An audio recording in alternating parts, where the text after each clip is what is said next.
Welcome to Phoenix. Today's audiobook is The High Crusade by Poul Anderson, first published in 1960. This work is presented for historical and educational purposes and reflects the ideas and context of its time. You're listening to Phoenix. For more complete and rarely available audiobooks like this, subscribe. New titles are added regularly.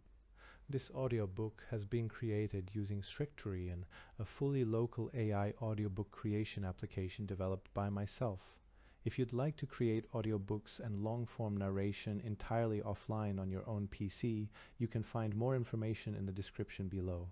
Now let's begin the High Crusade Poul Anderson prologue. As the captain looked up, the hooded desk lamp threw his face into ridges of darkness and craggy highlights. A port stood open to alien's summer night.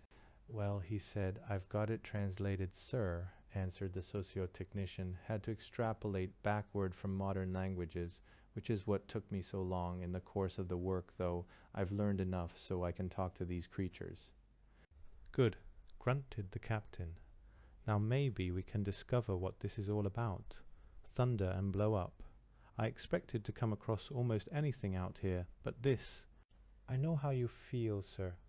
Even with all the physical evidence right before my eyes, I found it hard to believe the original account."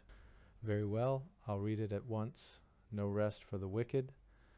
The captain nodded dismissal, and the socio-tech departed the cabin.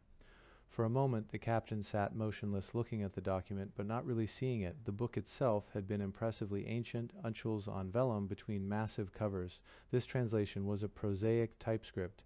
Yet he was nearly afraid to turn the pages, afraid of what he might find out.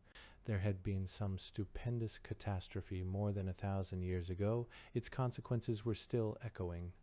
The captain felt very small and alone. Home was a long ways off. However, he began to read.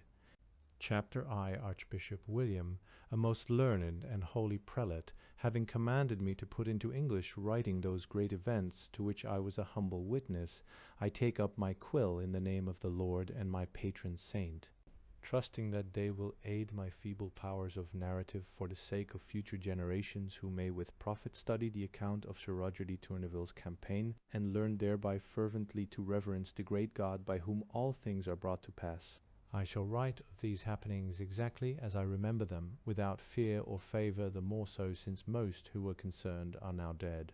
I myself was quite insignificant, but since it is well to make known the chronicler, that men may judge his trustworthiness, let we first say a few words about him.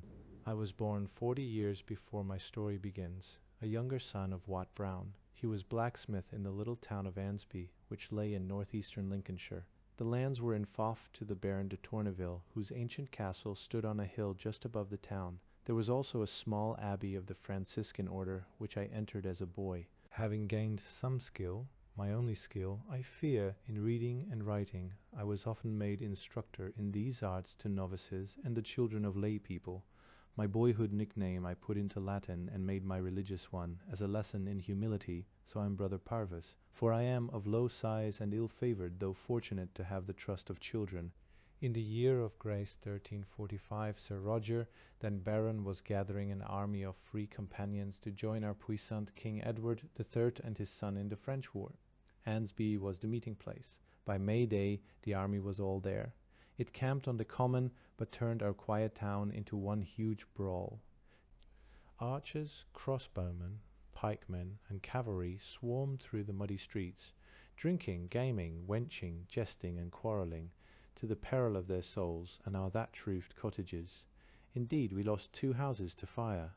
Yet they brought in unwonted ardour, a sense of glory, such that the very serfs thought wistfully about going along, were it but possible.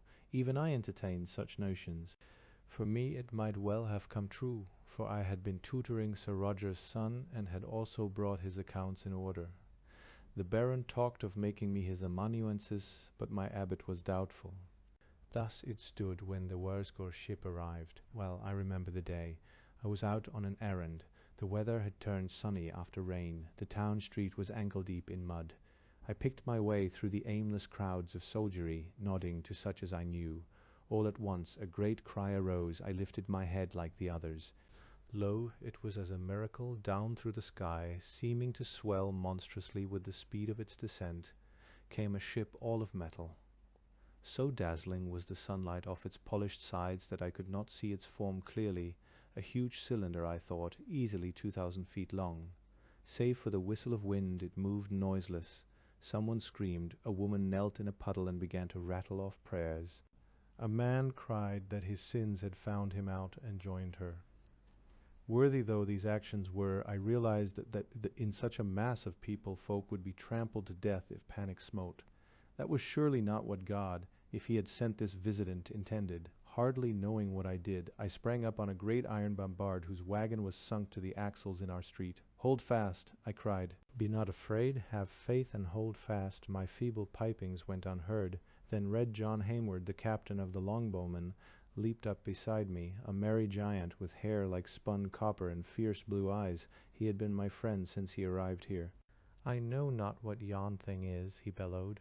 His voice rolled over the general babble, which died away. "Mayhap some French trick, or it may be friendly, which would make our fear look all the sillier. Follow me, every soldier, to meet it when it lands." "Magic," cried an old man. "'Tis sorcery, and we are undone." Not so. I told him, sorcery cannot harm good Christians. "But I am a miserable sinner," he wailed. "St. George and King Edward." Red John sprang off the tube and dashed down the street. I tucked up my robe and panted after him, trying to remember the formulas of exorcism. Looking back over my shoulder, I was surprised to see most of the company follow us. They had not so much taken heart from the bowman's example as they were afraid to be left leaderless, but they followed into their own camp to snatch weapons, then out onto the common. I saw that cavalrymen had flung themselves to horse and were thundering downhill from the castle. Sir Roger de Tourneville, unarmoured but wearing sword at hip, led the riders. He shouted and flailed about with his lance between them. He and Red John got the rabble whipped into some kind of fighting order. They had scarcely finished when the great ship landed. It sank deep into pasture earth. Its weight was tremendous, and I knew not what had borne it so lightly through the air. I saw that it was all enclosed, a smooth shell without poop deck or forecastle. I did not really expect oars, but part of me wondered, through the hammering of my heart, why there were no sails. However, I did spy turrets, from which poked muzzles like those of bombards. There fell a shuddering silence. Sir Roger edged his horse to me, where I stood with teeth clapping in my head. "You're a learned cleric, Brother Parvis," he said quietly, though his nostrils were white and his hair dank with sweat. "What you make of this?" "In truth, I know not, sire," I stammered. "Ancient stories tell of wizards like Merlin who could fly through the air." "Could it be divine?" He crossed himself. "'Tis not for me to say." I looked timidly skyward, yet I see no choir of angels. A muted clank came from the vessel, drowned in one groan of fear as a circular door began to open, but all stood their ground, being Englishmen, if not simply too terrified to run. I glimpsed that the door was double, with a chamber between. A metallic ramp slid forth like a tongue, 3 yards downward until it touched the earth. I raised my crucifix, while Ives pattered from my lips like hail. One of the crew came forth. Great God, how shall I describe the horror of that first sight? Surely my mind shrieked. This was a demon from the lowest pits of hell. He stood about 5 feet tall, very broad and powerful, clad in a tunic of silvery sheen. His skin was hairless and deep blue. He had a short, thick tail. The ears were long and pointed on either side of his round head. Narrow amber eyes glared from a blunt-snouted face. But his brow was high. Someone began to scream. Red John brandished his bow. "Quiet there," he roared. "Steeth, I'll kill the first man who moves." I hardly thought this a time for profanity. Raising the cross still higher, I forced limp legs to carry me a few steps forward.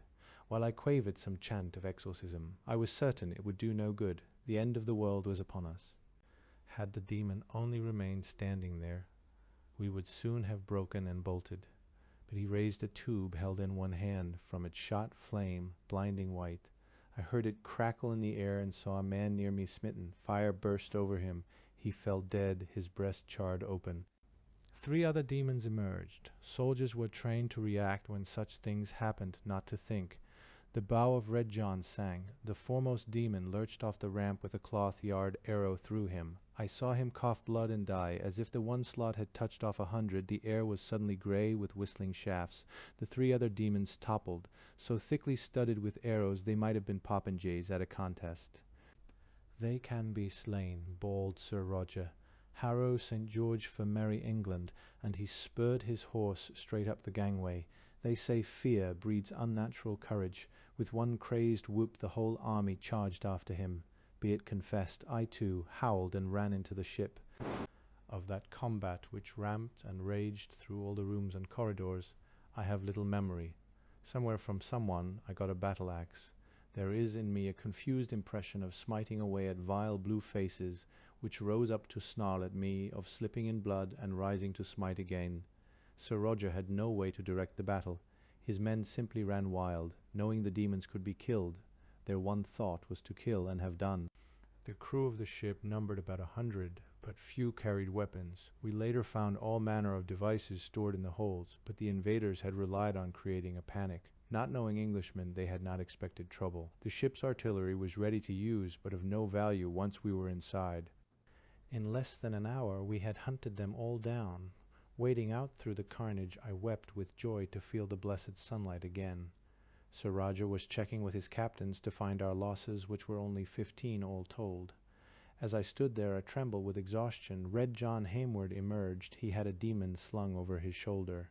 He threw the creature at Sir Roger's feet. "This one I knocked out with my fist, sire," he panted.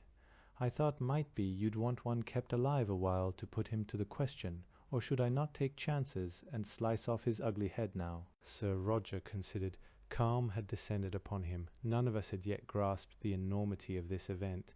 A grim smile crossed his lips. He replied in English, as fluent as the nobleman's French he more commonly used. "If these be demons," he said, "they're a poor breed, for they were slain as easily as men. Easier, in sooth, they didn't know more about infighting than my little daughter. Less, for she's given my nose many hefty tweaks. I think chains will hold this fellow safe, eh, Brother Parvis?" "Yes, my lord. I opined, though, it were best to put some saint's relics, and the host near by. Well then, take him to the abbey and see what you can get out of him. I'll send a guard along. Come up to dinner this evening." "Sire," I reproved, "we should hold a great mass of thanksgiving ere we do anything else." "Yes, yes," he said impatiently.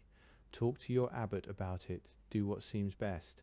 But come to dinner and tell me what you've learned." His eyes grew thoughtful as he stared at the ship. Chapter 2.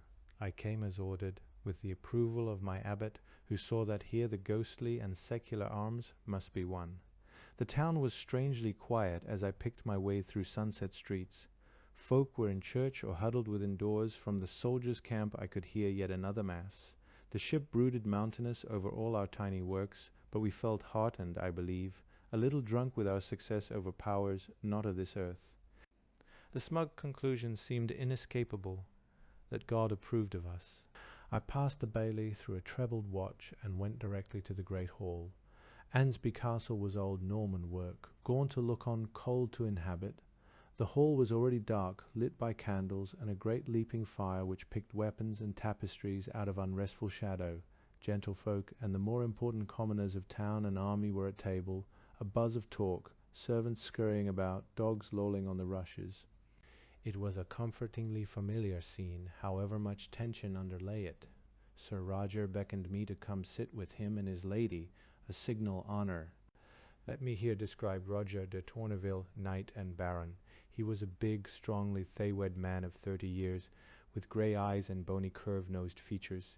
He wore his yellow hair in the usual style of a warrior peer, thick on the crown and shaven below, which somewhat marred an otherwise not unhandsome appearance, for he had ears like jug handles. This, his home district, was poor and backward, and most of his time elsewhere had been spent in war. So he lacked courtly graces, though shrewd and kindly in his fashion. His wife, Lady Catherine, was a daughter of the Viscount de Mornay. Most people felt she had married beneath her style of living as well as her station, for she had been brought up at Winchester amidst every elegance and modern refinement. She was very beautiful, with great blue eyes and auburn hair, but somewhat of a virago. They had only 2 children, Robert, a fine boy of 6, who was my pupil, and a 3-year-old girl named Matilda. Well, Brother Parvis, boomed my lord, sit down, have a stoup of wine's blood. This occasion calls for more than ale. Lady Catherine's delicate nose wrinkled a bit in her old home. Ale was only for commoners. When I was seated, Sir Roger leaned forward and said intently, "What have you found out? Is it a demon we've captured?" A hush fell over the table. Even the dogs were quiet. I could hear the hearth fire crackle and ancient banners stir dustily where they hung from the beams overhead. "I think so, my lord," I answered with care, for he grew very angry when we sprinkled holy water on him. Yet he did not vanish in a puff of smoke. Ha, if demons, these are not kin to any I ever heard of. They're mortal as men. "More so, sire," declared one of his captains, "for they cannot have souls." "I'm not interested in their blithering souls," snorted Sir Roger. "I want to know about their ship. I've walked through it since the fight. What a By-Our-Lady whale of a ship. We could put all Ansby aboard, with room to spare. Did you ask the demon why a mere 100 of 'em needed that much space?" "He does not speak any known language, my lord," I said. "Nonsense. All demons know Latin at least. He's just being stubborn." "Mayhap a little session with your executioner?" asked the knight Sir Owain Montbell slyly. "No," I said, "if it please you, best not. He seems very quick at learning. Already he repeats many words after me, so I do not believe he is merely pretending ignorance. Give me a few days, and I may be able to talk with him." "A few days may be too much," grumbled Sir Roger. He threw the beef bone he had been gnawing to the dogs and licked his fingers noisily. Lady Catherine frowned and pointed to the water bowl and napkin before him. "I'm sorry, my sweet," he muttered. "I never can remember about these newfangled things." Sir Owain delivered him from his embarrassment by inquiring, "Why say you a few days may be too long? Surely you are not expecting another ship?" "Number, but the men will be more restless than ever. We were almost ready to depart, and now this happens. So, can we not leave anyhow on the date planned?" "Now, you blockhead!" Sir Roger's fist landed on the table. A goblet jumped. "Cannot you see what a chance this is? It must have been given us by the saints themselves." As we sat awestruck, he went on rapidly, "We can take the whole company aboard that thing. Horses, cows, pigs, fowls will not be devilled by supply problems. Women too, all the comforts of home. Aye, why not even the children? Never mind the crops hereabouts, they can stand neglect for a while, and 'tis safer to keep everyone together, lest there should be another visitation. I know not what powers the ship owns besides flying, but her very appearance will strike such terror, we'll scarce need to fight, so we'll take her across the channel and end the French war inside a month, do you see? Then we go on and liberate the Holy Land, and get back here in time for hay harvest." A long silence ended abruptly in such a storm of cheers that my own weak protests were drowned out. I thought the scheme altogether mad. So I could see did Lady Catherine and a few others, but the rest were laughing and shouting till the hall roared. Sir Roger turned a flushed face to me. "It depends on you, Brother Parvis," he said. "You're the best of us all in matters of language. You must make the demon talk, or teach him how, whichever it is. He's got to show us how to sail that ship." "My noble lord," I quavered. "Good." Sir Roger slapped my back so I choked and nearly fell off my seat. "I knew you could do it. Your reward will be the privilege of coming with us." Indeed, it was as if the town and the army were alike possessed. Surely the one wise course was to send messages post-haste to the bishop, perhaps to Rome itself, begging counsel. But no, they must all go at once. Wives would not leave their husbands, or parents their children, or girls their lovers. The lowliest serf looked up from his acre and dreamed of freeing the Holy Land and picking up a coffer of gold on the way. What else can be expected of a folk bred from Saxon, Dane, and Norman? I returned to the abbey and spent the night on my knees, praying for a sign, but the saints remained non-committal. After matins I went with a heavy heart to my abbot and told him what the Baron had commanded. He was wroth at not being allowed immediate communication with the church authorities, but decided it was best we obey for the nonce. I was released from other duties that I might study how to converse with the demon. I girded myself and went down to the cell where he was confined. It was a narrow room, half underground, used for penances. Brother Thomas, our smith, had stapled fetters to the walls and chained the creature up. He lay on a straw pallet, a frightful sight in the gloom. His links clashed as he rose at my entry. Our relics in their chests were placed nearby, just out of his impious reach, so that the thigh bun of St. Osbert and the 6th-year molar of St. Willibald might keep him from bursting his bonds and escaping back to hell, though I would not have been at all sorry had he done so. I crossed myself and squatted down. His yellow eyes glared at me. I had brought paper, ink, and quills to exercise what small talent I have for drawing. I sketched a man and said homo, for it seemed wiser to teach him Latin than any language confined to a single nation. Then I drew another man and showed him that the two were called homines. Thus it went, and he was quick to learn. Presently he signalled for the paper, and I gave it to him. He himself drew skilfully. He told me that his name was Branathar, and that his race was called Wurzgorix. I was unable to find these terms in any demonology, but thereafter I let him guide our studies, for his race had made the learning of new languages into a science, and our task went apace.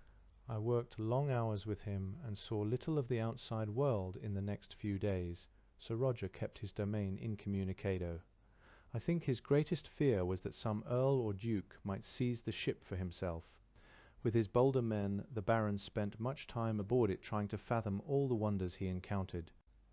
Ere long, Branathar was able to complain about the bread-and-water diet and threaten revenge. I was still afraid of him, but kept up a bold front. Of course, our conversation was much slower than I here render it, with many pauses while we searched for words. "You brought this on yourself," I told him. "You should have known better than to make an unprovoked attack on Christians." "What are Christians?" he asked, dumbfounded. I thought he must be feigning ignorance as a test.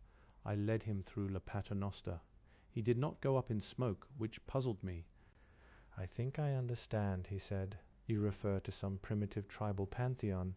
It is no such heathen thing," I said indignantly. I started to explain the Trinity to him, but had scarcely gotten to transubstantiation when he waved an impatient blue hand. It was much like a human hand otherwise, save for the thick, sharp nails. "No matter," he said. "Are all Christians as ferocious as your people?" "You would have had better luck with the French," I admitted. "Your misfortune was landing among Englishmen." "A stubborn breed," he nodded. "It will cost you dearly. But if you release me at once, I will try to mitigate the vengeance which is going to fall on you." My tongue clove to the roof of my mouth, but I unstuck it and asked him coolly enough to elucidate. Whence came he, and what were his intentions? That took a long time for him to make clear, because the very concepts were strange. I thought surely he was lying, but at least he acquired more Latin in the process. It was about 2 weeks after the landing when Sir Owain Montbel appeared at the Abbey and demanded audience with me. I met him in the cloister garden. We found a bench and sat down. This Owain was the younger son by a second marriage with a Welsh woman of a petty baron on the marches. I dare say the ancient conflict of two nations smouldered strangely in his breast, but the Cymric charm was also there. Maid page and later esquire to a great knight in the royal court, young Owain had captured his master's heart and been brought up with all the privilege of far higher ranks. He had travelled widely abroad, become a troubadour of some note, received the accolade, and then suddenly there he was, penniless. In hopes of winning his fortune, he had wandered to Ansby to join the Free Companions. Though valiant enough, he was too darkly handsome for most men's taste, and they said no husband felt safe when he was about. This was not quite true, for Sir Roger had taken a fancy to the youth, admired his judgment as well as his education, and was happy that at last Lady Catherine had someone to talk to about the things that most interested her. "I come from my lord, brother Parvis," Sir Owain began. "He wishes to know how much longer you will need to tame this beast of ours." "Oh, he speaks glibly enough now," I answered. "But he holds so firmly to out-and-out falsehoods that I have not yet thought it worthwhile to report. Sir Roger grows most impatient, and the men can scarcely be held any longer. They devour his substance, and not a night passes without a brawl or a murder. We must start soon or not at all." "Then I beg you not to go," I said. "Not in yon ship out of hell." I could see that dizzyingly tall spire, its nose wreathed with low clouds, rearing beyond the abbey walls. It terrified me. "Well," snapped Sir Owain, "what has the monster told you? He has the impudence to claim he comes not from below, but from above, from heaven itself." He an angel? Number, he says he is neither angel nor demon, but a member of another mortal race than mankind. Sir Owain caressed his smooth-shaven chin with one hand. It could be, he mused. After all, if unipeds and centaurs and other monstrous beings exist, why not those squatty blueskins? I know 'twould be reasonable enough, save that he claims to live in the sky. Tell me just what he did say. As you will, Sir Owain, but remember that these impieties are not mine. This Branithar insists that the earth is not flat, but is a sphere hanging in space. Nay, he goes further and says the earth moves about the sun. Some of the learned ancients held similar notions, but I cannot understand what would keep the oceans from pouring off into space, or pray continue the story, Brother Parvis. Well, Branithar says that the stars are other suns than ours, only very far off and have worlds going about them, even as our own does. Not even the Greeks could have swallowed such an absurdity. What kind of ignorant yokels does the creature take us for? But be this as it may, Branithar says that his people, the Wurzgorics, come from one of these other worlds, one which is much like our earth. He boasts of their powers of sorcery. That much is no lie, said Sir Owain. We've been trying out some of those hand weapons. We burned down 3 houses, a pig, and a serf ere we learned how to control them. I gulped, but went on. These Wurzgorics have ships which can fly between the stars. They have conquered many worlds. Their method is to subdue or wipe out any backward natives there may be. Then they settle the entire world, each Wurzgor taking hundreds of thousands of acres. Their numbers are growing so fast, and they so dislike being crowded that they must ever be seeking new worlds. This ship we captured was a scout, exploring in search of another place to conquer. Having observed our earth from above, they decided it was suitable for their use and descended. Their plan was the usual one, which had never failed them hitherto. They would terrorize us, use our home as a base, and range about gathering specimens of plants, animals, and minerals. That is the reason their ship is so big, with so much empty space. 'Twas to be a veritable Noah's Ark. When they returned home and reported their findings, a fleet would come to attack all mankind. Said Sir Owain. We stopped that much at least. We were both cushioned against the frightful vision of our poor folk being harried by unhumans, destroyed or enslaved, because neither of us really believed it. I had decided that Branithar came from a distant part of the world, perhaps beyond Cathay, and only told these lies in the hope of frightening us into letting him go. Sir Owain agreed with my theory. Nonetheless, added the knight, we must certainly learn to use the ship lest more of them arrive, and what better way to learn than by taking it to France and Jerusalem? As my lord said, 'twould in that case be prudent as well as comfortable to have women, children, yeomen, and townsfolk along. Have you asked the beast how to cast the spells for working the ship? Yes, I answered reluctantly. He says, the rudder is very simple. And have you told him what will happen to him if he does not pilot us faithfully? I have intimated. He says he will obey. Good, then we can start in another day or two. Sir Owain leaned back, eyes dreamily half closed. We must eventually see about getting word back to his own people. One could buy much wine and amuse many fair women with his ransom. Chapter 3. And so we departed. Stranger even than the ship in its advent was that embarkation there. The thing towered like a steel cliff forged by a wizard for a hideous use. On the other side of the common huddled little Ansby, thatched cots and rutted streets, fields green beneath our wan English sky. The very castle, once so dominant in the scene, looked shrunken and grey. But up the ramps we had let down from many levels into the gleaming pillar, thronged our homely, red-faced, sweating, laughing people. Here John Hayward roared along with his bow across one shoulder and a tavern wench giggling on the other. There were yeomen armed with a rusty axe that might have been swung at Hastings, clad in patched wadmal. Proceeded a scolding wife burdened with their bedding and cooking pot, and 6 children clinging to her skirts. Here a crossbowman tried to make a stubborn mule climb the gangway, his oaths laying many years in purgatory to his account. There a lad chased a pig which had gotten loose. Here a richly clad knight jested with a fine lady who bore a hooded falcon on her wrist. There a priest told his beads as he went doubtfully into the iron maw. Here a cow lowed, there a sheep bleated, here a goat shook its horns, there a hen cackled. All told, some 2,000 souls went aboard. The ship held them easily. Each important man could have a cabin for himself, and his lady for several had brought wives, leamans, or both as far as Ansby Castle to make a more social occasion of the departure for France. The commoners spread pallets in empty holds. Poor Ansby was left almost deserted, and I often wonder if it still exists.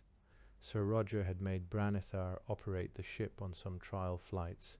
It had risen smoothly and silently as he worked the wheels and levers and knobs in the control turret. Steering was childishly simple, though we could make neither head nor tail of certain discs with heathenish inscriptions, across which quivered needles. Through me, Branithar told Sir Roger that the ship derived its motive power from the destruction of matter, a horrid idea indeed, and that its engines raised and propelled it by nullifying the pull of the earth along chosen directions. This was senseless. Aristotle has explained very clearly how things fall to the ground because it is their nature to fall, and I have no truck with illogical ideas to which flighty heads so easily succumb. Despite his own reservations, the abbot joined Father Simon in blessing the ship. We named her Crusader, though we only had 2 chaplains along. We had also borrowed a lock of St. Benedict's hair, and all who embarked had confessed and received absolution. So it was thought we were safe enough from ghostly peril, though I had my doubts. I was given a small cabin adjoining the suite in which Sir Roger lived with his lady and their children. Branithar was kept under guard in a nearby room. My duty was to interpret, to continue the prisoner's instruction in Latin and the education of young Robert, and to act as my lord's amanuensis. At departure, however, the control turret was occupied by Sir Roger, Sir Owain, Branithar, and myself. It was windowless, like the entire ship, but held glassy screens in which appeared images of the earth below and all the sky around. I shivered and told my beads, for it is not lawful for Christian men to gaze into the crystal globes of Indic sorcerers. "Now then," said Sir Roger, and his hooked face laughed at me. "Let's away, we'll be in France within the hour." He sat down before the panel of levers and wheels. Branithar said quickly to me, "The trial flights were only a few miles. Tell your master that for a trip of this length, certain special preparations must be made." Sir Roger nodded when I had passed this on. "Very well, let him do so." His sword slithered from the sheath. "But I'll be watching our course in the screens. At the first sign of treachery—" Sir Owain scowled. "Is this wise, my lord?" he asked. "The beast is our prisoner. You're too full of Celtic superstitions, Owain. Let him begin." Branithar seated himself. The furnishings of the ship, chairs and tables and beds and cabinets, were somewhat small for us humans and badly designed, without so much as a carven dragon for ornament, but we could make do with them. I watched the captive intently as his blue hands moved over the panel. A deep humming trembled in the ship. I felt nothing but the ground and the lower screens suddenly dwindled. That was sorcerous. I would much rather the usual backward thrust of a vehicle when its starts were not annulled. Fighting down my stomach, I stared into the screen-reflected vault of heaven. Ere long we were among the clouds, which proved to be high-floating mist. Clearly this shows the wondrous power of God, for it is known that the angels often sit about on the clouds and do not get wet. "Now southward," ordered Sir Roger. Branithar grunted, set a dial, and snapped down a bar. I heard a clicking as of a lock. The bar stayed down. Hellish triumph flared in the yellow eyes. Branithar sprang from his seat and snarled at me, "Consumati estis." His Latin was very bad. "You are finished. I have just sent you to death." "What?" I cried. Sir Roger cursed, half understanding, and lunged at the Wurzgor. But the sight of what was in the screens checked him. The sword clattered from his hand, and sweat leaped out on his face. Truly it was terrible. The earth dwindled beneath us as if it were falling down a great well. About us the blue sky darkened, and stars glittered forth. Yet it was not nightfall, for the sun still shone in one screen, more brightly than ever. Sir Owain screamed something in Welsh. I fell to my knees. Branithar darted for the door. Sir Roger whirled and grasped him by his robe. They went over in a raging tangle.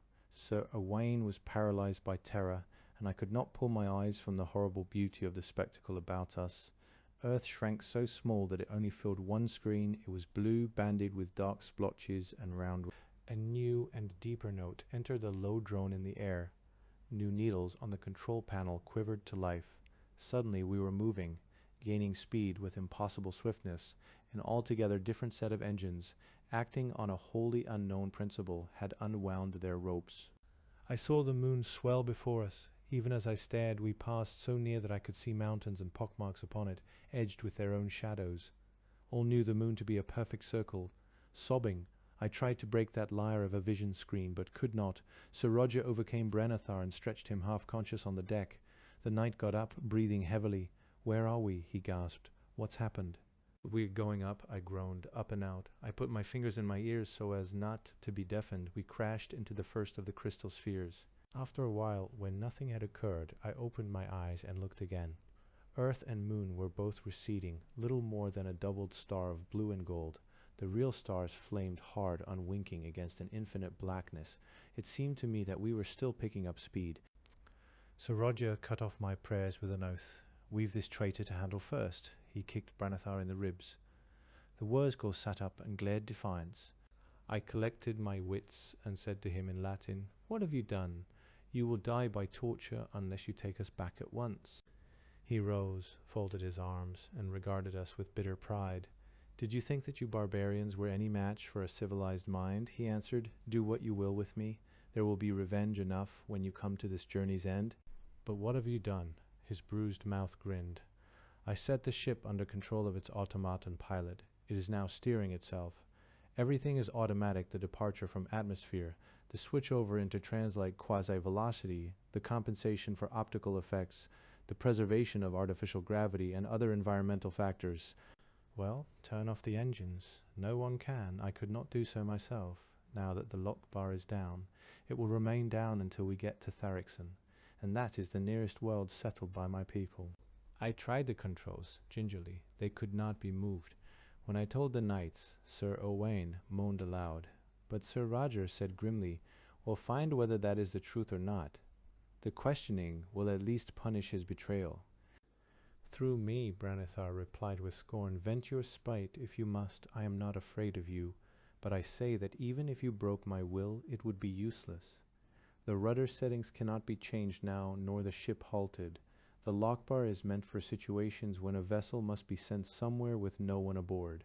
After a moment he added earnestly, "You must understand, though, I bear you no malice. You are foolhardy, but I could almost regret the fact that we need your world for ourselves. If you will spare me, I shall intercede for you when we get to Tharixon. Your own lives may be given you, at least." Sir Roger rubbed his chin thoughtfully. I heard the bristles scratch under his palm, though he had shaved only last Thursday. "I gather the ship will become manageable again when we reach this destination," he said. I was amazed how coolly he took it after the first shock. Could we not turn about then and go home? "I will never guide you," said Brenethar to that, "and alone, unable to read our navigational books, you would never find the way. We will be farther from your world than light can travel in 1,000 of your years." "You might have the courtesy not to insult our intelligence," I huffed. "I know as well as you do that light has an infinite velocity." He shrugged. A gleam lit Sir Roger's eye. "When will we arrive?" he asked. "In 10 days, Brenethar informed us. "It is not the distances between stars, great though they are, that has made us so slow to reach your world. We have been expanding for 3 centuries. It is the sheer number of suns. When we arrive, we have this fine ship to use with its bombards and the hand weapons. The Wurzgorics may regret our visit." I translated for Brenethar, who answered, "I sincerely advise you to surrender at once. True, these fire beams of ours can slay a man or reduce a city to slag, but you will find them useless because we have screens of pure force which will stop any such beam. The ship is not so protected, since the generators of a force shield are too bulky for it. Thus the guns of the fortress can shoot upward and destroy you." When Sir Roger heard this, he said only, "Well, we've 10 days to think it over. Let this remain a secret. No one can see out of the ship, save from this place. I'll think of some tale that won't alarm the folk too much."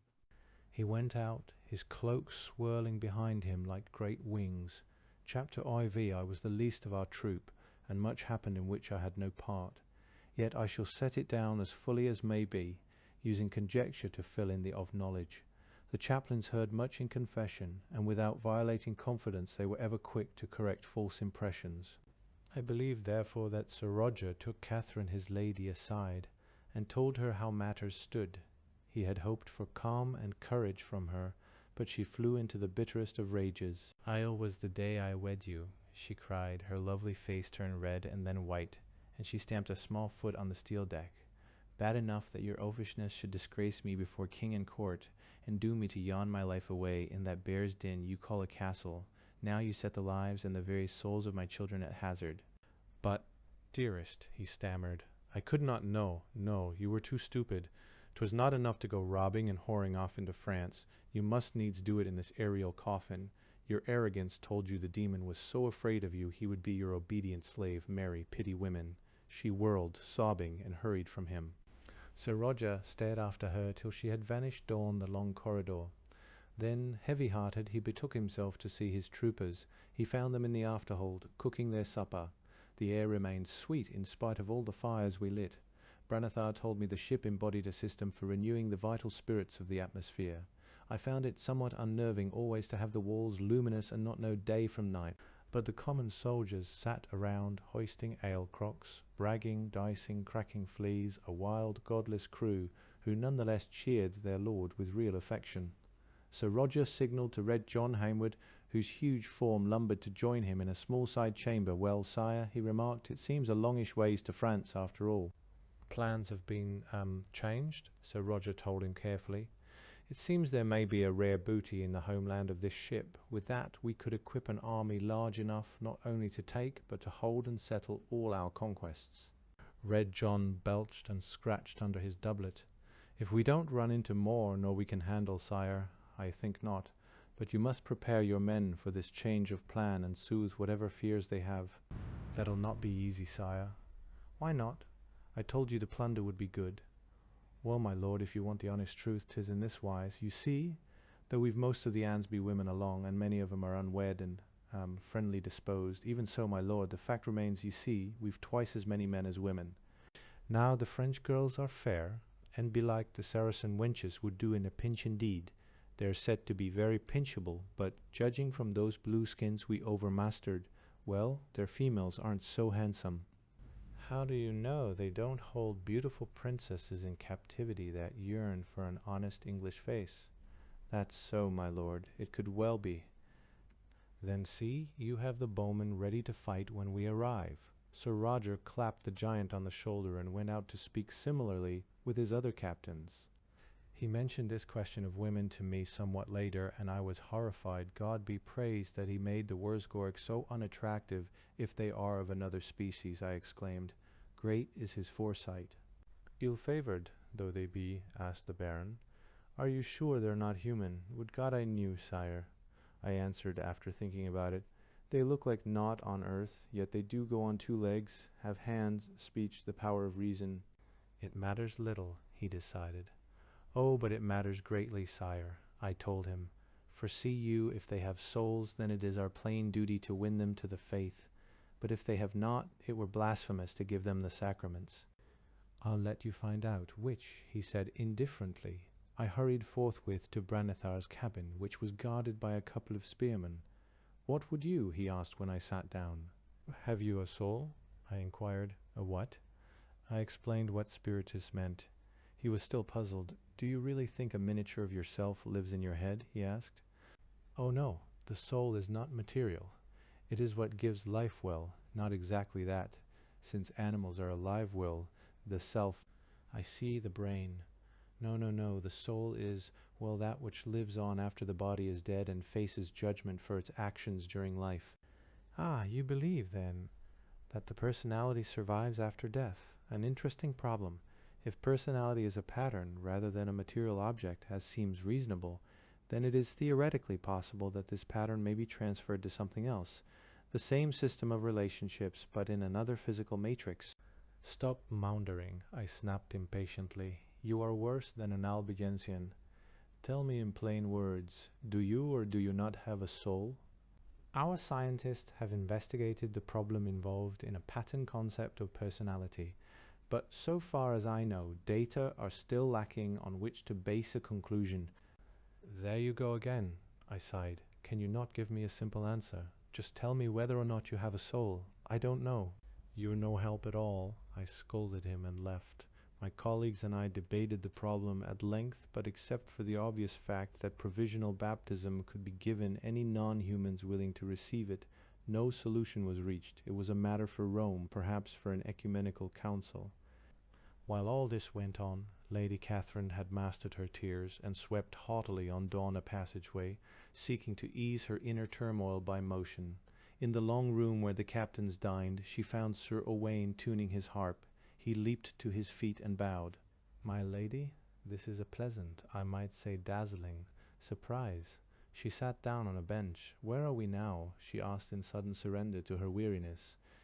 Perceiving that she knew the truth, he replied, "I don't know. Already the sun itself has shrunk till we have lost view of it among the stars." A slow smile kindled in his dark face. "Yet there is sun enough in this chamber." Catherine felt a blush go up her cheeks. She looked down at her shoes. Her own lips stirred upward, unwilled by herself. "We are on the loneliest voyage men ever undertook," said Sir Owain. "If my lady will permit, I'll seek to while away an hour of it with a song cycle dedicated to her charms." She did not refuse more than once. His voice rose until it filled the room. Chapter V. There is a little to tell of the outward journey. The tedium of it soon bulked larger than the perils. Knights exchanged harsh words, and John Hayward had to crack more than one pair of heads together to keep order among his bowmen. The serfs took it best, when not caring for livestock or eating, they merely slept. I noticed that Lady Catherine was often at converse with Sir Owain, and that her husband was no longer overjoyed about it. However, he was always caught up in some plan or preparation, and the younger knight did give her hours of distraction, even of merriment. Sir Roger and I spent much time with Branethar, who was willing enough to tell us about his race and its empire. I was reluctantly coming to believe his claims. Strange that so ugly a breed should dwell in what I judged to be the third heaven, but the fact could not be denied. Belike, I thought, when Scripture mentioned the four corners of the world, it did not mean our planet Terra at all, but referred to a cubical universe. Beyond this must lie the abode of the blessed. While Branethar's remark about the molten interior of the earth was certainly consonant with prophetic visions of hell, Branethar told us that there were about 100 worlds like our own in the Wurzgor Empire. They circled as many separate stars, for no sun was likely to have more than one habitable planet. Each these worlds was the dwelling place of a few million Wurzgrieks who liked plenty of room. Except for the capital planet Wurzgrixen, they bore no cities, but those on the frontiers of the empire, like Tharixen whither we were bound, had fortresses which were also space navy bases. Branethar stressed the firepower and impregnability of these castles. If a usable planet had intelligent natives, these were either exterminated or enslaved. The Wurzgoriks did no menial work, leaving this to such helots or to automata. Themselves they were soldiers, managers of their vast estates, traders, owners of manufactories, politicians, courtiers. Being unarmed, the enslaved natives had no hope of revolting against the relatively small number of alien masters. Sir Roger muttered something about distributing weapons to these oppressed beings when we arrived, and telling them about the Jackery. But Branethar guessed his intent, laughed, and said Tharixen had never been inhabited, so there were only a few hundred slaves on the entire planet.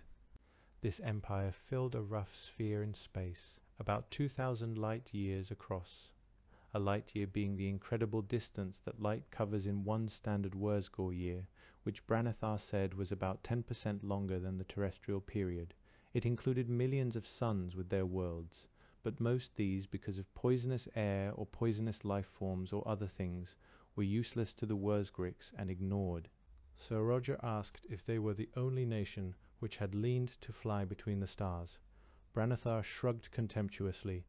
"We have encountered 3 others who developed the art independently," he said. "They live within the sphere of our empire, but so far we have not subdued them. It was not worthwhile when primitive planets are such easier game.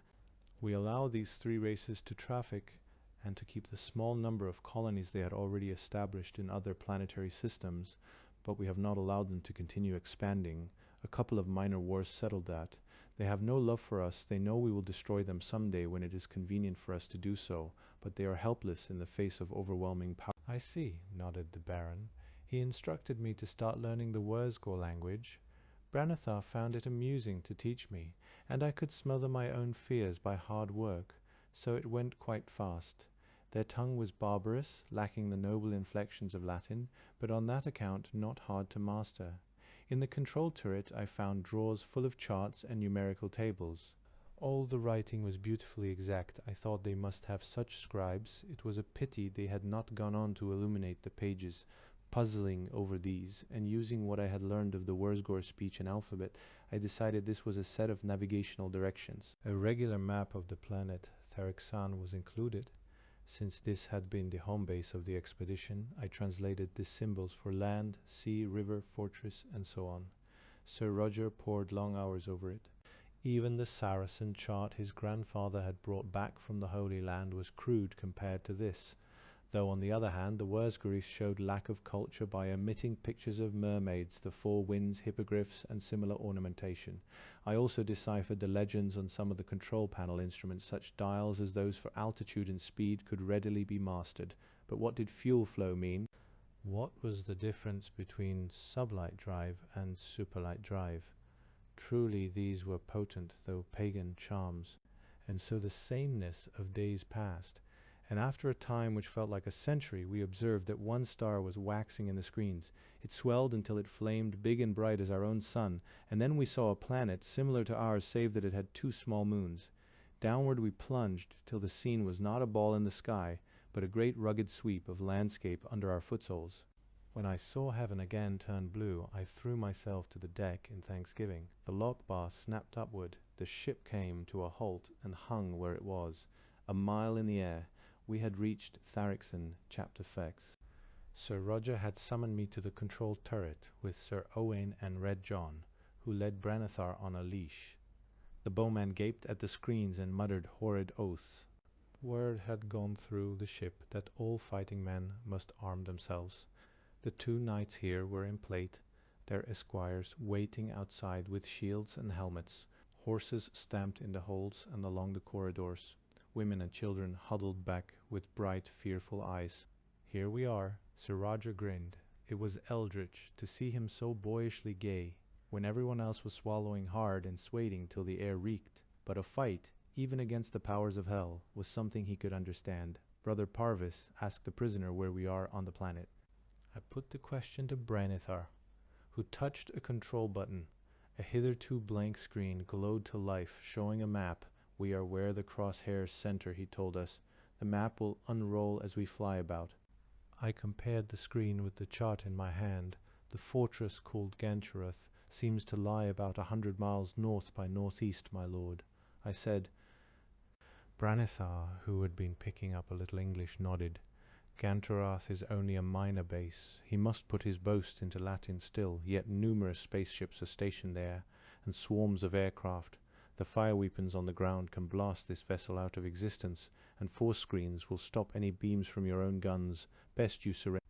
When I had translated, Sir Owain said slowly, "It may be the wisest thing, my lord."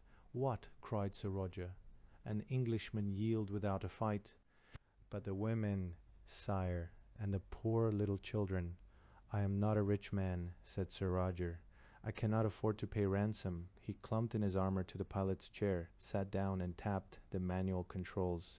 Through the downward vision screens, I saw the land slide swiftly away beneath us. Its rivers and mountains were of home-like shape, but the vegetation's green hues were overlaid with a weird bluish tint. The country seemed wild. Now and again we saw a few rounded buildings amidst enormous grain fields cultivated by machines, but otherwise it was bare of man as the New Forest. I wondered if this too was some king's hunting preserve, then remembered Branethar's account of sparse habitation everywhere in the Wurzgor Empire. A voice broke our silence, chattering away in the harsh blue-face language. We started, crossed ourselves, and glared about. The sounds came from a small black instrument affixed to the main panel. So Red John drew his dagger. "All this time there's been a stowaway. Give me a crowbar, sire, and I'll pry him out." Branethar divined his meaning. Laughter barked in the thick blue throat. "The voice is borne from afar, by waves like those of light but longer," he said. "Talk sense," I demanded. "Well, we are being hailed by an observer at Ganturoth Fortress." Sir Roger nodded curtly when I translated. "Voice is out of thin air a little compared to what we've already seen," he said. "What does the fellow want?" I could catch only a few words of the challenge, but got the drift of it. Who were we? This was not the regular landing place for scout craft. Why did we enter a forbidden area? Calm them? I instructed Branithar, and remember, I will understand if you betray us. He shrugged as if amused, though his own brow was also filmed with sweat. Scout ship 587 Zin returning, he said. Urgent message, will halt above the base. The voice gave assent, but warned that if we came lower than a Stanthax about half a mile, we would be destroyed. We were to hover until the crews of patrol aircraft could board us. By now, Gantroth was visible, a compact mass of domes and half-cylinders, masonry over steel skeletons, as we later found out. It made a circle about 1,000 feet in diameter. Half a mile or so northward lay a smaller set of buildings. Through a magnifying view screen, we saw that out of the latter jutted the muzzles of huge fire bombards. Even as we came to a halt, a pale shimmering sprang up around both parts of the fortress. Branithar pointed. The defensive screens, your own shots would spatter harmlessly off. It would be a lucky hit that melted one of those gun muzzles where they thrust out beyond the shield, but you are an easy target. Several egg-shaped metallic craft, like midges against the huge bulk of our crusader, approached. We saw others lift from the ground the main part of the fortress. Sir Roger's fair head nodded. "'Tis as I thought," he said. "Those screens stop a fire beam, mayhap, but not a material object, since the boats passed." "True," said Branithar by way of me. "You might manage to drop an explosive missile or two, but the outlying section, where the guns are, would destroy you." Aha! Sir Roger studied the Wurzgur with eyes gone pale. "So you possess explosive shells, eh? Doubtless aboard this very craft, and you never told me. We'll see about that later." He jerked a thumb at Red John and Sir Owain. "Well, you two have seen how the ground lies. Go back to the men now, and be ready to emerge fighting when we land." They departed, nervously eyeing the screens, where the aircraft were very near us. Sir Roger put his own hands on the wheels that controlled the bombards. We had learned, with some experimentation, that those great weapons almost aimed and fired themselves. As the patrol boats closed in, Sir Roger cut loose. Blinding hell beams stabbed forth. They wrapped the aircraft in flame. I saw the nearest one cut in two by that fiery sword. Another tumbled red-hot. A third exploded. Thunder boomed. Then all I saw was falling metal scrap. Sir Roger tested Branithar's claims, but they were true. His beams splashed off that pale, translucent screen. He grunted. "I looked for that. Best we get down now before they send up a real warship to deal with us or open fire from the outlying emplacement." While he spoke, he sent us hurtling groundward. A flame touched our hull, but then we were too low. I saw Gantereth's buildings rush up to meet me and braced myself for death. A ripping and crunching went through our ship. This very turret burst open as it brushed a low lookout tower, but the battlements of that were snapped off. 2,000 feet long, incalculably heavy. The Crusader squashed half Gantereth beneath itself. Sir Roger was on his feet even before the engines went dead. He bellowed, "God send the right," and off he went across the canted buckled deck. He snatched his helmet from the terrified esquire and put it on as he strode. The boy followed, teeth chattering, but none the less in charge of the de Tourneville shield. Branithar sat speechless. I gathered up my robe and hurried off to find a sergeant who would lock up the valuable captive for me. This being done, I was able to witness the battle. We had come down lengthwise rather than on our tail. Protected by the artificial weight generators from tumbling around inside, havoc encompassed us, smashed buildings and sharded walls. A chaos of blue Wurzguris boiled from the rest of the fortress. By the time I got to the exit myself, Sir Roger was out with all his cavalry. He didn't stop to gather them, but charged into the thick of the nearest enemies. His horse neighed, mane flying, armor flashing. The long lance spitted 3 bodies at once. When at length the spear was broken, my lord drew his sword and hewed lustily. Most of his followers had no scruples about unknightly weapons. They eked out blade, mace, and morning star with handguns from the ship. Now archers and men-at-arms poured forth, yelling. Belike it was their own terror that made them so savage. They closed with the Wurzgurics ere our foe could unleash many lightning bolts. The battle became hand-to-hand, a leaderless riot, where axe or dagger or quarterstaff was more useful than firebeam or pellet gun, When the space about him was cleared, Sir Roger reared on his black stallion. He clashed back his visor and set bugle to lips. It shrieked through the din, summoning the mounted force. These, better disciplined than the foot soldiers, disengaged themselves from the immediate fray and joined the baron. A mass of great horses, men like steel towers, blazoned shields, and flying plumes and lances aloft, formed behind my lord. His gauntleted hand pointed to the outlying fort, where the skyward bombards had ceased their futile shooting. That we must seize ere they rally, he cried. After me, Englishmen, for God and St. George. He took a fresh shaft from his esquire, spurred his charger, and began to pick up speed. The earthquake roll of hoofs deepened behind him. Those Wurzgari stationed in the lesser fort poured out to resist the attack. They had guns of several kinds, plus small explosive missiles to be thrown by hand. They picked off a couple of riders, but in that short distance there was no time for more long-range shooting, and they were unnerved in any event. There is no sight more terrifying than a charge of heavy cavalry. The trouble of the Wurzgaris was that they had gone too far. They had made combat on the ground obsolete, and were ill-trained, ill-equipped when it happened. True, they possessed fire beams, as well as force shields to stop those same fire beams, but they had never thought to lay down caltrops. As it was, the frightful blow struck their line, rolled over it, stamped it into mud, and continued without even being slowed. One of the buildings beyond gaped open. A small spaceship, though big as any seagoing vessel on Earth, had been trundled forth. It stood on its tail, engine growling, ready to take off and flame us from above.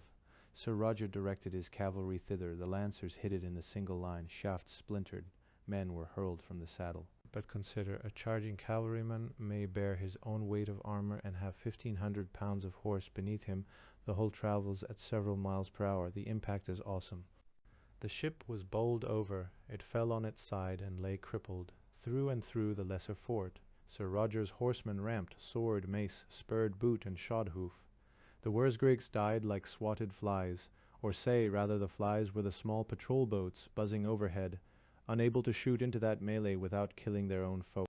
To be sure, Sir Roger was killing their own folk anyway, but by the time the Wurzgarigs realized that, they were too late. Back in the main section where the Crusader lay, the fight sputtered down into a question of slaying Bluefaces or taking them prisoner or chasing them into the nearby forest. It was still one vast confusion, though, and Red John Hayward felt he was wasting the skill of his longbowmen. He formed them into a detachment and quick-stepped across open ground to aid Sir Roger. The patrol boats swooped low, hungrily. Here was prey they might get. Their thin beams were intended for short ranges. On the first pass, 2 archers died. Then Red John yelled an order. Suddenly the sky was full of arrows. A cloth-yard shaft with a 6-foot yew-bow behind it will go through an armored man and the horse beneath him. These little boats made matters worse by flying directly into the grey goose flock. Not one of them escaped. Riddled, their pilots quilled as hedgehogs. They crashed. The archers roared and ran to join the fray ahead. The spaceship which the lancers had knocked over was still manned. Its crew must have recovered their wits. Suddenly its turrets spurted flame. No mere hand-weapon beam, but thunderbolts that knocked down walls. A horseman and his steed caught in that fire were instantly gone. Vengefully the lightnings raked around. Red John picked up one end of a great steel beam, part of the dome shattered by those bombards. 50 men aided him. They ran toward the entry port of the ship. Once, twice, crash, down came the door, and the English yeomen stormed within.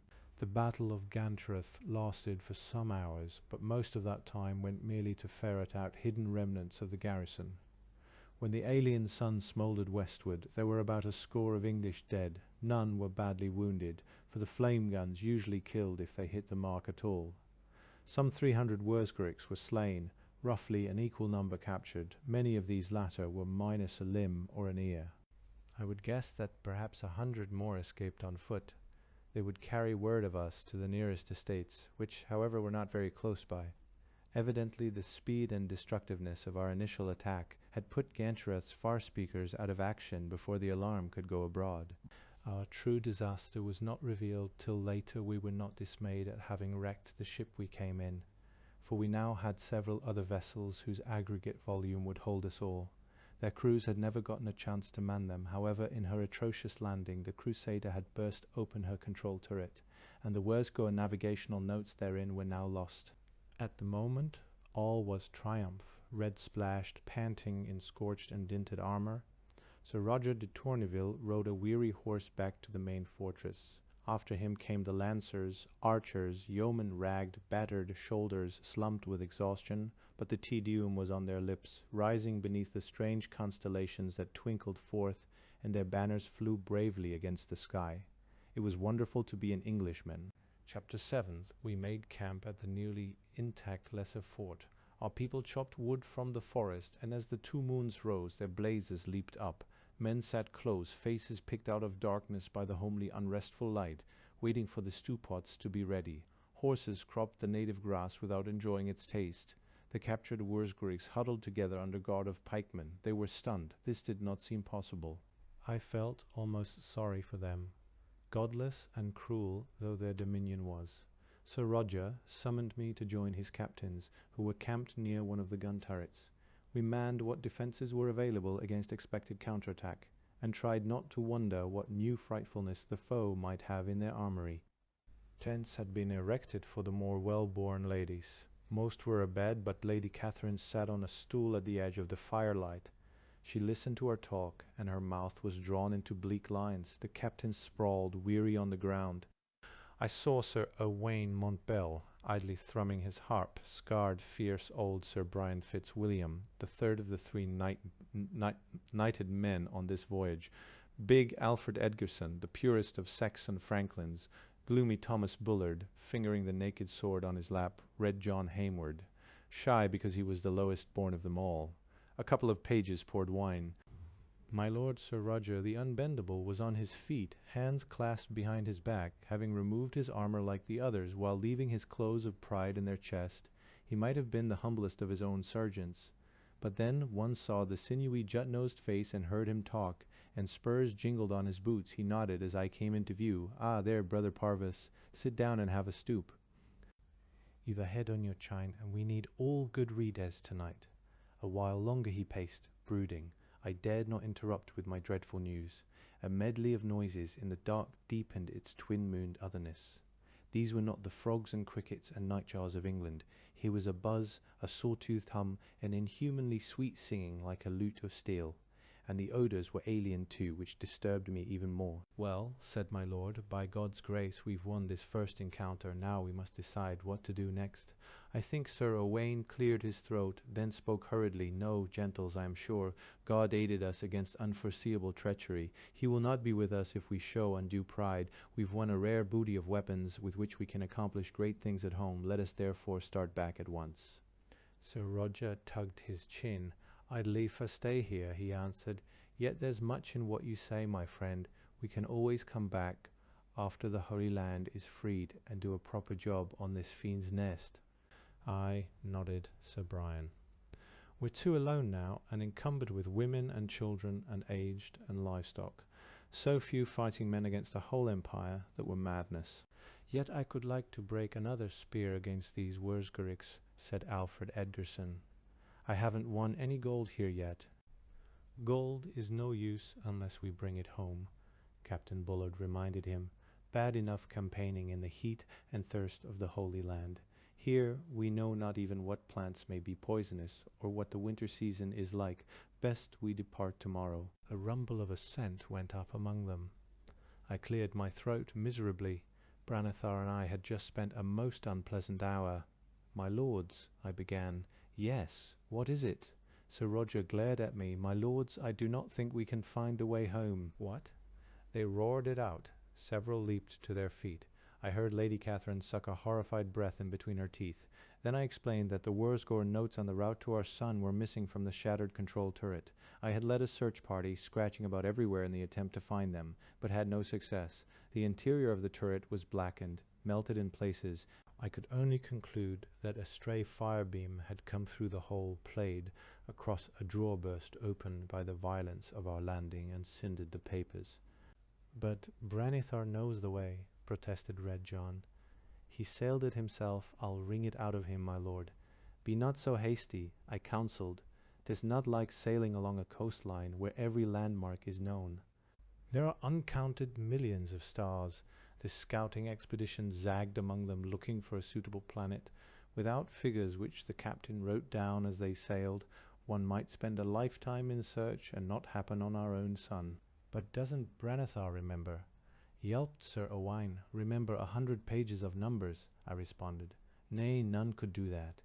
And this is the more true, since Branethar was not the captain of the ship nor the one who kept track of her wanderings and heaved the log and performed other navigational duties.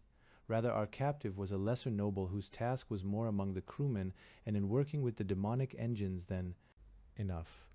Sir Roger gnawed his lip and stared at the ground. This changes things, yes. Was not the Crusaders' route known in advance, say by the Duke who sent her out? No, my lord, I said. Wurzgur scout ships merely go off in any direction the captain likes and look at any star he deems promising. Not till they come back and report does their duke know where they have been. A groan went up. Those were hardy men, but this was enough to daunt the 9 worthies. Sir Roger walked stiffly over to his wife and laid a hand on her arm. I'm sorry, my dear, he mumbled. She turned her face from him. Sir Owain arose. The knuckles stood forth pale on the hand that clutched his harp. This have you led us to, he shrilled. To death and damnation beyond the sky. Are you satisfied? Sir Roger clapped hand on hilt. Be still, he roared. All of you agreed with my plan. Not a one of you demurred. None were forced to come. We must all share the burden now, or God pity us. The younger knight muttered rebelliously, but sat down again. It was awesome how swiftly my lord rebounded from dismay to boldness. Of course it was a mask he put on for the others' benefit, but how many men could have done that much? Truly he was a peerless leader. I attribute it to the blood of King William the Conqueror, a bastard grandson of whom wed an illegitimate daughter of that Earl Godfrey, who was later outlawed for piracy, and so founded the noble de Tourneville house. Come now, said the Baron with a degree of cheerfulness, 'tis not so bad. We've but to act with steadfast hearts, and the day shall yet be ours. Remember, we hold a good number of captives whom we can use as a bargaining point. If we must fight again, we've already proven they cannot withstand us under anything like equal conditions. I admit there are more of them, and that they have more skill with these craven hell weapons. But what of that? 'Twill not be the first time brave men properly led have driven a seemingly stronger army from the field. At the very worst we can retreat. We have skyships enough, and can evade pursuit in the trackless deeps of space. But I'm fain to stay here, bargain shrewdly, fight where needful, and put my trust in God. Surely he, who stopped the sun for Joshua, can swat 1,000,000 Wurzguriks, if it pleases him, for his mercy endureth forever. After we've wrung terms from the foe, well, make them find our home for us and stuff our ships with gold. I say to you, hold fast for the glory of God, the honour of England, and the enrichment of us all. He caught them up, bore them on the wave of his own spirit, and had them cheering him at the end. They crowded close, hands on his hands above his great shining sword, and swore to remain true till the danger was past. Thereafter an hour went in eager planning, most of it, alas, wasted, for God seldom brings that to pass which man expects. Finally all went to their rest. I saw my lord take his wife's arm to lead her into his pavilion. She spoke to him, a harsh whisper. She would not hear his protests, but stood there denouncing him in the enemy night. The larger moon, already sinking, touched them with cold fire. Sir Roger's shoulders stumped. He turned and went slowly from her, wrapped himself in a saddle blanket, and slept in the dews of the field. It was strange that a man among men was so helpless against a woman. He had something beaten and pitiful about him. As he lay there, I thought it boded ill for us. Chapter 8. We had been too excited at first to pay attention, and afterward we slept too long. But when I woke again, finding it still dark, I checked the movement of stars against trees. Ah, how slowly! The night here was many times as long as on earth. This unnerved our folk badly enough in itself. The fact that we did not flee by now, it could no longer be concealed that treason, rather than desire, had brought us hither, puzzled many. But at least they expected weeks to carry out whatever the Baron decided. The shock, when enemy ships appeared even before dawn, was great. Be of good heart, I counselled Red John as he shivered with his bowman in the grey mists. 'Tis not that they have powers magical, you were warned of this at the captain's council. 'Tis only that they can talk across hundreds of miles and fly such distances in minutes. So as soon as one of the fugitives reached another estate, the word of us went abroad. Well, said Red John, not unreasonably, if that's not magic, I'd like to know what is. If magic, you need have no fear, I answered, for the black arts do not prevail against good Christian men. However, I tell you again, this is mere skill in the mechanic and warlike arts. And those do prevail against good Christian men, blubbered an archer. John cuffed him to silence while I cursed my own clumsy tongue. In that wan, tricky light, we could see many ships hovering, some of them as big as our broken Crusader. My knees drummed under my cassock. Of course, we were all inside the forescreen of the smaller fort, which had never been turned off. Our gunners had already discovered that the fire bombards placed here had controls as simple as any in the spaceship and stood prepared to shoot. However, I knew we had no true defense. One of those very powerful, explosive shells whereof I had heard hints could be fired, or the Wurzgeriks might attack on foot, overwhelming us with sheer numbers. Yet those ships did only hover in utter silence under the unknown stars. When at length the first pale dawn light streamed off their flanks, I left the bowmen and fumbled through dew-wet grass to the cavalry.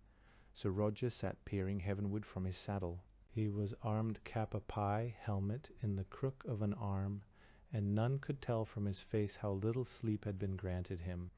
"Good morning, Brother Parvis," he said. "That was a long darkness." Sir Owain mounted close by, wet his lips. He was pale, his large long-lashed eyes sunken in dark rims. No midwinter night in England ever wore away so slowly, he said, and crossed himself. "The more daylight, then," said Sir Roger. He seemed almost cheerful. Now when he dealt with foemen rather than unruly womenfolk, Sir Owain's voice cracked across like a dry twig. "Why don't they attack?" he yelled. "Why do they just wait up there?" "It should be obvious. I never thought 'twould need mentioning," said Sir Roger. "Have they not good reason to be afraid of us?" "What?" I said, "Well, sire, of course we are Englishmen." However, my glance travelled back over the pitiful few tents pitched around the fortress walls, over ragged, sooty soldiers, over huddled women and grandsires, wailing children, over cattle, pigs, sheep, fowl, tended by cursing serfs, over pots where porridge bubbled. "However, my lord," I finished, "at the moment we look more French." The Baron grinned. "What do they know about French and English?" "For that matter, my father was at Bannockburn, where a handful of tattered Scottish pikemen broke the chivalry of King Edward II.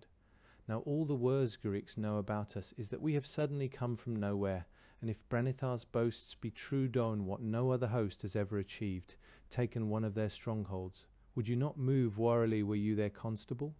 The guffaw that went up among the horse troopers spread down to the foot until our whole camp rocked with it. I saw how the enemy prisoners shuddered and shrank close together when that wolfish noise smote them. As the sun rose, a few Wurzgo boats landed very slowly and carefully a mile or so away. We held our fire, so they took heart and sent out people who began to erect machinery on the field. "Are you going to let them build a castle under our very noses?" cried Thomas Bullard. "'Tis less likely they'll attack us if they feel a little more secure," the Baron answered. "I want it made plain that we'll parley." His smile turned wry. "Remember, friends, our best weapon now is our tongues."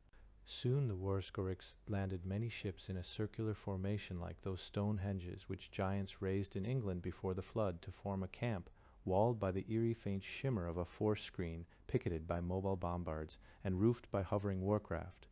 Only when this was done did they send a herald. The squat shape strode boldly enough across the meadows, though well aware that we could shoot him down.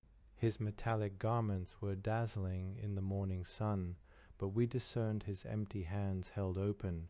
Sir Roger himself rode forth, accompanied by myself, gulping our fathers on a palfrey. The Wurzgor shied a trifle as the huge black stallion and the iron tower astride it loomed above him.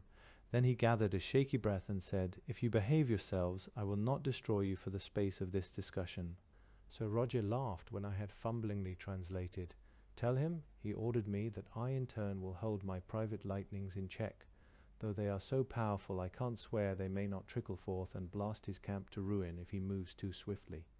"But you haven't any such lightnings at your command, sire," I protested. "It wouldn't be honest to claim you do."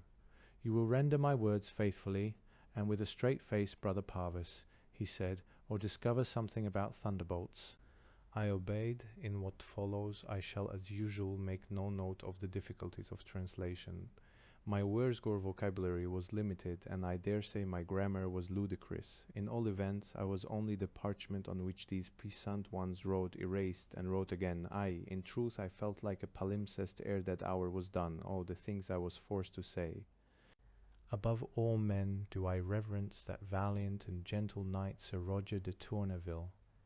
Yet when he blandly spoke of his English estate, the small one, which only took up 3 planets of his personal defence of Roncesvalles against 4 million paynim, and his single-handed capture of Constantinople on a wager, and the time guesting in France, when he accepted his host's invitation to exercise the droit de seigneur for 200 peasant weddings on the same day, and more his words nigh choked me, though I am accounted well versed both in courtly romances and the lives of the saints. My sole consolation was that little of this shameless mendacity got through the language difficulties. The Wurzgor herald understanding merely, after a few attempts to impress us, that here was a person who could outbluster him any day of the week. Therefore he agreed on behalf of his lord that there would be a truce while matters were discussed in a shelter to be erected midway between the 2 camps. Each side might send a score of people thither at high noon, unarmed. While the truce lasted, no ships were to be flown within sight of either camp. So, exclaimed Sir Roger gaily as we cantered back, I've not done so ill, have I? K. I answered. He slowed to a smoother pace, and I tried again. Indeed, sire. St. George, or more likely, I fear, St. Dismas, patron of thieves, must have watched over you. And yet, yes, he prompted me. Be not afraid to speak your mind, brother Parvis, with a kindness wholly unmerited. Ofttimes I think you've more head on those skinny shoulders than all my captains lumped together. Well, my lord, I blurted, you've wrung concessions from them for a while, as you foretold they are being cautious whilst they study us. And yet how long can we hope to fool them? They have been an imperial race for centuries. They must have experience of many strange peoples living under many different conditions. From our small numbers, our antiquated weapons, our lack of home-built spaceships, will they not soon deduce the truth and attack us with overwhelming force? His lips thinned. He looked toward the pavilion which housed his lady and children. Of course, he said, I hope but to stay their hand a short while. And what then? I pursued him. I don't know, whirling on me, fierce as a stooping hawk. He added, but 'tis my secret, do you understand? I tell it to you as if in confession. Let it come out. Let our folk know how troubled and planless I truly am. And we're all done. I nodded. Sir Roger struck spurs to his horse and galloped into camp, shouting like a boy. Chapter 9. During the long wait before Tharigson reached its noontide, my master summoned his captains to a council. A trestle table was erected before the central building, and there we all sat. By God's grace, he said, we're spared a while. You'll note that I've even made them land all their ships. I'll wrangle to win us as much more respite as may be. That time must be put to use. We must strengthen our defenses. Also we'll ransack this fort, seeking especially maps, books, and other sources of information. Those of our men who are at all gifted in the mechanic arts must study and test every machine we find, so that we can learn how to erect force screens and fly and otherwise match our foes. But all this has to be done secretly in places hidden from enemy eyes, for if ever they learn we don't already know all about such implements, he smiled and drew a finger across his throat. Good Father Simon, his chaplain turned a little green. Must you? He said faintly. Sir Roger nodded at him. I've work for you too. I shall need Brother Parvis to interpret Wurzgor for me, but we have one prisoner, Branithar, who speaks Latin. I would not say that, sire, I interrupted. His declensions are atrocious, and what he does to irregular verbs may not be described in gentle company. Nevertheless, until he's mastered enough English, a cleric is needed to talk to him. You see, he must explain whatever our students of the captured engines do not understand, and must interpret for any other Wurzgor prisoners whom we may question. Ah, but will he do so? Said Father Simon. He is a most recalcitrant heathen, my son, if indeed he has any soul at all. Why, only a few days ago on the ship, in hopes of softening his hard heart, I stood in his cell reading aloud the generations from Adam to Noah, and had scarcely gotten past Jared when I saw that he had fallen asleep. Have him brought hither, commanded my lord. Also, Find one-eyed Hubert and tell him to come in full regalia. While we waited, talking in hushed voices, Alfred Edgerson noticed how I sat quiet. "Well now, brother Parvis," he boomed, "what ails you?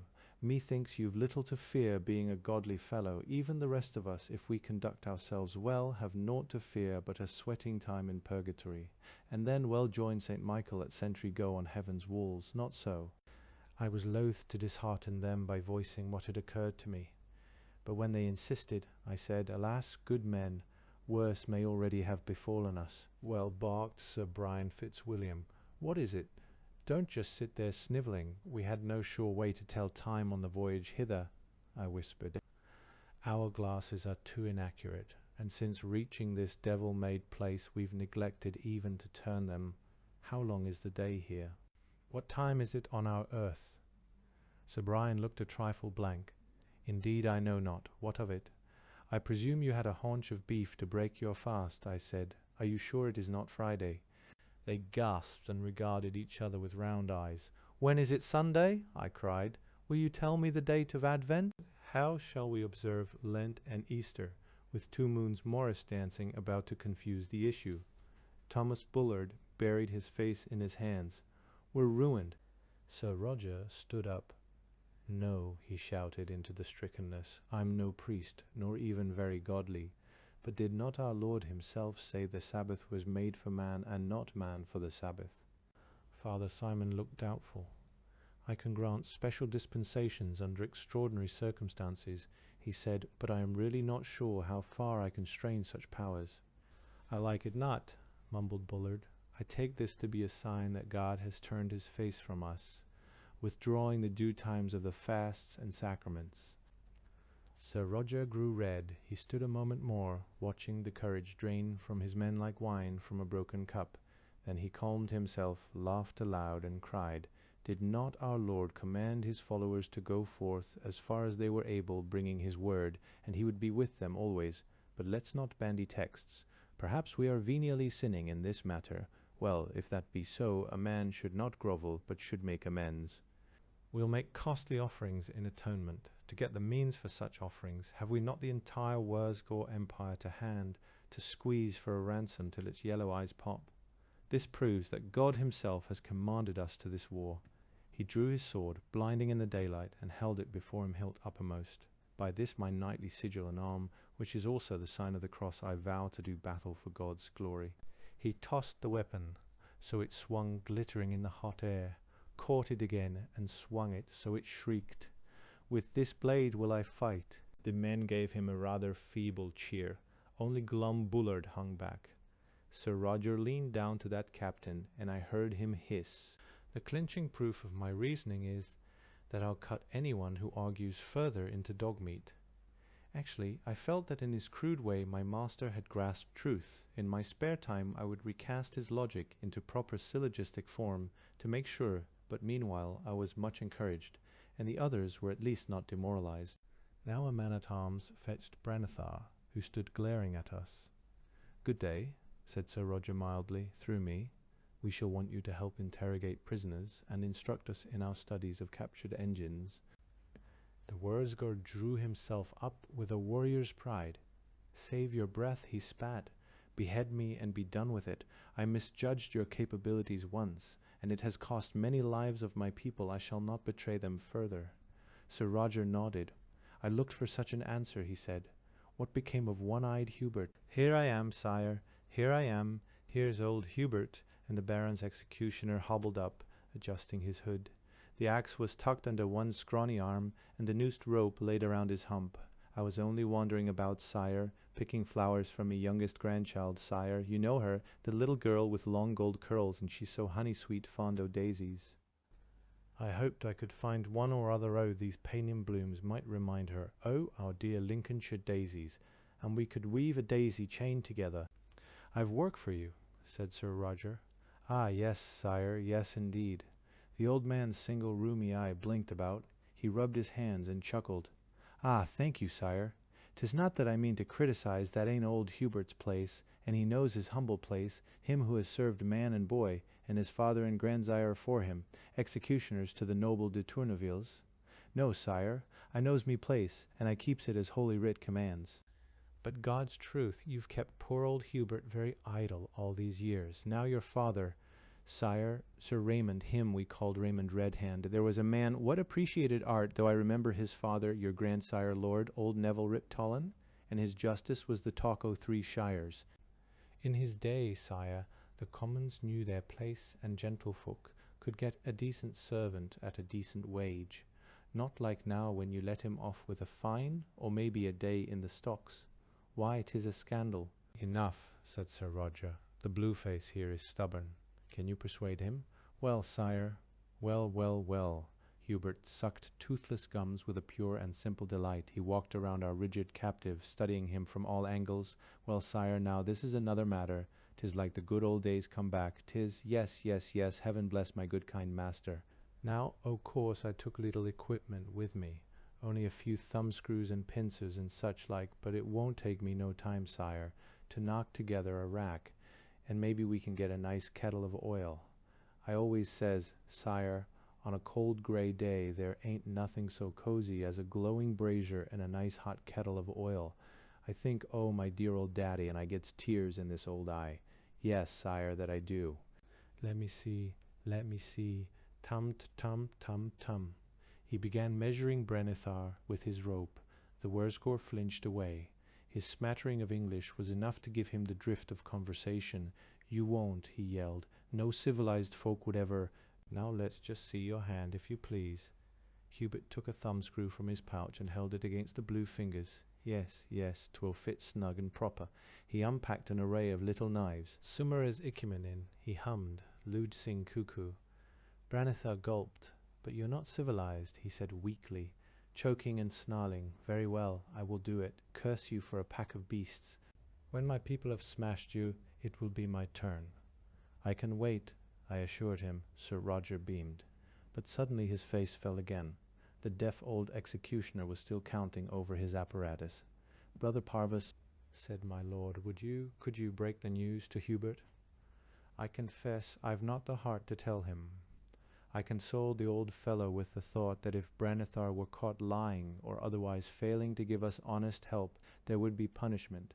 This sent him hobbling happily off to construct a rack. I told Brenethar's guard to make sure the Wurzgor saw that work. Chapter X.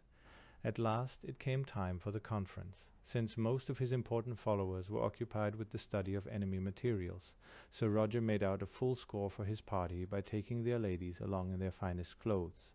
Otherwise only a few unarmed troopers in borrowed court panoply accompanied him and me, as they rode across the field toward that pergola-like structure which a Wurzgor machine had erected in an hour between the two camps of some shimmering pearly material. Sir Roger said to his wife, I would not take you into peril like this if I had any choice. 'Tis only that we must impress them with our power and wealth. Her face remained stony, turned from him toward the vast sinister columns of grounded ships. I will be no more endangered there, my lord, than are my children back in the pavilion. God's name, he groaned, I was wrong.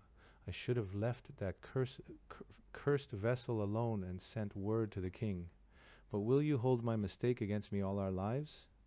They will not be long lives, thanks to your mistake, she said. He bridled. You swore at the wedding. Oh yes, have I not kept my oath? I have refused you no obedience. Her cheeks flamed, but God alone may command my feelings. I won't trouble you any more, he said thickly. This I did not hear myself. They rode ahead of us, all the wind tossing their scarlet cloaks, his plumed bonnet and the veils on her conical headdress, like a picture of the perfect knight and his love. But I set it down here, conjecturally, in light of the evil luck which followed. Being of gentle blood, Lady Catherine controlled her manner. When we drew up at the meeting place, her delicate features showed only a cold scorn directed at the common foe. She took Sir Roger's hand and dismounted, cat-graceful. He led the way more clumsily, with stormy brows. Inside the curtained pergola was a round table, encircled by a kind of cushioned pew. The Wurzgor chiefs filled one half, their snouted blue faces unreadable to us, but their eyes flickering nervously. They wore metal mesh tunics with bronze insignia of rank in silk and vair. golden chains, ostrich plumes, cordovan hose, slashed and puffed sleeves, curl-toed shoes. The English showed like peacocks in a hen yard. I could see that the aliens were taken aback. The contrasting plainness of my friar's habit jarred them all the worse. I folded my hands, standing, and said in the Wurzgur tongue, for the success of this parley, as well as to seal the truce, let me offer a paternoster. A what? Asked the chief of the foe. He was somewhat fat, but dignified and with a strong visage. Silence, please, I would have explained, but their abominable language did not seem to have any word for prayer. I had asked Branethar, paternoster, quiet in coelis. I began, while the other English knelt with me. I heard one of the Wurzgurigs mutter, "See, I told you they are barbarians. It's some superstitious ritual." "I'm not so sure," answered the chief dubiously. "The Jers of Boda now have certain formulas for psychological integration.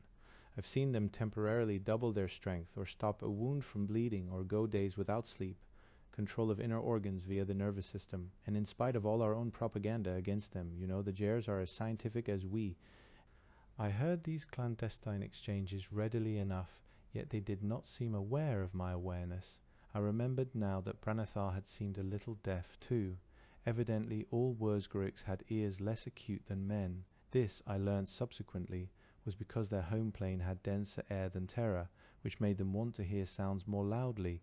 Here on Tharixon, with air about like England, they must raise their voices to be heard. At the time I accepted God's gift, thankfully, without stopping to wonder why, nor to warn the foe. Amen. I finished. We all sat down at the table. Sir Roger stabbed the chief with bleak grey eyes. "Am I dealing with a person of suitable rank?" he asked. I translated. "What does he mean by rank?" The head Wurzgur wondered. "I am the governor of this planet, and these are the primary officers of its security forces." "He means," I said, "are you sufficiently well born that he will not demean himself by treating with you?" They looked still more bewildered. I explained the concept of gentle birth as well as I could, which, with my limited vocabulary, was not well at all. We must thresh it over for quite some time before one of the aliens said to his lord, "I believe I understand, Grath Huruga. If they know more than we do about the art of breeding for certain traits, I must interpret many words new to me from context. Then they may have applied it to themselves.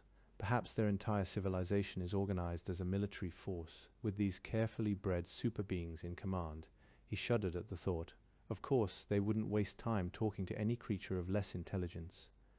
Another officer exclaimed, "No, that's fantastic. In all our explorations, we've never found. We have touched only the smallest fragment of the Via Galactica so far."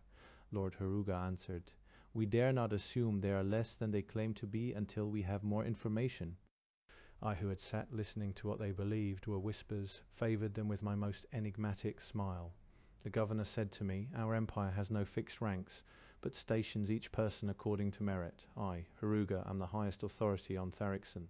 Then I can treat with you until word has reached your emperor," said Sir Roger through me. I had trouble with the word emperor. Actually, the Wurzgur domain was like nothing at home. Most wealthy, important persons dwelt on their vast estates with a retinue of blue-faced hirelings. They communicated on the far speaker and visited in swift aircraft or spaceships.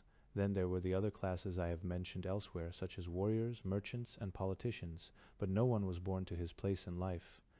Under the law, all were equal, all free to strive as best they might for money or position. Indeed, they had even abandoned the idea of families. Each Wurzgur lacked a surname, being identified by a number instead in a central registry. Male and female seldom lived together more than a few years. Children were sent at an early age to schools, where they dwelt until mature, for their parents oftener thought them an encumbrance than a blessing. Yet this realm, in theory a republic of freemen, was in practice a worse tyranny than mankind has known even in Nero's infamous day. The Wurzgurigs had no special affection for their birthplace. They acknowledged no immediate ties of kinship or duty. As a result, each individual had no one to stand between him and the all-powerful central government. In England, when King John grew overweening, he clashed both with ancient law and with vested local interests, so the barons curbed him, and thereby wrote another word or two of liberty for all Englishmen. The Wurzgur were a lickspittle race, unable to protest any arbitrary decree of a superior. Promotion according to merit meant only promotion according to one's usefulness to the imperial ministers. But I digress, a bad habit for which my archbishop has often been forced to reprove me. I return then to that day in the place of Neka, when Heruga turned his terrible eyes on us and said, "It appears there are two varieties of you, two species." "No," said one of his officers. "Two sexes, I'm sure. They are clearly mammals." "Ah, yes." Heruga stared at the gowns across the table, cut low in shameless modern modes. "So I see." When I had rendered this for Sir Roger, he said, "Tell them, in case they are curious, that our womenfolk wield swords side by side with men." Ah, Heruga pounced on me. "That word sword, do you mean a cutting weapon?" I had no time to ask my master's advice. I prayed inwardly for steadiness and answered, "Yes, you have observed them on our persons in camp. We find them the best tool for hand-to-hand combat. Ask any survivor of the Gantrath garrison." Yes, one of the Wurzguriks looked grim. "We have neglected the tactics of infighting for centuries, Grath Heruga." There seemed no need for them, but I do remember one of our unofficial border clashes with the Jairs. It was out on Ulos Ofor, and they used long knives to wicked effect. For special purposes, yes, yes. Heruga scowled.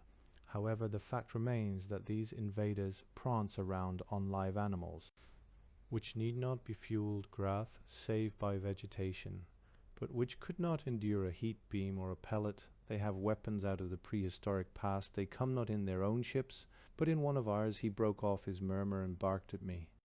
"See here, I've delayed long enough. Yield to our judgment, or we shall destroy you." I interpreted.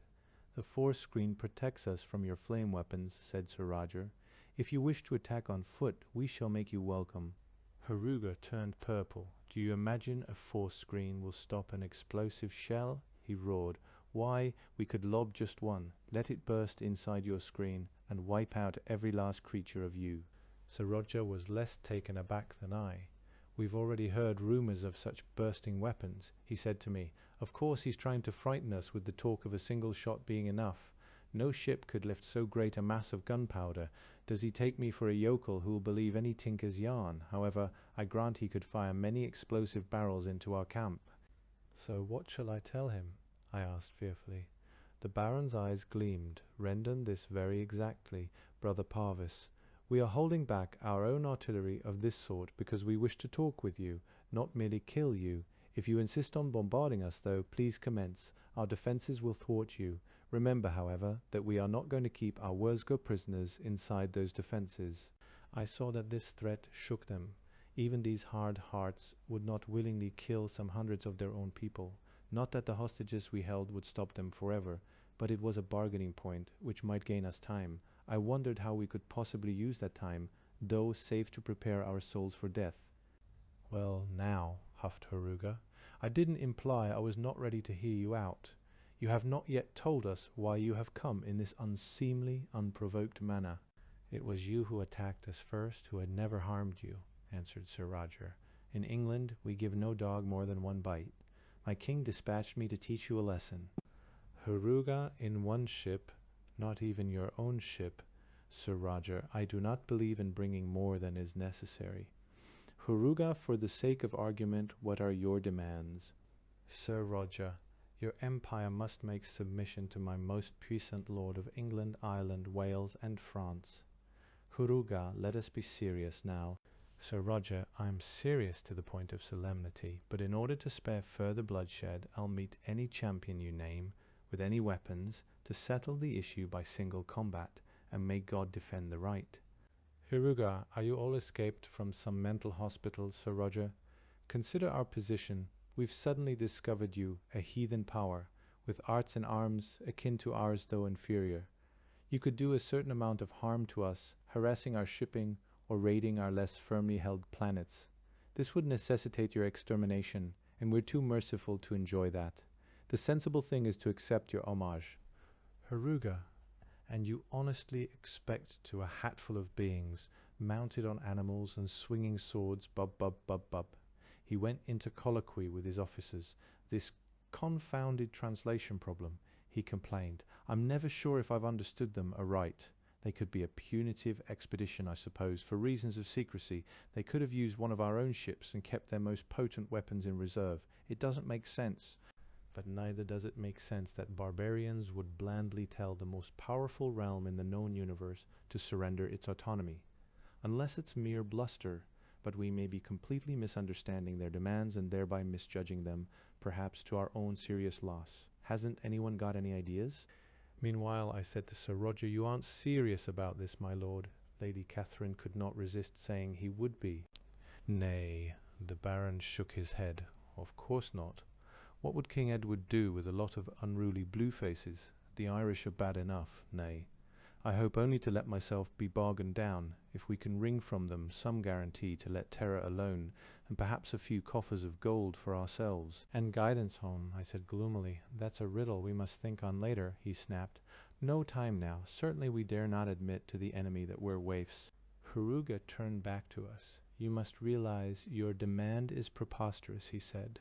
"However, if you can demonstrate that your realm is worth the trouble, our emperor will be glad to receive an ambassador from it." Sir Roger yawned and said languidly through me, "Spare your insults. My monarch will receive your emissary, perhaps, if that person adopts the true faith."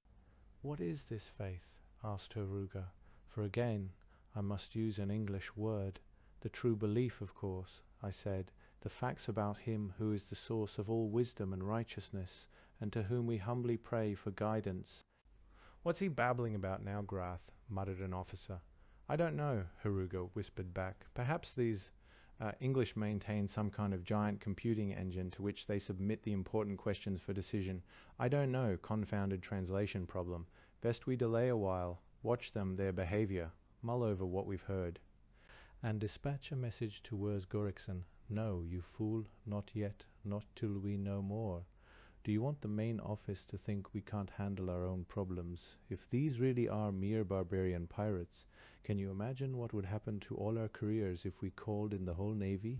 Heruga turned to me and said aloud, "We have ample time for discussion. Let us adjourn until tomorrow, and think well in the meantime on every implication." Sir Roger was glad of that. "Let's make certain of the truce terms, though," he added. I was getting more facility in the Wursko language with every hour, so I was soon able to elucidate that their concept of a truce was not ours. Their insatiable hunger for land made them the enemy of all other races, so they could not imagine a binding oath exchanged with anyone not blue and tailed. The armistice was no formal agreement at all, but a statement of temporary mutual convenience. They declared that they did not at present find it expedient to fire on us, even when we grazed our kine beyond the forescreen. This condition would prevail as long as we refrained from attacking any of them who moved about in the open. For fear of espionage and missile dropping, neither side wished the other to fly within view of the camps, and would shoot at any vessel which lifted. That was all. They would surely violate this if they decided it was to their interest. They would work us harm if they saw any method of doing so, and they expected us to feel likewise. "They have the better of it, sire," I mourned. "All our flying craft are here. Now we can't even jump into our spaceships and flee. They'd pounce ere we could elude pursuit, whereas they have many other ships elsewhere on the planet, which may hover freely beyond the horizon and be ready to assail us when the time comes." "Nevertheless," said Sir Roger, "I perceive certain advantages. This business of neither giving nor expecting pledges, aye, it suits you," murmured Lady Catherine. He whitened, leaped to his feet, bowed at Heruga, and led us out. Chapter Oaks A.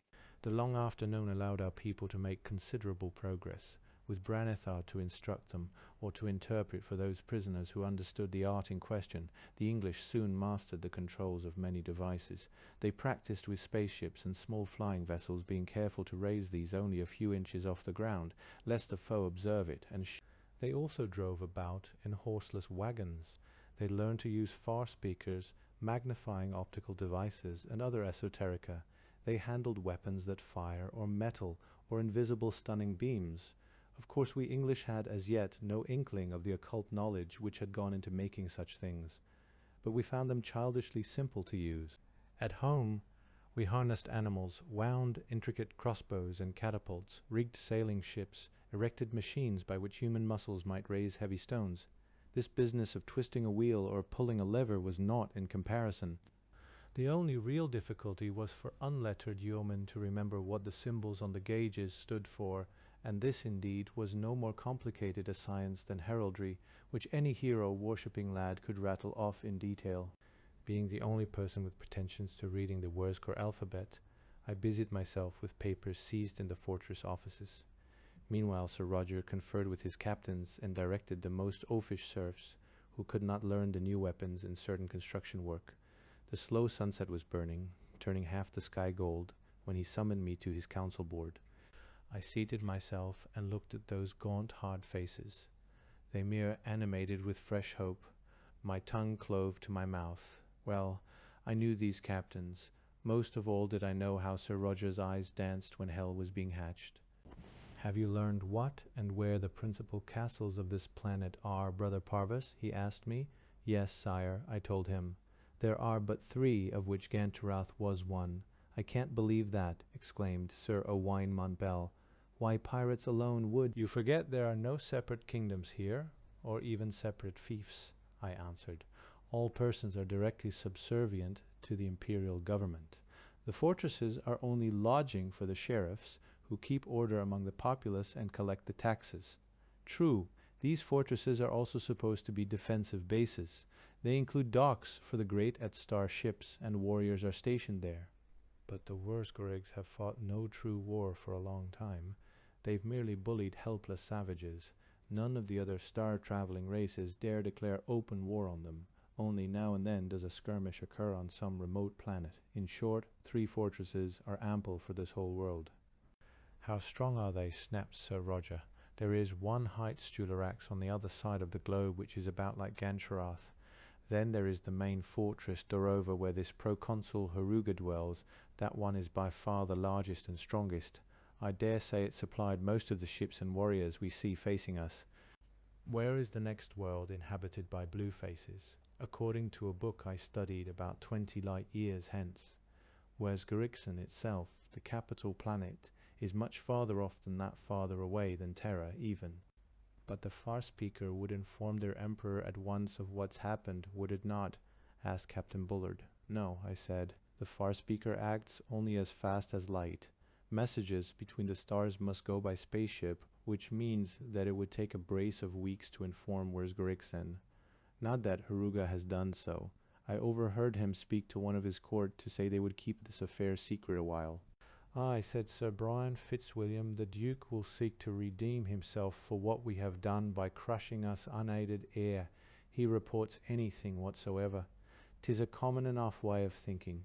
"If we hurt him badly enough, though, he'll scream for help," prophesied Sir Owain. "Just so," agreed Sir Roger, "and I've thought of a way to hurt him."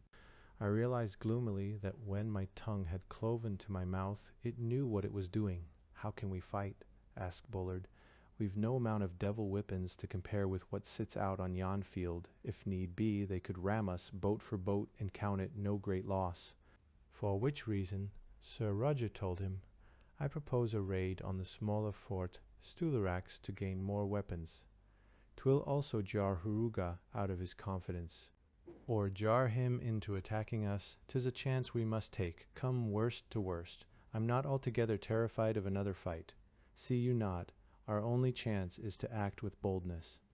There was no great demurral. Sir Roger had had hours in which to jolly his folk. They were ready enough to accept his leadership again.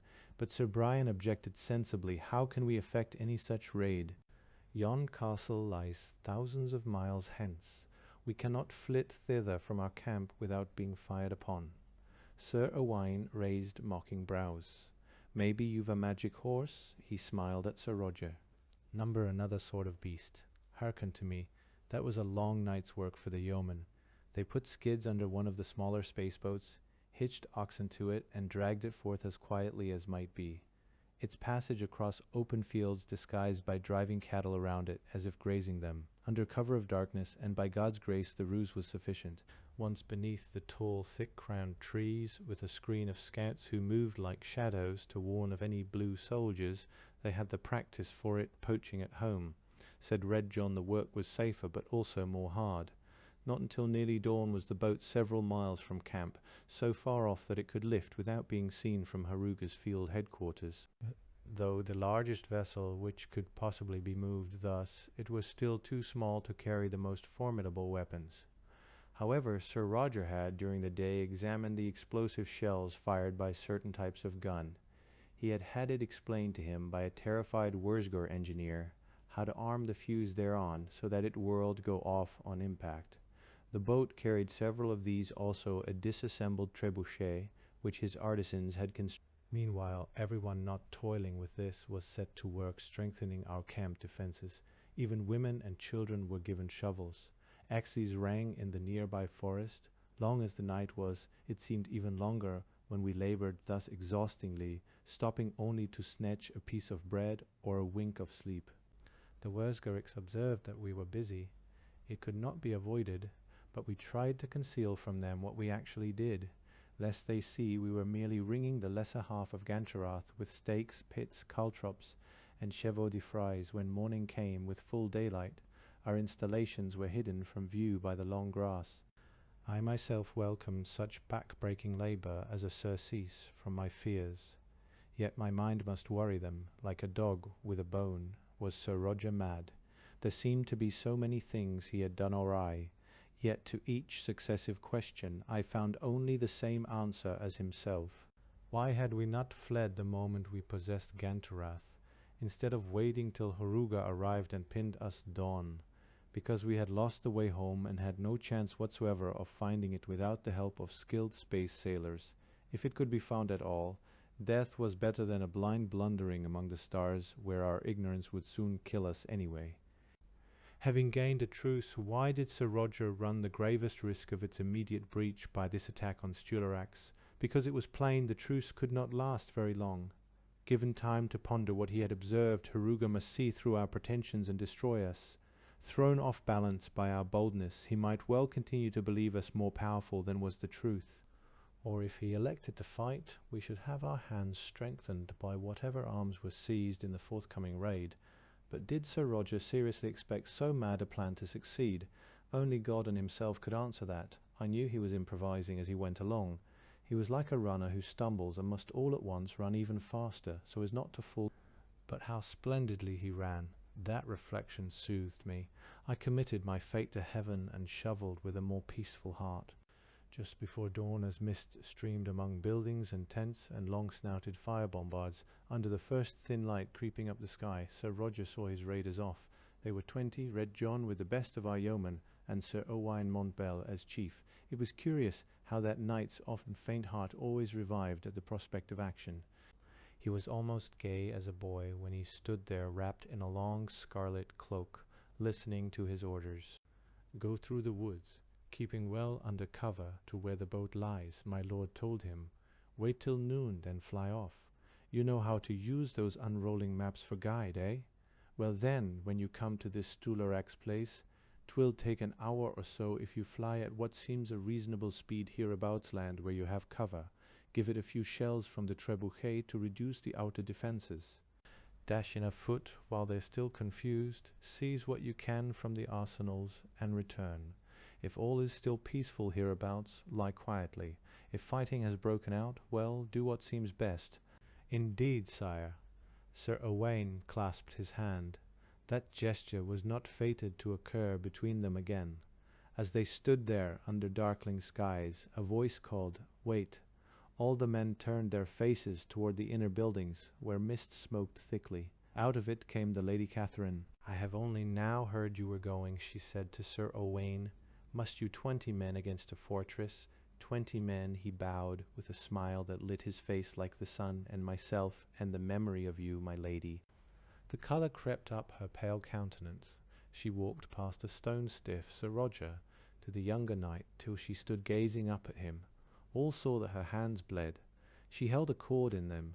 "After I could no more lift a spade this night," she whispered, "I helped twine bowstrings. I can give you no other token." Sir Owain accepted it in a great silence. Having laid it within his shirt of chainmail, he kissed her scarred small fingers. Straightening his cloak as well about him, he led his yeomen into the forest. Sir Roger had not moved. Lady Catherine nodded a little.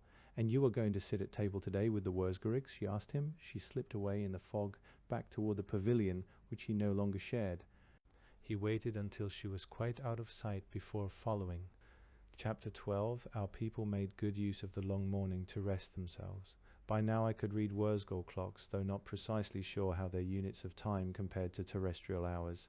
At high noon I mounted my palfrey and met Sir Roger to go to the conference. He was alone. Methought we were to be a score, I faltered. His countenance was wooden. No more reason for that, he said. It may go ill for us in yon rendezvous when Huruga learns of the raid. I'm sorry I must hazard you. I was sorry too, but wished not to spend time in self-pity, which could be more usefully devoted to telling my beads. The same Wurzgol officers awaited us within the pearly curtains. Huruga looked his surprise as we trod in. "Where are your other negotiators?" he asked sharply. "At their prayers," I replied, which was belike true enough. "There goes that word again," grumbled one of the blueskins. "What does it mean?" Thus I illustrated by saying an Ave and marking it off on my rosary. "Some kind of calculating machine, I think," said another Wurzgor. "It may not be as primitive as it looks on the outside, either." "But what does it calculate?" whispered a third one. His ears raised straight up with uneasiness. Huruga glared. "This has gone far enough," he snapped. "All night you were at work over there. If you planned some trick—" "Don't you wish you had a plan?" I interrupted in my most Christianly sweet voice. As I hoped, this insolence rocked him back. We sat down, after chewing on it a moment. Huruga exclaimed, "About your prisoners. I am responsible for the safety of residents of this planet. I cannot possibly treat with creatures who hold Wurzgorics captive. The first condition of any further negotiations must be their immediate release." "'Tis a shame we cannot negotiate then," said Sir Roger via myself. "I don't really want to destroy you." "You shall not leave this place until those captives are delivered to me," said Huruga. I gasped. He smiled coldly. "I have soldiers on call in case you too brought something like this." He reached in his tunic and pulled out a pellet-throwing handgun. I stared down the muzzle and gulped. Sir Roger yawned. He buffed his nails on a silken sleeve. "What did he say?" B asked me. I told him. "Treachery," I groaned. "We were all supposed to be unarmed." "Nay, remember, no oaths were sworn. But tell his disgrace, Duke Huruga, that I foresaw this chance and carry my own protection." The Baron pressed the ornate seal ring on his finger and clenched his fist. "I have cocked it now. If my hand unclasps for any reason before 'tis uncocked again, the stone will burst with enough force to send us all flying past St. Peter." Through clattering teeth, I got this mendacious message out. Huruga sprang to his feet. "Is this true?" he roared. Aye, indeed it is," I said. "BB by Mahomet, I swear it." The blue officers huddled together. From their frantic whispers I gathered that a bombshell as tiny as that sealstone was possible in theory, though no race known to the Wurzgorics was skillful enough to make one. Calm prevailed at last. "Well," said Huruga, "it looks like an impasse. I myself think you're lying, but do not care to risk my life." He slipped the little gun back in his tunic. "However, you must realize this is an impossible situation. If I can't obtain the release of those prisoners myself, I shall be forced to refer this whole matter to the Imperium on Wurzgoriksen." "You need not be so hasty," Sir Roger told him. "We'll keep our hostages carefully. You may send chirurgeons to look after their health. To be sure, we must ask you to sequestrate all your armament, as a guarantee of good faith, but in return, well mount guard against the Saracens." "The what?" Huruga wrinkled his bony forehead. "The Saracens, heathen pirates. You've not encountered them. I find that hard to believe, for they range widely. Why, at this very minute a Saracen ship could be descending on your own planet to pillage and burn." Huruga jerked. He pulled an officer aside and whispered to him. This time I could not follow what was said. The officer hurried out. "Tell me more," said Huruga. "With pleasure." The Baron leaned back in his seat at cross-legged ease. I could never have achieved his calm. As nearly as I could gauge, Sir Owain's boat must now be at Stularax, for recall how much slower this conversation was than I have written it, with all the translation, the pauses to explain some uncomprehended word, the search for a telling phrase. Yet Sir Roger spun out his yarn as if he had eternity. He explained that we English had fallen so savagely upon the Wurzgorics, because their unprovoked attack led us to think they must be new allies of the Saracens. Now that we understood otherwise, it was possible that in time England and Wurstgericsen could reach agreement, alliance against this common menace. The blue officer dashed back inside. Through the door flap I saw soldiery in the alien camp hurrying to their posts. A roar of awakening machines came to my ears. Well, Haruga barked at his underling. Reports the far speaker outlying homes saw a bright flash Stularax. Gone must have been a shell of the superpowered type. The fellow blurted it out between his pantings. Sir Roger exchanged a look with me as I translated. Stularax gone, utterly destroyed. Our aim had only been to reeve some more weapons, especially light portable ones for our men-at-arms, but if everything had vanished in smoke. Sir Roger licked dry lips. "Tell him the Saracens must have landed, Brother Parvis," he said. "Haruga, I gave me no chance." Breast heaving with wrath, amber eyes turned blood red, he stood shaking, pulled out his handgun again and screamed, "No more of this farce. Who else was with you? How many more spaceships have you?" Sir Roger uncoiled himself till he loomed above the stumpy Wurzgerichs like an oak on a heath. He grinned, touched his signet ring meaningfully, and said, "Well, now you can't expect me to reveal that. Perhaps I'd best return to my camp till your temper has cooled." I could not phrase it so smoothly in my halting words. Haruga snarled, "Oh no, here you stay, I go." Sir Roger shook his close-cropped head. "Incidentally, if for any reason I don't return, my men have orders to kill all the prisoners." Haruga heard me out. With a self-mastery I admired, he replied, "Go then. But when you are back, we shall attack you. I do not propose to be caught between your camp on the ground and your friends in the sky." "The hostages," Sir Roger reminded him. "We shall attack," repeated Haruga doggedly. "It will be entirely with ground forces, partly to spare those same prisoners, and partly, of course, because every spaceship and aircraft must get aloft and search for those attackers of Stularax. We will also refrain from using high explosive weapons, lest we destroy the captives." But he stabbed a finger down upon the table. "Unless your weapons are far superior to what I think, we will overwhelm you with sheer numbers, if nothing else. I don't believe you even have any armored wagons, only a few light ground cars captured at Gantaroth. Remember, after the battle, such of your folk as survive will be our prisoners. If you have harmed a single one of those Wurzgorichs you hold, your people will die, very slowly. If you yourself are caught alive, Sir Roger de Tourneville, you will watch all of them die before you do yourself." The Baron heard me render this for him. The lips were very pale in his sunburned face. "Well, Brother Parvis," he said in rather a small voice, "it's not worked out as well as I hoped, though perhaps not quite as badly as feared. Tell him that if he will indeed let us two return safely, and confine his attack to ground forces, and avoid high explosive shells, our hostages shall be safe from anything but his own fire." He added wryly, "I don't think I could have made myself butcher helpless captives anyhow, but you need not tell him that." Haruga merely jerked his head, an icy gesture when I gave him the message. We two humans leapt into the saddle and turned back. We held our horses to a walk, to prolong the truce and the feel of sunlight on our faces. "What happened at Stularax Castle, sire?" I whispered. "I know not," said Sir Roger, "but I'll hazard that the blue faces spoke truly, and I didn't believe it when they said one of their more powerful shells could wipe out an encampment.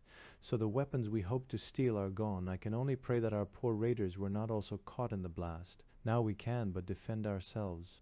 He raised his plumed head. "Yet Englishmen have ever fought best with their backs to the wall." Chapter 13th. So we rode into camp, and my lord shouted Haro as if this battle had been his dearest wish. In a great iron clangor our folk went to their stations. Let me describe our situation more fully. As a minor base, Gantrath was not built to withstand the most powerful forces of war. The lesser portion, which we occupied, consisted of several low masonry buildings arranged in a circle. Outside that circle were the armoured emplacements of the fire bombards, but these, being meant only to shoot upward at skycraft, were useless to us now. Underground was a warren of rooms and passages. There we put our children, aged, prisoners and cattle, in charge of a few armed serfs. Such older people, or others not fit for combat, as were spry enough, waited near the middle of the buildings, prepared to carry off the wounded, fetch beer, and otherwise aid the fighting line. This line stood on the side facing the Wurzgor camp, just within the low earthen wall erected during the night. Their pikes, bills, and axes were reinforced at intervals by squads of bowmen, the cavalry poised at either wing. Behind them were the younger women and certain untrained men who shared out our all too few pellet weapons. The force screen made fire guns useless. Around us shimmered the pale heat lightning of that shield. Behind us rose the ancient forest. Before us bluish grass rippled down the valley, isolated trees soothed, and clouds walked above the distant hills. It all had the eerie loveliness of a landscape in fairy, preparing bandages with the above-ground non-combatants. I wondered why there must be hatred and killing in so sweet a realm. Flying craft thundered skyward and out of sight from the Wurzgor camp. Our gunners dropped a few ere they were all gone. A number remained on the ground, held in reserve. They included some of the very largest transport ships. At the moment, however, my chief interest was the ground.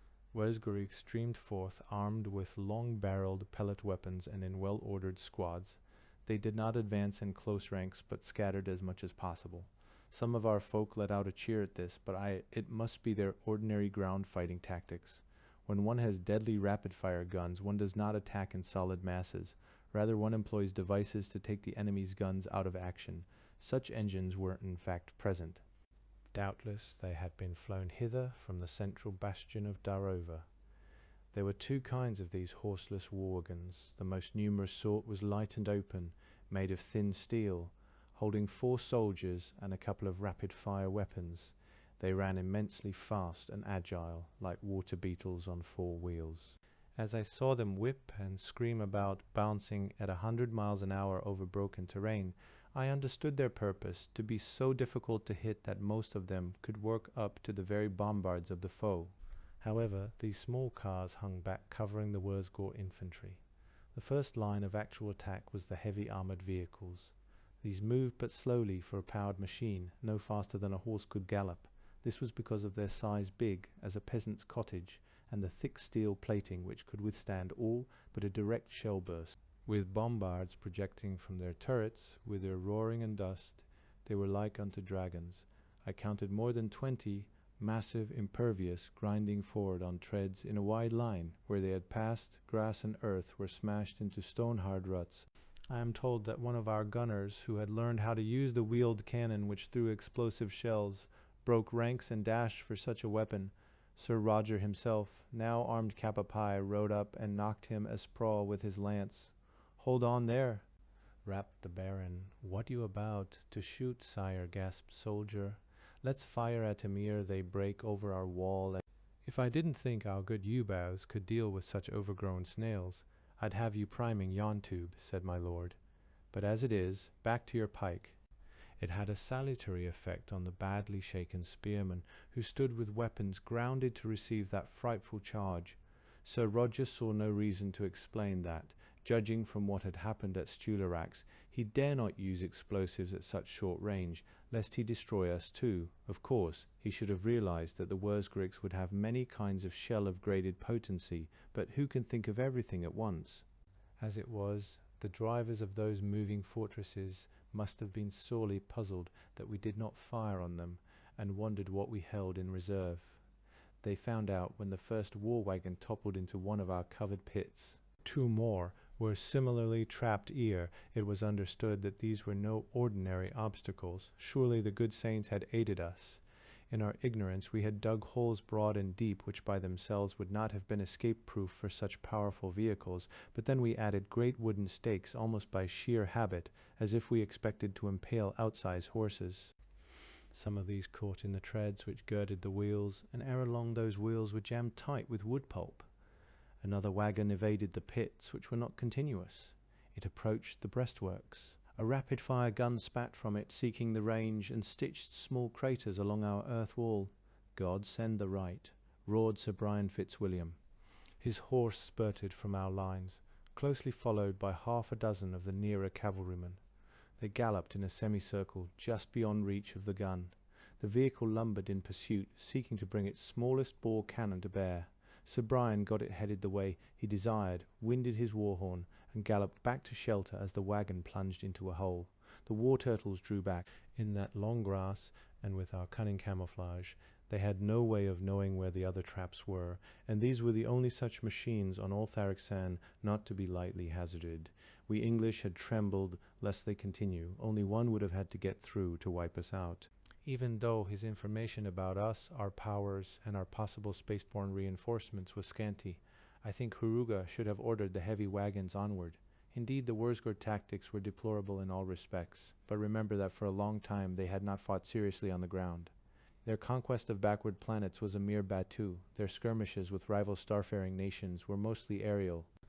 Thus, Huruga, discouraged by our pits, but heartened by our failure to use low-power shellfire, withdrew the great cars. Instead, he sent the infantry and the light vehicles against us. His idea was plainly for them to find a path between our traps and market for the giant machines to follow. The blue soldiers came at a run, scarcely visible through the tall grass divided into little squads. I myself, being placed far back, saw only the occasional flash of a helmet, and the poles which they stuck up here and there to mark a safe channel for the heavy wagons. Yet I knew they numbered many thousands. My heart thudded within me, and my mouth longed for a beaker of ale. Ahead of the soldiers came racing the light cars. A few of them went into pits and at such speeds were horribly wrecked, but most sped in a straight line straight into the stakes we had planted in the grass near our breastworks in case of a cavalry charge. So fast were they travelling, the cars were almost as vulnerable to such a defence as horses would be. I saw one rise in the air, turn over, smash back to earth, and bounce twice ere it broke apart. I saw another impale itself, spout liquid fuel, and burst into flame. I saw a third swerve and crash into several more, escaping the abades, ran over the caltrops we had scattered around. The iron spikes entered the soft rings encircling their wheels and were not to be gotten out. A car so injured could at best limp feebly from the battle. Commands in the harsh Wurzgord tongue must have rattled over the fast speaker. The majority of the open cars, still unscathed, ceased to mill about. They drew into a loose but orderly formation and advanced at a walking pace. Snap went our catapults, and crash went our ballistae, bolts, stones, and pots of burning oil held atrociously among the advancing vehicles. Not many were thus disabled, but their line wavered and slowed. Then our cavalry charged. A few of our horsemen died, caught in a storm of lead, but they had not far to gallop to reach the enemy. Also, the grass fires started by our oil pots confused Wurzgord vision with their heavy smoke. I heard a clang and boom as lances burst against iron sides, then had no more chance to watch that struggle. I know only that the lancers failed to disable any car with their shafts. However, it startled the drivers so much that these often failed completely to defend themselves against what followed. Rearing horses brought down hoofs to crumple the thin steel plates. A few quick swipes of axe, mace, or sword emptied a vehicle of its crew. Some of Sir Roger's men used handguns to good effect, or small round shells which burst and scattered jagged fragments when thrown after a pin was released. The Wurzgorics had similar weapons, of course, but less determination to use them.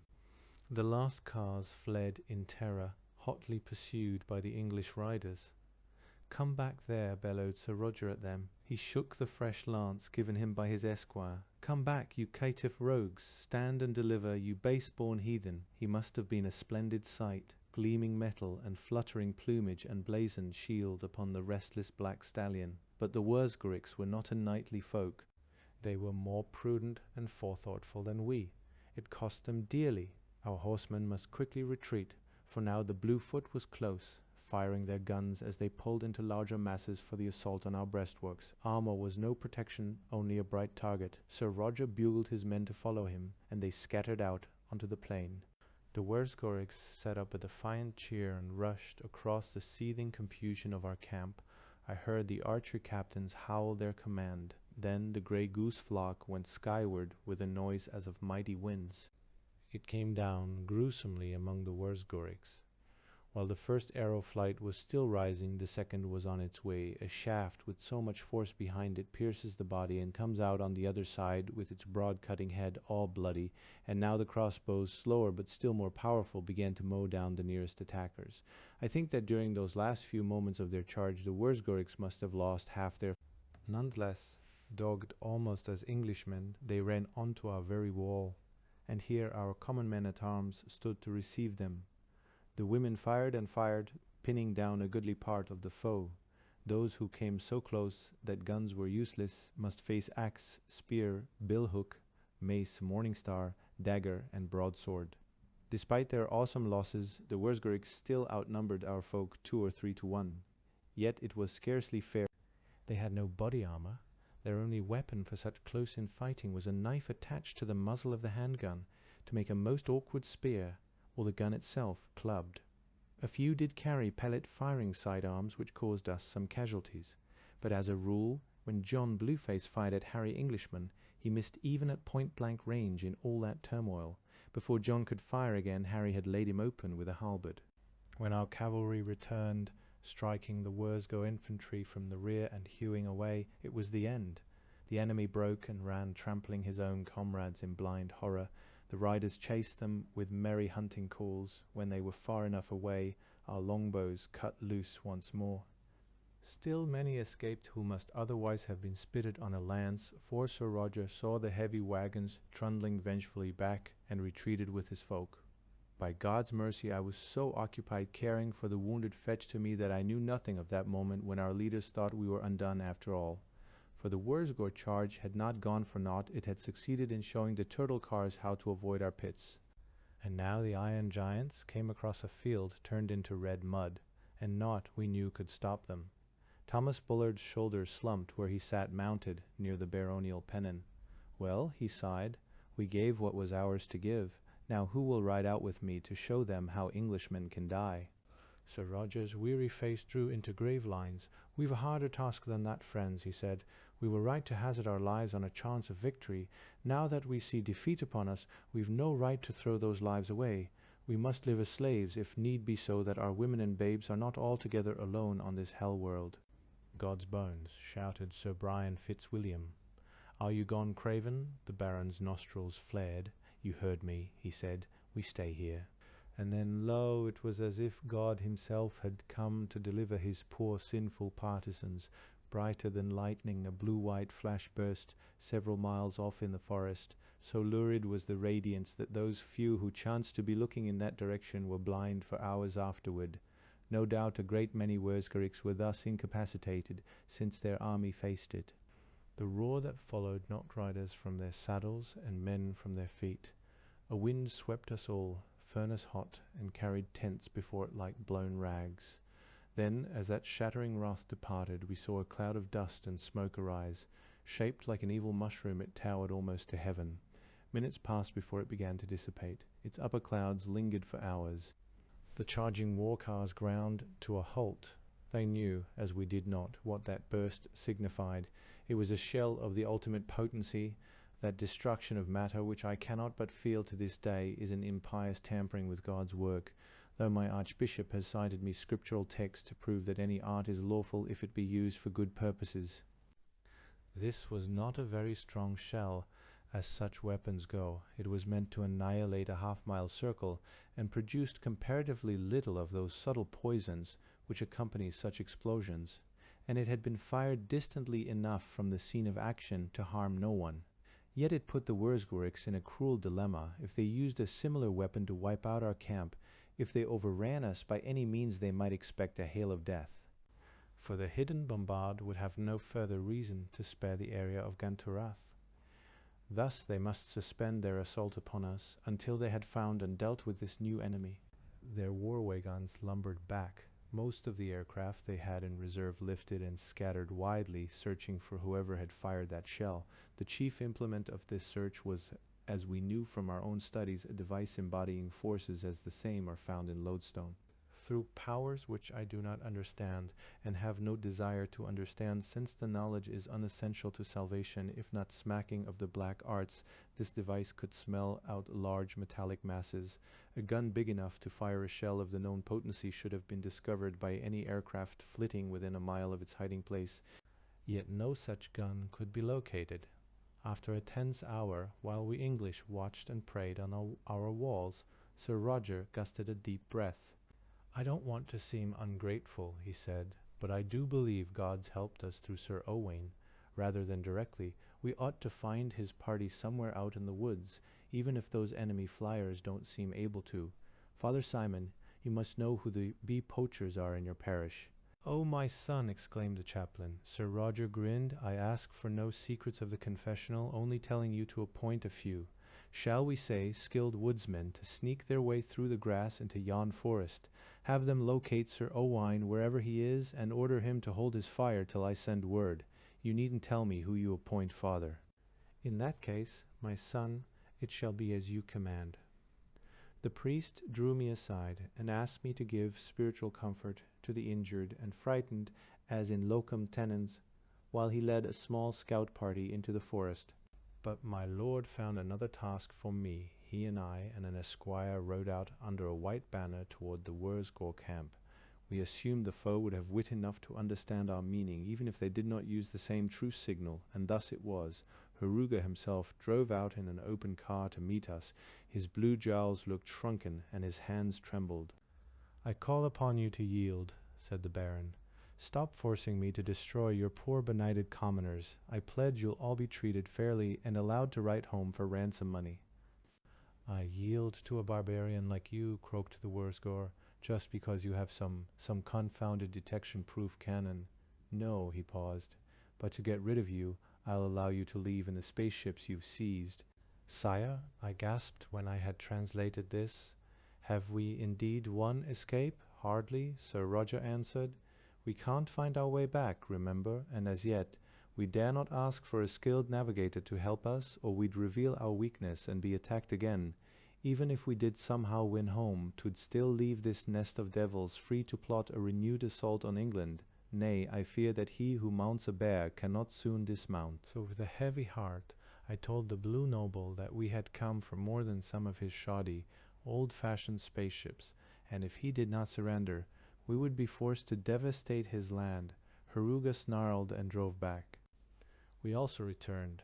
Presently Red John Hayward came from the forest with Father Simon's party, which he had encountered on his way to our camp. "We flew to that Stularak's castle openly, sire," he related. "We saw other skyboats, but none challenged us, taking us for a simple ship of their own. Still, we knew no fortress sentries let us land without some questions, so we put down in some woods a few miles from the keep. We set up our trebuchet and put one of those bursting shells in Unt.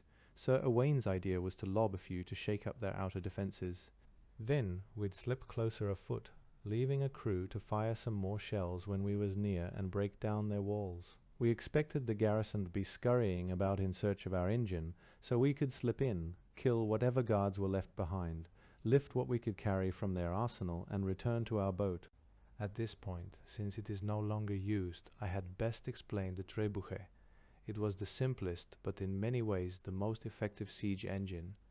In principle, it was only a great lever freely swinging on some fulcrum. A very long arm ended in a bucket for the missile, while the short arm bore a stone weight, often of several tons. This latter was raised by pulleys or a winch while the bucket was loaded. Then the weight was released, and in falling it swung the long arm through a mighty arc. "I didn't think much of those shells we had," Red John went on. "Why, the things didn't weigh no more'n 5 pounds. We'd trouble rigging the trebuchet to cast 'em only those few miles, and what could they do, I wondered, but burst with a pop. I've seen trebuchets used proper laying siege to French cities. We'd throw boulders of a ton or two, or sometimes dead horses over the walls. But, well, orders was orders, so I self-cocked the little shell, like I'd been told how to, and we let fly. Whom, the world blew up. Like I had to admit this was even better to throw nor a dead horse. Well, through the magnifying screens we could see the castle was pretty much flattened. No use raiding it now. We lobbed a few more shells to make sure it were reduced proper. Nothing there now but a big glassy pit. Sir Owain reckoned as we was carrying a weapon more useful nor any which we could have lifted, and I'd say he were right. So we landed in the woods some miles hence, and dragged the trebuchet forth and set it up again. That's what took us so long, my lord. When Sir Owain had seen from the air what was happening about that time, we fired a shell just to scare the enemy a bit. Now we're ready to pound them as much as you wish, sire." "But the boat," asked Sir Roger. "The foe have metal sniffers. That's why they haven't found your trebuchet in the forest. It's made of wood. But surely they could discover your flying boat wherever you've hid it. Oh, that, sire. Red John grinned. Sir Owain's got our boat flitting up there mongst others. Who's to tell the difference in yon swarm? Sir Roger whooped laughter. You missed a glorious fight, he said. But you can light the balefire. Go back and tell your men to start shelling the enemy camp. We withdrew underground at the agreed-on moment, as shown on captured Wurzgore timepieces. Even so, we felt the earth shudder and heard the dull roaring, as their ground installations and most of their ground machines were destroyed. A single shot was enough. The survivors thereof stormed in blind terror aboard one of the transport ships, abandoning much perfectly unharmed equipment. The lesser skycraft were even quicker to vanish, like blown sea scud. As the slow sunset began to burn in that direction we had wistfully named the West, England's leopards flew above England's victory. Chapter 14. Sir Owain landed like some hero of a chanson come to earth. His exploits had not required much effort of him. While buzzing around in the middle of the Wurzgore air fleet, he had even heated water over a brazier and shaved. Lithely now he walked, head erect, mail coat shining, red cloak aflutter in the wind. Sir Roger met him near the nightly tents, battered, filthy, reeking, clotted with blood. His voice was hoarse from shouting. My compliments, Sir Owain, on a most gallant action. The younger man swept him a bow and changed it most subtly to Lady Catherine's. As she emerged from our cheering, I could have done no less, murmured Sir Owain, with a bowstring about my heart. The colour mounted to her face. Sir Roger's eyes flickered from one to another. Indeed, they made a fair couple. I saw his hands clench on the haft of his nicked and blunted sword. Go to your tent, madame, he told his wife. There is still work to do among the wounded, sire, she answered. You'll work for anyone but your own husband and children, eh? Sir Roger made an effort to sneer, but his lip was puffy where a pellet had glanced off the visor of his helmet. Go to your tent, I say. Sir Owain looked shocked. Those are not words to address a gentlewoman with, sire, he protested. One of your plinking roundels were better, grunted Sir Roger, or a whisper, to arrange an assignation. Lady Catherine grew quite pale. She took a long breath before words came. Silence fell upon those persons who stood within earshot. I call God to witness that I am maligned, she said. Her gown streamed with the haste of her stride. As she vanished into her pavilion, I heard the first sob. Sir Owain stared at the Baron with a kind of horror. Have you lost your senses? He breathed at last. Sir Roger hunched thick shoulders as if to raise a burden. Not yet. Let my captains of battle meet with me when they've washed and supped. But it might be wisest, Sir Owain, if you would take charge of the camp guard. The knight bowed again. It was not an insulting gesture, but it reminded us all how Sir Roger transgressed good manners. He departed and took up his duties briskly. A watch was soon set. Thereafter Sir Owain took Branithar on a walk around the blasted Wurzgore camp to examine that equipment which had been far enough away to remain usable. The Blueface had even during the past few busy days picked up more English. He talked lamely, but with great earnestness. Sir Owain listened. I glimpsed this in the last dim twilight as I hurried to the conference, but could not hear what was being said. A fire burned high, and torches were stuck in the ground. The English chieftains sat around the trestle table, with alien constellations winking to life overhead. I heard night sow in the forest. All the men were deathly tired. They slumped on the benches, but their eyes never left the Baron. Sir Roger stood up, bathed, clad in fresh though plain garments, a sapphire arrogant ring on one finger. He betrayed himself only by the dullness of his tone. Though the words were brisk enough, his soul was not in them. I glanced toward the tent where Lady Catherine and his children lay, but darkness hid it. Once again, said my lord, God's grace has aided us to win. In spite of all the destruction we wrought, we've more booty of cars and weapons than we can use. The army that came against us is broken, and only one fortress remains on this entire world. Sir Brian scratched his white bristled chin. Two can play that game of tossing explosives about, he said. Dare we remain here? As soon as they recover their wits, they'll find means to fire on us. True. Sir Roger's blond head nodded. That's one reason we must not linger. Another being that it's an uncomfortable dwelling place at best. By all accounts, the castle at Darova is far larger, stronger, and better fitted. Once we've seized it, we need not fear shellfire, and even if Duke Horuga has no means left him whereby to bombard us here, we can be sure he's now swallowed his pride and sent spaceships off to other stars for help. We can look for a Wurzgor armada to come against us. He affected not to notice the shudder that went among them, but finished. For all these reasons, we want Darova for our own intact. To stand off the fleets of 100 worlds, cried Captain Bullard. Nay, now, sire, your pride has curdled and turned to madness. I say, let's get aloft ourselves while we can, and pray God that he will guide us back to Terra. Sir Roger struck the table with his fist. The noise cracked across all forest rustlings. God's wounds, he roared. On the day of a victory such as hasn't been known since Richard the Lionheart, you'd tuck tail between legs and run. I thought you a man. Bullard growled deep in his throat. What did Richard gain in the end? Save a ransom payment that ruined his country. But Sir Brian Fitzwilliam heard him and muttered low, I'll hear no treason. Bullard realized what he had said, bit his lip and fell silent. Meanwhile Sir Roger hastened on. The arsenals of Darova must have been stripped for the assault on us. Now we have nearly all which remains of their weapons, and we've killed off most of its garrison. Give them time and they'll rally. They'll summon Franklins and yeomen from all over the planet and march against us. But at this moment they must be in one hurly-burly. The best they'll be able to do is man the ramparts against us. Counterattack is out of the question. So shall we sit outside Darova's walls till their reinforcements come? Jibbed a voice in the shadows. Better that than sit here, think you not? Sir Roger's laugh was forced, but a grim chuckle or two responded, and so it was decided. Our worn-out folk got no sleep. At once they must start their toil by the brilliant double moonlight.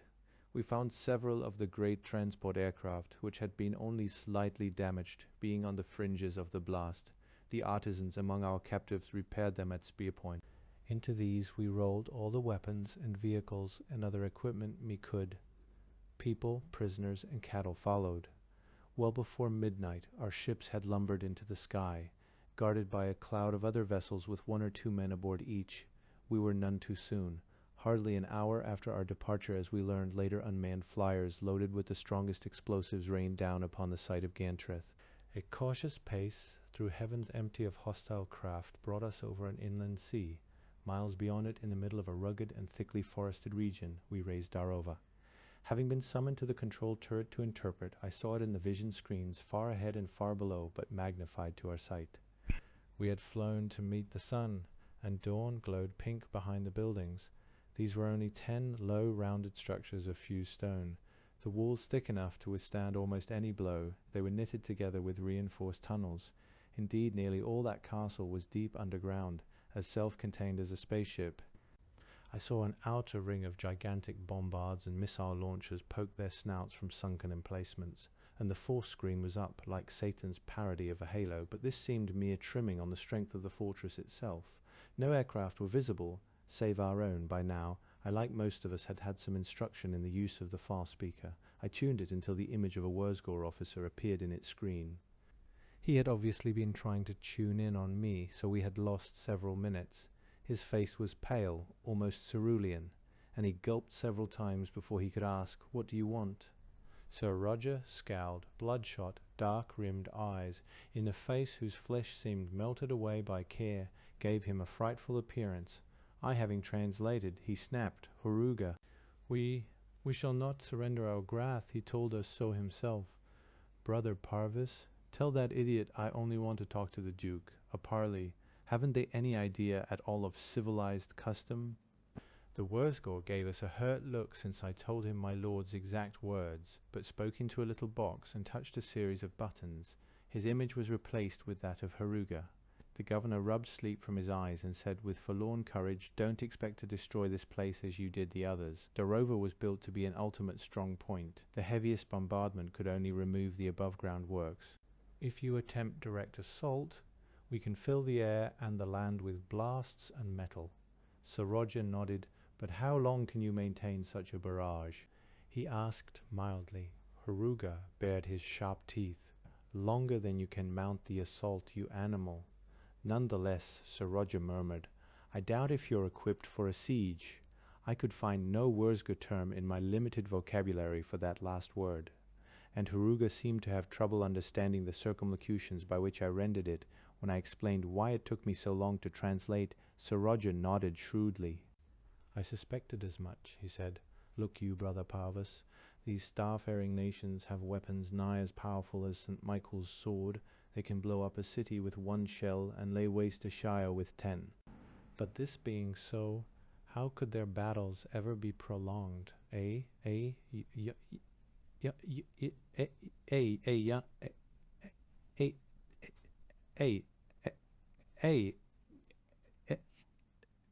Yon castle is built to take hammer blows, but a siege hardly." To the screen. "I shall establish myself nearby, keeping watch on you. At the first sign of life from your castle, I'll open fire, so 'twere best that your men stay underground all whiles. At any time you wish to surrender, call me on the far speaker, and I'll be pleased to extend the courtesies of war." Heruga grinned. I could almost read the thoughts behind that snout. The English were more than welcome to squat outside. Till the avenging armada came, he blanked the screen. We found a good campsite well beyond the horizon. It lay in a deep, sheltered valley through which a river ran clean and cold and full of fish. Meadows were dotted throughout the forest. Game was abundant, and off duty our men were free to hunt. For a few of those long days I watched cheer blossom fresh among our people. Sir Roger gave himself no rest. I think he dared not, for Lady Catherine left her children with their nurse and walked among boughs with Sir Owain. Not untended they were careful of the proprieties, but her husband would glimpse them and turn to snarl a command at the nearest person. Hidden away in these woods, our camp was safe enough from shell fire or missiles. Its tents and lean-tos, our weapons and tools, were not a large enough concentration of metal to be sniffed out by one of the Wurzger magnetic devices. Such of our aircraft as maintained watch on Darova always landed elsewhere. We kept trebuchets loaded in case any activity were revealed about the fortress, but Heruga was content to wait passive. Sometimes a daring enemy vessel passed overhead, having come from some other spot on the planet, but it never found any target for its explosives, and our own patrols soon forced it away. Most of our strength the great ships and guns and war wagons were elsewhere all this time. I myself did not see the hunting Sir Roger undertook. I stayed in camp, buzzing myself with such problems as teaching myself more Wurzger and Branatha more English. I also started classes in the Wurzger language for some of our more intelligent boys. Nor would I have wished to go on the Baron's expedition. He had spacecraft and aircraft. He had bombards to fire both flame and shell. He had a few ponderous turtle cars, which he hung with shields and pennons and manned with a cavalryman and 4 men-at-arms each. He went out across the continent and harried. No isolated estate could withstand his attack. Looting and burning, he left desolation behind him. He killed many Wurzgeriks, but no more than necessary. The rest he stuffed captive into the huge transport ships. A few times the Franklins and yeomen tried to make a stand. They had hand weapons only. His host scattered them like chaff and chivied them across their own fields. It took him only a few days and nights to devastate the entire landmass. Then he made a quick foray across an ocean, bombed and flamed whatever he chanced upon, and returned. To me it seemed a cruel butchery, albeit no worse than this empire had done on many worlds. However, I own I have not always understood the logic of such things. Certainly what Sir Roger did was ordinary European practice in a rebellious province or a hostile foreign country. Yet when he landed in camp again, and his men swaggered forth loaded with jewels and rich fabrics, silver and gold, drunk on stolen liquor and boasting of what they had done, I went to Branatha. "These prisoners are beyond my power," I said, "but tell your brothers of Gantrath that before the Baron can destroy them, he must take off my own poor head." The Wurzger gave me a curious look. "What do you care for our sort?" he asked. "God help me," I replied. "I do not know, save that he must also have made you." Word of this reached my lord. He summoned me to the tent he now used instead of his pavilion. I saw forest glades choked with captives, milling about like sheep, mumbling and terrified under the English guns. True, their presence was a shield to us, though the ship's descent must now have revealed our location closely enough to Heruga's magnifiers. Sir Roger had taken care that the governor knew what had happened. But I saw blue-skin mothers holding little wailing blue cubs, and it was like a hand about my heart. The Baron sat on a stool, gnawing a haunch of beef. Light and shadow, filtered through leaves, checkered his face. "What's this?" he cried. "Are you so fond of yon pig-faces you'll not let me have those we caught at Ganterath?" I squared my skinny shoulders. "If nothing else, sire," I told him, "think how such a deed must harm your own soul." "What?" He raised his thick brows. "When was it ever forbidden to set free the captive?" My turn came to gape. Sir Roger slapped one thigh, guffawing. "We'll keep some few, like Branethar and the artisans, who are useful to us. All the rest will herd to Darova. Thousands and thousands. Don't you imagine Heruga's heart will melt with gratitude?" I stood there in sunlight and tall grass, while haw haw haw bellowed about me. So under the jeers and spear prods of our men, that uncounted throng stumbled through beck and brake, until they emerged on cleared land and saw the distant mass of Darova. A few stepped out of the crowd. Timorous, the English leaned grinning on their weapons. One Wurzgor began to run. No one fired at him. Another broke away, and another. Then the entire swarm of them pelted toward the fortress. That evening Heruga yielded. 'Twas easy enough. Sir Roger chuckled. I had him bottled up in there. I doubted he had more than just enough supplies, for siegecraft must be a lost art in this country. So first I showed him I could lay his whole planet waste, which he'd have to answer for even if we were conquered in the end. Then I gave him all those extra mouths to feed. He slapped my back. When I had been picked up and dusted off, he said, "Well, Brother Parvis, now that we own this world, would you like to head its first abbey?"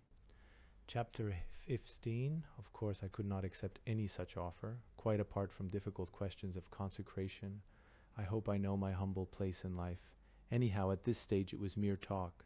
We had too much else to do to offer God more than a mass of thanksgiving. We let nearly all the recaptured Wurzgoris go. On a powerful far-speaker, Sir Roger broadcast a proclamation to Therixon. He bade every large landholder in those areas not yet ravaged to come make submission and take several of the homeless ones back with him. The lesson he had taught was so sharp that for the next few days it swarmed with blue visitors. I must needs deal with them, and forgot what sleep was like. But for the most part they were very meek. Indeed, this race had been supreme among the stars so long that only their soldiers now had occasion to develop a manly contempt for death. Once these had submitted, the burgesses and franklins quickly did likewise, and were so used to having an all-powerful government above them that they never dreamed it might be possible to revolt. Most of Sir Roger's attention in that period went to training his folk in garrison duty. The castle machines being as simple to operate as most Wurzgor equipment, he had soon had women, children, serfs, and aged manning Darova. They should be able to hold it against attack for at least a while. Those who seemed hopelessly incapable in the diabolic arts of meter reading, button pushing, and knob twisting, he put on a safely distant island to care for our livestock. When transplanted Ansby was thus able to defend itself, the Baron gathered his free companions for yet another expedition into the sky. He explained his idea to me beforehand. As yet, I alone had any fluency in the Wurzgor tongue, though Branethar, with Father Simon's assistance, was instructing others apace. "We've done well so far, Brother Parvis," Sir Roger declared, "but alone we'd never hurl back the Wurzgor hosts being raised against us. I hope by now you've mastered their writing and numerology at least well enough to keep watch on a native navigator and see that he doesn't steer us where we would not go." "I have studied the principles of their star maps a little, sire," I answered, "though in truth they do not employ charts but mere columns of figures. Nor do they have mortal steersmen on the spaceships. Rather, they instruct an artificial pilot at the start of the journey, and thereafter the homunculus operates the entire craft." "How well I know that," grunted Sir Roger. "'Twas how Branethar tricked us hither in the first instance. A dangerous wight that but too useful to kill.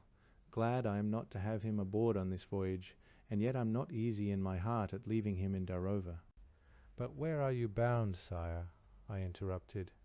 "Oh, aye that," he knuckled, eyes sandy with weariness. "There are other kings than Wurzgor, lesser star-traveling nations who dread the day when these snout-faced fiends will decide to make an end of them. I shall seek allies." It was an obvious enough move, but I hesitated. "Well?" demanded Sir Roger. "What ails you now? If they have not yet gone to war," I said weakly, "why should the advent of a few backward savages like us make them do so?" "Hearken, brother Parvis," said Sir Roger, "I'm weary of this whining about our own ignorance and feebleness. We're not ignorant of the true faith, am we? Somewhat more to the point, maybe, while the engines of war may change through the centuries, rivalry and intrigue look no subtler out here than at home. Just because we use a different sort of weapons, we aren't savages." I could scarcely refute his argument, since it was our only hope, except for a random flight in search of lost terra. The best spaceships were those which had lain in the vaults of Darova. We were outfitting these when the sun was darkened by a still greater vessel. As it hung up there like a thundercloud, it threw dismay among our folk. But Sir Owain Montbell came running with a Wurzgor and engineer in tow, snatched up myself to interpret, and led us to the far speaker. Standing out of sight of the screen, with word drawn, Sir Owain made the captive speak with the master of the ship. It proved to be a merchant craft paying a regular call at this planet. The sight of Gantrath and Stularax turned into holes horrified its crew.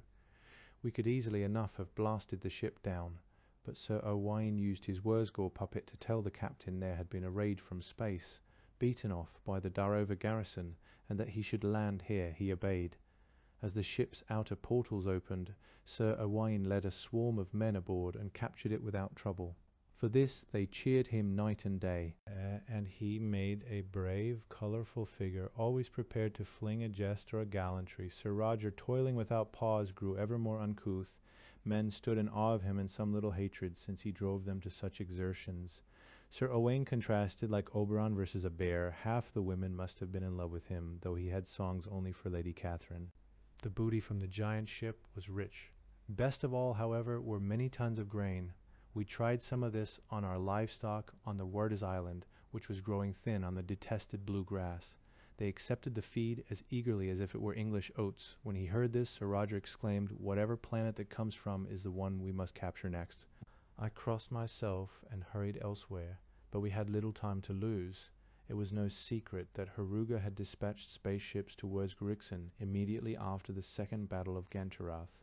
They would take a while to reach that distant planet, and the Emperor would need a while more to raise a fleet among his widely scattered domains, and thereafter it would take for the fleet to get back here. But already days had fled from us. To head the Darova garrison of women, children, aged, and serfs, Sir Roger appointed his wife. I am bid that our chronicler's practice of inventing speeches for the great persons whose lives they write is unscholarly. Yet I knew those two, not just the haughty exterior, but in glimpses, for it was shy, the soul.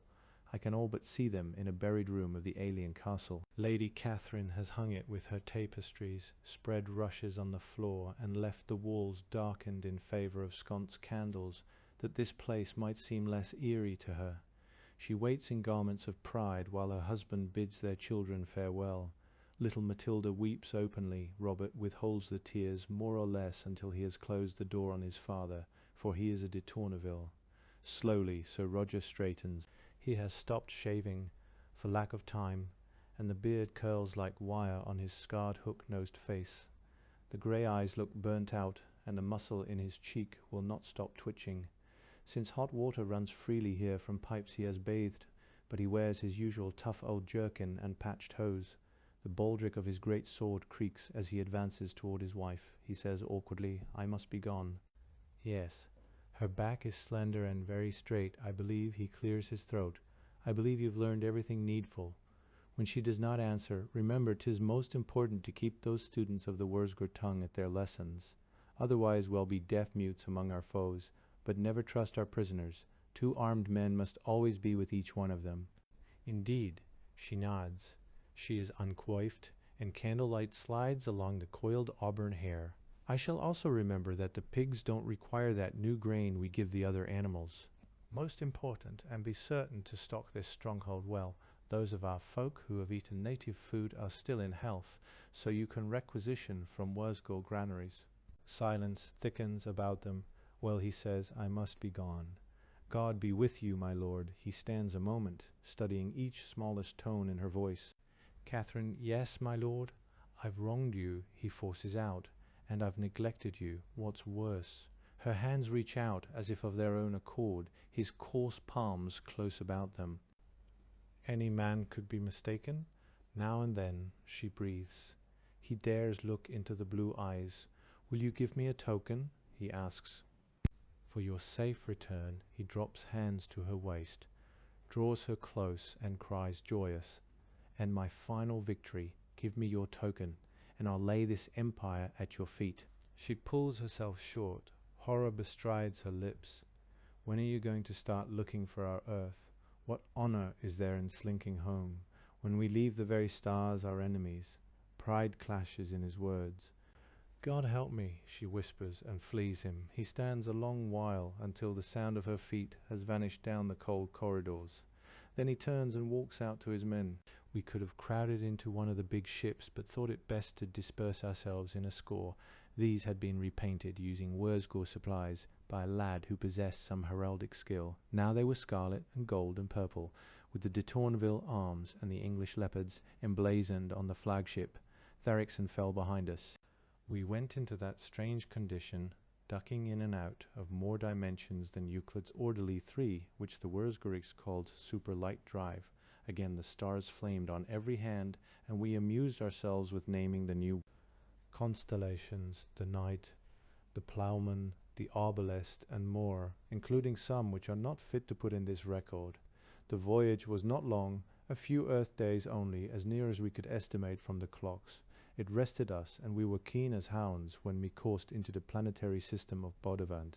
By now we understood that there are many colors and sizes of suns, all intermingled. The Wurzgorics, like humans, favored small yellow ones. Bodavant was redder and cooler. Only one of its planets was habitable, the usual case. And while this Boda could have been settled by men or Wurzgorics, they would find it dim and chilly. Thus our enemies had not troubled to conquer the native Jers, but merely prevented them from acquiring more colonies than they had when discovered, and forced them into grossly unfavorable trade agreements. The planet hung like a huge shield, mottled and rusty, against the stars when the native warships hailed us. We brought our flotilla to an obedient halt.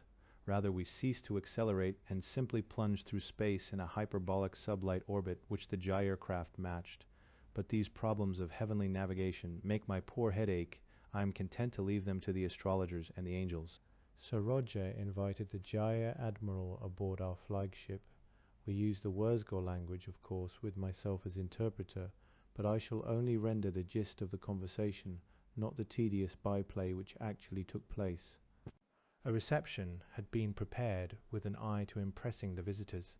The corridor from the portal to the refectory was lined with warriors. The longbowmen had patched their green doublets and hose, made their caps gay with feathers, and rested their dreadful weapons before them. The common men-at-arms had polished what mail and flat helmets they owned, and formed an arch of pikes.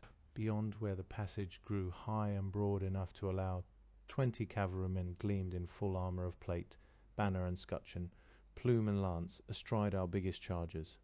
At the final door, Sir Roger's huntmaster stood with hawk on wrist and a pack of mastiffs at his feet.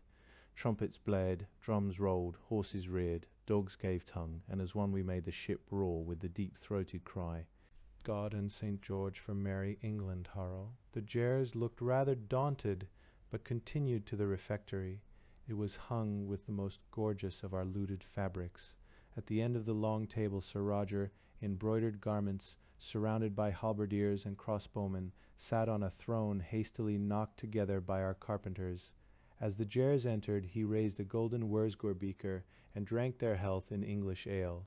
He had wanted to use wine, but Father Simon had decided to reserve it for Holy Communion, pointing out that foreign devils wouldn't know the difference. Was Heil, declaimed Sir Roger, an English phrase he loved even when speaking his more usual French. The Jers hesitated until page boys showed them to their places with as much ceremony as the royal court. Thereafter I said a rosary and asked a blessing upon our conference. This was not, I confess, done for purely religious reasons. We had already gathered that the Jers employed certain verbal formulas to invoke hidden powers of body and brain. If they were benighted enough to take my sonorous Latin for a still more impressive version of the same thing, the sin was not ours, was it? "Welcome, my lord," said Sir Roger. He too looked much rested. There was even a sparkle of deviltry about him. Only those who knew him well could have guessed what emptiness housed within. "I pray pardon for my unceremonious entrance into your domain, but the news I bear will scarcely wait." The gyre admiral leaned tensely forward. He was a little taller than a man, though more slender and graceful, with soft grey fur over his body and a white ruff around his head. The face was cat-whiskered and had enormous purple eyes, but otherwise looked human. That is to say, it looked as human as the faces in a triptych painted by a not very skilful artist. He wore close-fitting garments of brown stuff, with insignia of rank, but drab indeed they looked, he and his 8 associates, next to the splendour we had scraped up. His name we found later was Beljad Sorvan. Our expectation that the one in charge of interplanetary defences would stand high in the government proved well founded. We had no idea the Wurzgorics would trust any other folk enough to arm them as allies, he said. Sir Roger laughed. Hardly gentle, sir. I am come from Tharixun, which I've just taken over. We're using captured Wurzgur ships to eke out our own. Beljed sat bolt upright, his fur bristled with excitement. Are you another star-travelling race, then? He cried. We hide Englishmen, Sir Roger evaded. He did not wish to lie to potential allies more than he must, for their indignation on discovering it might prove troublesome. Our lords have extensive foreign possessions, such as Ulster, Leinster, Normandy, but I'll not weary you with a catalogue of planets. I alone noticed he had not actually said those counties and duchies were planets. To put it briefly, ours is a very old civilization. Our records go back for more than 5,000 years. He used the Wurzgur equivalent as nearly as possible. And who shall deny that Holy Writ runs with absolute accuracy from the time of Adam? Beljed was less impressed than we had expected. The Wurzguris boast a mere 2,000 years of clearly established history, since their civilization rebuilt itself after its final internecine war, he said. But we Jez possess a reliable chronology for the past 8 millennia. How long have you practiced space flight? Sir Roger asked. For about 2 centuries. Ah, our earliest experiments of that sort were how long ago, would you say, Brother Parvis? About 3,500 years, at a place called Babel, I told them. Beljad gulped. Sir Roger continued smoothly. This universe is so large that the expanding English kingdom did not run into the expanding Wurzgur domain until very recently. They didn't realize our true powers, but attacked us unprovoked. You know their viciousness. We're a very peaceful race ourselves. We had learned from contemptuous prisoners that the Jer Republic deplored warfare and had never colonized a planet which already had inhabitants. Sir Roger folded his hands and rolled his eyes upward. Indeed, he said, one of our most basic commandments is, thou shalt not kill. Yet it seemed a greater sin to let so cruel and dangerous a power as Wurzgorixen continue to ravage helpless folk. Beljad rubbed his furry brow. Where does this England of yours lie? Now, purred Sir Roger. You can't expect us to tell even the most honored strangers that until a better understanding has been reached. The Wurzgorics themselves don't know, for we captured their scout ship. This expedition of mine has come hither to punish them and gather information. As I told you, we captured Tharixen with small loss to ourselves. But 'tis not our monarch's way to intervene in affairs that concern other intelligent species without consulting their wishes. I swear King Edward III has never dreamed of doing so. I'd much prefer to have you, Jez, and others who've suffered at Wurzgur hands, join me in a crusade to humble them, and thus you'll earn the right to divide up their empire fairly and squarely with us. Are you the head of a single military force empowered to undertake such negotiations? Beljed asked doubtfully. Sir, I am no petty noble, the Baron answered with great stiffness. My descent is as lofty as any in your realm. An ancestor of mine by the name of Noah was once admiral of the combined fleets of my planet. This is so sudden, Beljed faltered, unheard of. I cannot it has to be discussed, and certes, my lord raised his voice till the chamber rang. But don't dawdle overly long, gentles. I offer you a chance to destroy the Wurzgur barbarism whose existence England can no longer suffer. If you'll share the burden of war, you'll share the fruits of conquest. Otherwise we English will be forced to occupy entire Wurzgur domain, for someone must keep order in it. So I say, join the crusade under my leadership and harrow for victory. Chapter 16th. The Jers, like the other free nations, were no simpletons. They invited us to land and be guests on their planet. Strange was that stay, as if we spent it in timeless Elf Hill. I remember slim towers, bridges looped airily between cities where buildings mingled with parks to make one gigantic pleasance, Boats on bright lakes, scholars in robe and veil who would discourse with me of English learning, enormous alchemical laboratories, music that still haunts my dreams. But this is no geographical book, and even the soberest account of ancient non-human civilizations would sound wilder to a common English ear than the fantasies of that notorious Venetian Marco Polo. While Jair war leaders, wise men, and politicians sought to probe us for information, however courteously an expedition hastened to Therixon to see for itself what had happened. Lady Catherine received them with much pomp, and allowed them to interview any Wurzgurigs they chose. She hid away only Branathor, who would have given too much truth. The rest, even Heruga, had nothing but a confused impression of irresistible onslaught. Being unfamiliar with the variations in human appearance, they did not realize that the Darova garrison was composed of our weakest, but they counted it and could hardly believe that so small a force as ours had accomplished all this. Surely we must have unknown powers in reserve. When they saw our netherds, riders on horseback, women cooking over wood fires, they swallowed easily enough an explanation that we English preferred as much open-air simplicity of life as possible. It was an ideal of their own. Fortunate we were that the language barrier limited them to what they could observe of us with their eyes. Those lads learning Wurzgor had as yet mastered too few words for intelligible conversation. Many a commoner or even warrior, it may be, would have blurted his own terror and ignorance, begged them to take him home again, had he been able. As it was, all detailed speech with the English must be filtered through myself, and I relayed Sir Roger's cheerful arrogance. He did not hide from them that an avenging Wurzgor fleet would soon fall on Darova. Rather he boasted of it. His trap was set, he claimed. If Boda and the other starfaring planets would not help him spring it, he must call England for reinforcements. The idea of an armada from a totally unknown realm entering their region of space disquieted the Jar leaders. I make no doubt that some of them took us for mere adventurers, outlaws perhaps, who could actually count on no help from our birthplace. But then others must have argued, "Dare we stand by and take no hand in what is to happen? Even if they are pirates, these newcomers have conquered a planet and show no fear of the whole Wurzgor Empire. In every case, we must arm ourselves against the possibility that England is, despite their denials, as aggressive as the blue-faced nation.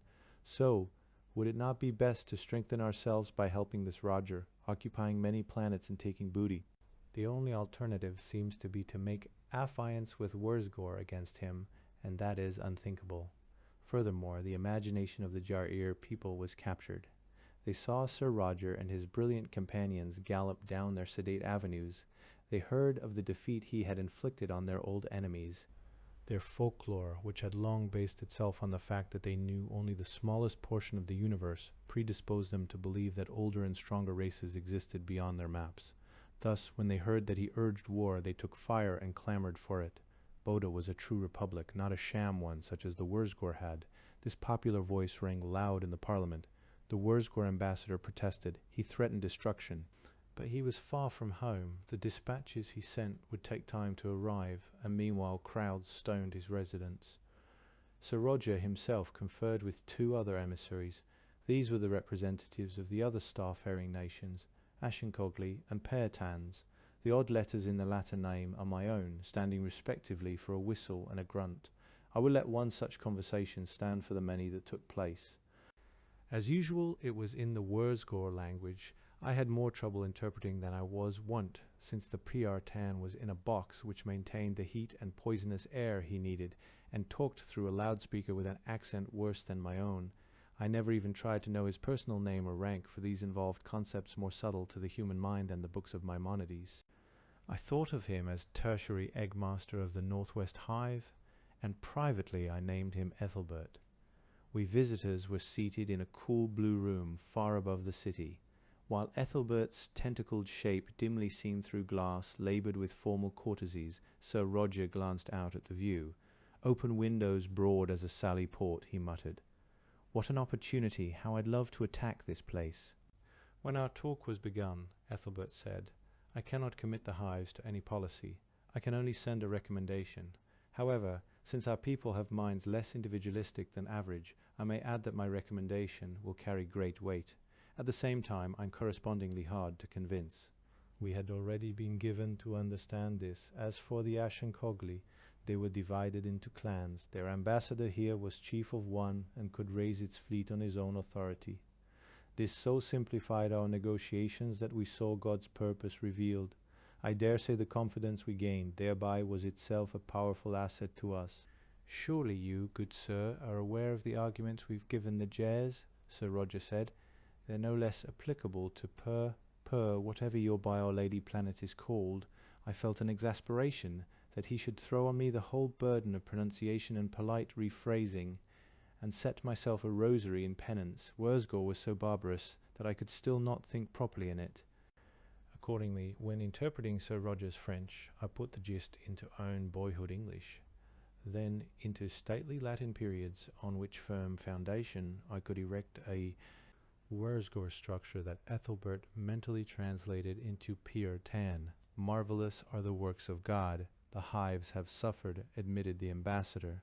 The Wurzgorics limit our space fleet and extraplanetary possessions. They exact a heavy tribute of rare metals. However, our home world is useless to them, so we have no fear of ultimate conquests like Boda and Ashink. Why should we provoke their wrath? I suppose these creatures have no idea of honor, the Baron grumbled to me. So tell him he'll be free of those restrictions and tribute once Wurzgorixen is overthrown. Obviously was the cold reply, yet the gain is too small in comparison with the risk that our planet and its colonies may be bombarded. That risk will be much lessened if all Wurzgorixen's foes act together. The enemy will be kept too busy to take offensive action. But no such alliance exists. I've reason to believe the Ashen-Cogli lord here on Boda plans to join us. Then many other clans of theirs are sure to do likewise, if only to keep him from gaining too much power. Sire, I protested in English, you know that he of Ashenk is less than ready to stake his fleet on this gamble. Tell the monster here what I said anyhow. My lord, it isn't true. Ah, but well, make it come true, so 'tis no lie after all. I choked on the casuistry, but rendered it as required of me. Ethelbert shot back. What makes you think so? He of Ashenk is known to be a cautious one. Certes? It was a shame that the blandness of Sir Roger's tone was wasted on those non-human ears. Therefore he's not about to announce his intention openly, but his staff. Some of 'em blab, or can't resist dropping hint. This must be investigated, said Ethelbert. I could all but read his thoughts. He would set his own spies, hireling Jairs, to work. We hide ourselves elsewhere, and resumed some talks Sir Roger had been having with a young Ashencog. This fiery centaur was himself eager for a war in which he might win fame and wealth. He explained the detail of organization, record-keeping, communication, which Sir Roger needed to know. Then the Baron instructed him what documents to forge and leave for Ethelbert's agents to find, what words to let fall in drunkenness, what clumsy attempts to make at bribing Jair officials. Ere long everyone, but the Ashen-Cogli ambassador himself, knew that he was planning to join us, so Ethelbert sent a recommendation of war to Pier T. It went secretly, of course. But Sir Roger bribed the Jair inspector who passed diplomatic messages out in special boxes to the mail ships. The inspector was promised an entire archipelago on Tharixen. That was a shrewd investment of my lord's, for it won him the right to show the Ashen-Cogli chief that dispatch ere it continued on its way. Since Ethelbert had so much confidence in our cause, the chief sent for his own fleet, and wrote letters inviting the lords of allied clans to do likewise. By now, the military intelligence of Boda knew what was going on. They could certainly not allow PRT and Ashink to reap so rich a harvest while their planet remained insignificant. Accordingly, they recommended that the Jairs also join in the alliance. Thus urged, the Parliament declared war on Wurzgorixen. Sir Roger grinned all over his face. "'Twas easy to do," he said, when his captains praised him. "I needed but to inquire the way in which things are done hereabouts, which was never secret." Then the star-folk tumbled into snares which would not have fooled a half-witted prince of Germans. "But how could that be, sire?" asked Sir Owain. "They're older and stronger and wiser than we." The first two granted, nodded the Baron. His humour was so good that he addressed even this with frank fellowship. But the third, no. Where it carries to intrigue, I'm no master of it myself, no Italian. but the starfolk are like children. And why? Well, on Earth there have been many nations and lords for many centuries, all at odds with each other under a feudal system nigh too complicated to remember. Why have we fought so many wars in France? Because the Duke of Anjou was on the one hand the sovereign king of England, and on the other hand a Frenchman. Think you what that led to, and yet 'tis really a minor example. On our Earth we've perforce learned all the knavery there is to know. But up here, for centuries, the Welsgriks have been the only real power. They conquered by only one method, crude obliteration of races which had not weapons to fight back. By sheer force the accident that they had the largest domain they imposed their will on the three other nations which possessed such military arts. These, being impotent, never even tried to plot against Welsgriksen. None of this has called for more statecraft or generalship than a snowball fight. It took no skill for me to play on simplicity, greed, dawning fear, and mutual rivalry. You are too modest, sire. Sir Owain smiled. Arg. The Baron's pleasure vanished. Satan take such matters. The only important thing now is, here we sit, stewing, until the fleet is raised, and meanwhile the enemy is on his way. Indeed, that was a nightmare time. We could not leave Boda to join our women and children in the fortress, for the alliance was still unstable. 100 times Sir Roger must patch it up, often using means that would cost him dearly in the next life. The rest of us spent our time studying history, languages, geography, or should I say astrology and the witch-like mechanic arts. This latter must be done on pretext of comparing local engines with those of our home to the detriment of the former. Luckily, though not unnaturally, Sir Roger had extracted the information from officers and documents. Ere we left Tharixon of the arms we captured there was secret. Thus we could demonstrate an especially effective handgun or explosive ball and clam, it was English, taking care that none of our allies got too close a look at it. The night the Jaya liaison ship returned from Tharixon with word that the enemy armada had arrived. Sir Roger went alone into his bedchamber. I do not know what happened, but next morning his sword needed sharpening and all the furniture lay in splinters. God granted, though, that we had not much longer to wait. The Bodavant fleet was already gathered in orbit. Now several dozen lean battlecraft from Ashenk arrived, and soon thereafter the box-like vessels of PRT lumbered in from their poisonous homeworld. We embarked and roared off to war. Our first glimpse of Darova, after we had fought past outlying Wurzgor ships and into Tharixon's atmosphere, made me doubt that aught was left to rescue. For hundreds of miles around the land lay black, ripped and desolated. Rock bubbled molten wherever a shell had newly struck.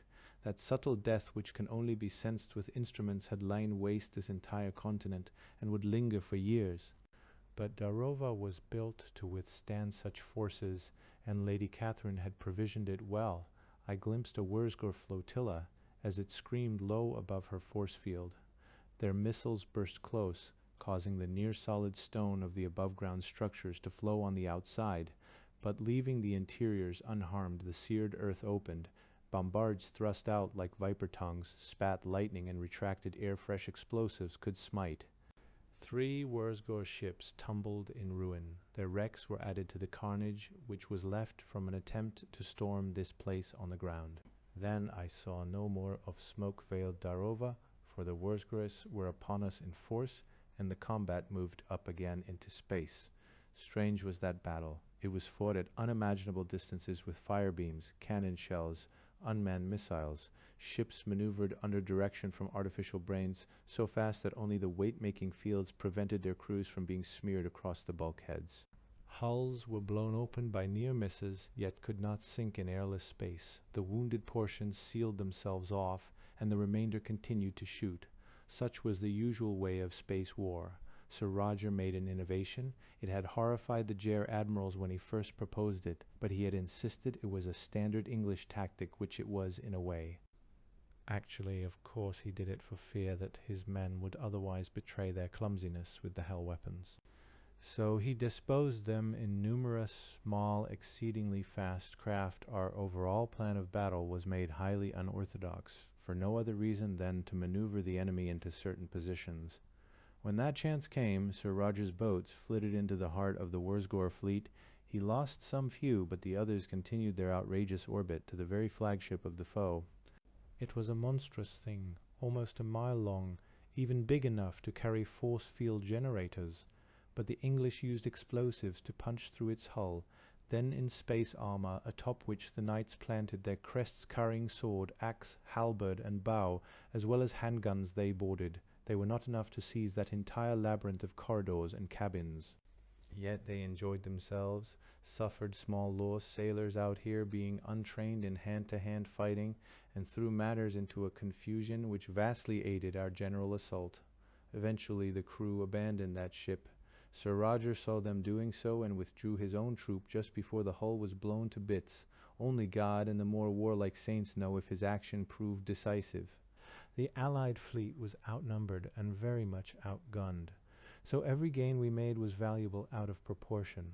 On the other hand, our attack had come as a surprise, and we had boxed the foe between ourselves and Darova, whose largest missiles flew into space itself to destroy Wurzger craft. I cannot describe the vision of St. George, for it was not my privilege to observe this. However, many a sober, trustworthy man-at-arms swore that he saw the Holy Knight ride down the Milky Way in a foam of stars and impale enemy ships on his lace like so many dragons. Be this as it may, after many hours, which I remember but dimly, the Wurzgeriks gave up. They withdrew in good order, having lost perhaps a fourth of their fleet, and we did not pursue them far.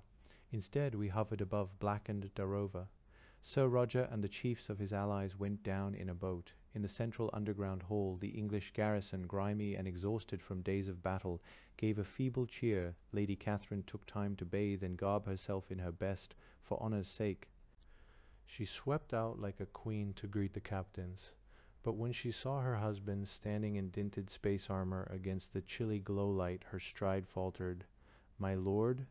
He took off his glazed helmet. The air tubes got somewhat in the way of his knightly gesture, as he tucked it under an arm and went to one knee before her. "No," he cried aloud, "say not that. Let me rather say my lady and love." She advanced like a sleepwalker. "Is the victory yours? Number yours?" And now he rose, grimacing as the necessities clamped back down on him. "Conferences," he said, "repair of battle damage, making of new ships, raising of more armies, intrigues among allies, heads to knock together, laggards to hearten, and fighting to do, always fighting, until, God willing, the Bluefaces are whipped back to their home planet and submit." He stopped. Her face had lost its quick, lovely colour. "But for tonight, my lady," he said, unskilfully, though he must have rehearsed it many times, "I think we've earned the right to be alone, that I may praise you." She drew a shaken breath. "Did Sir Owain Mombell live?" she asked.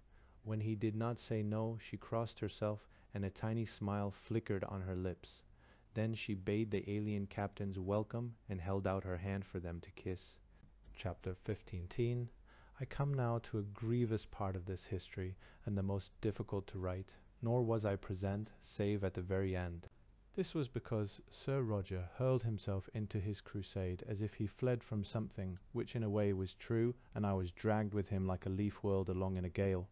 I was his interpreter, but at every moment when we had naught else to do, I became his teacher and would instruct him in Wurzger until my poor weak flesh could endure no more.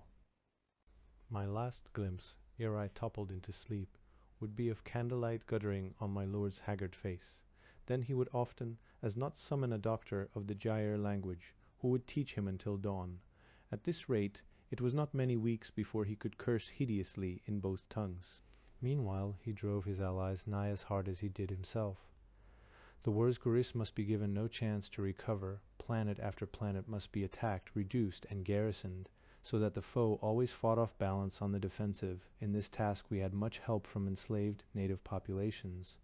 As a rule, these need only be given arms and leadership. Then they attacked their masters in such hordes, with such ferocity, that the latter fled to us for protection. Jairs, Ashinkogli, and Pirtons were horrified. They had no experience in such matters, whereas Sir Roger had encountered the Jacquerie in France.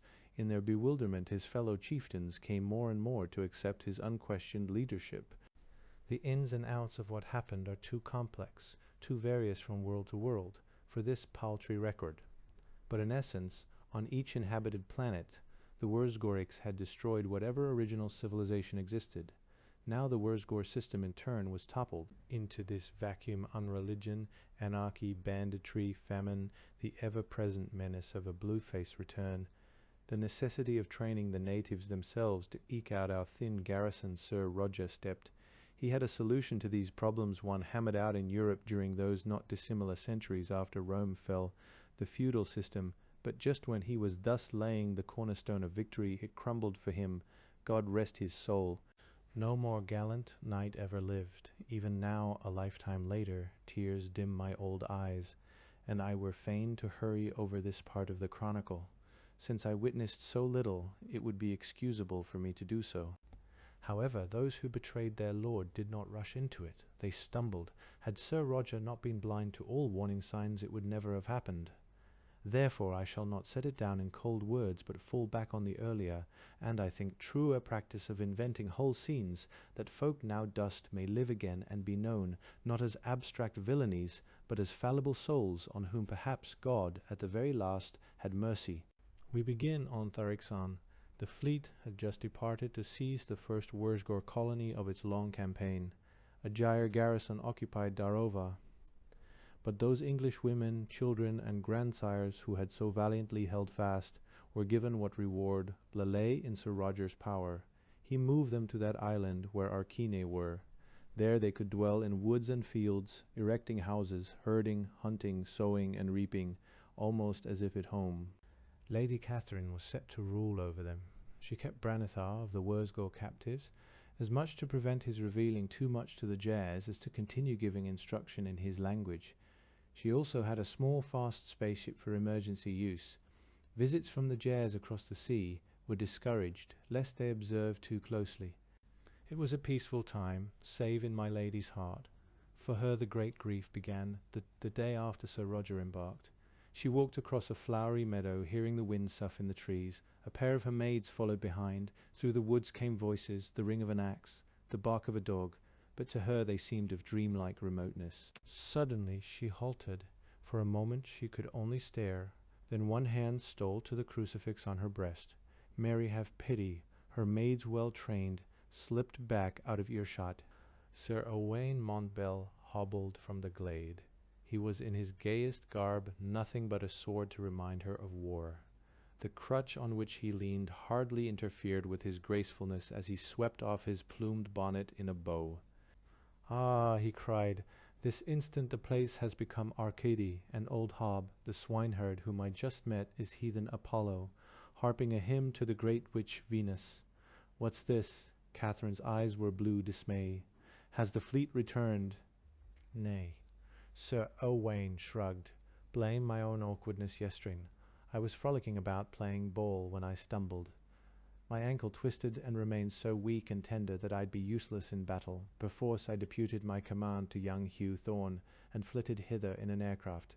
Now I must wait till I am healed, then borrow a ship and a Gyre pilot to rejoin my comrades." Catherine tried desperately to speak sober words in his language lessons. Branithar has mentioned that the star folk have strange chirurgic arts. She flushed like fire. Their lenses can look even inside a living body, and they inject simples which heal the worst wound in days.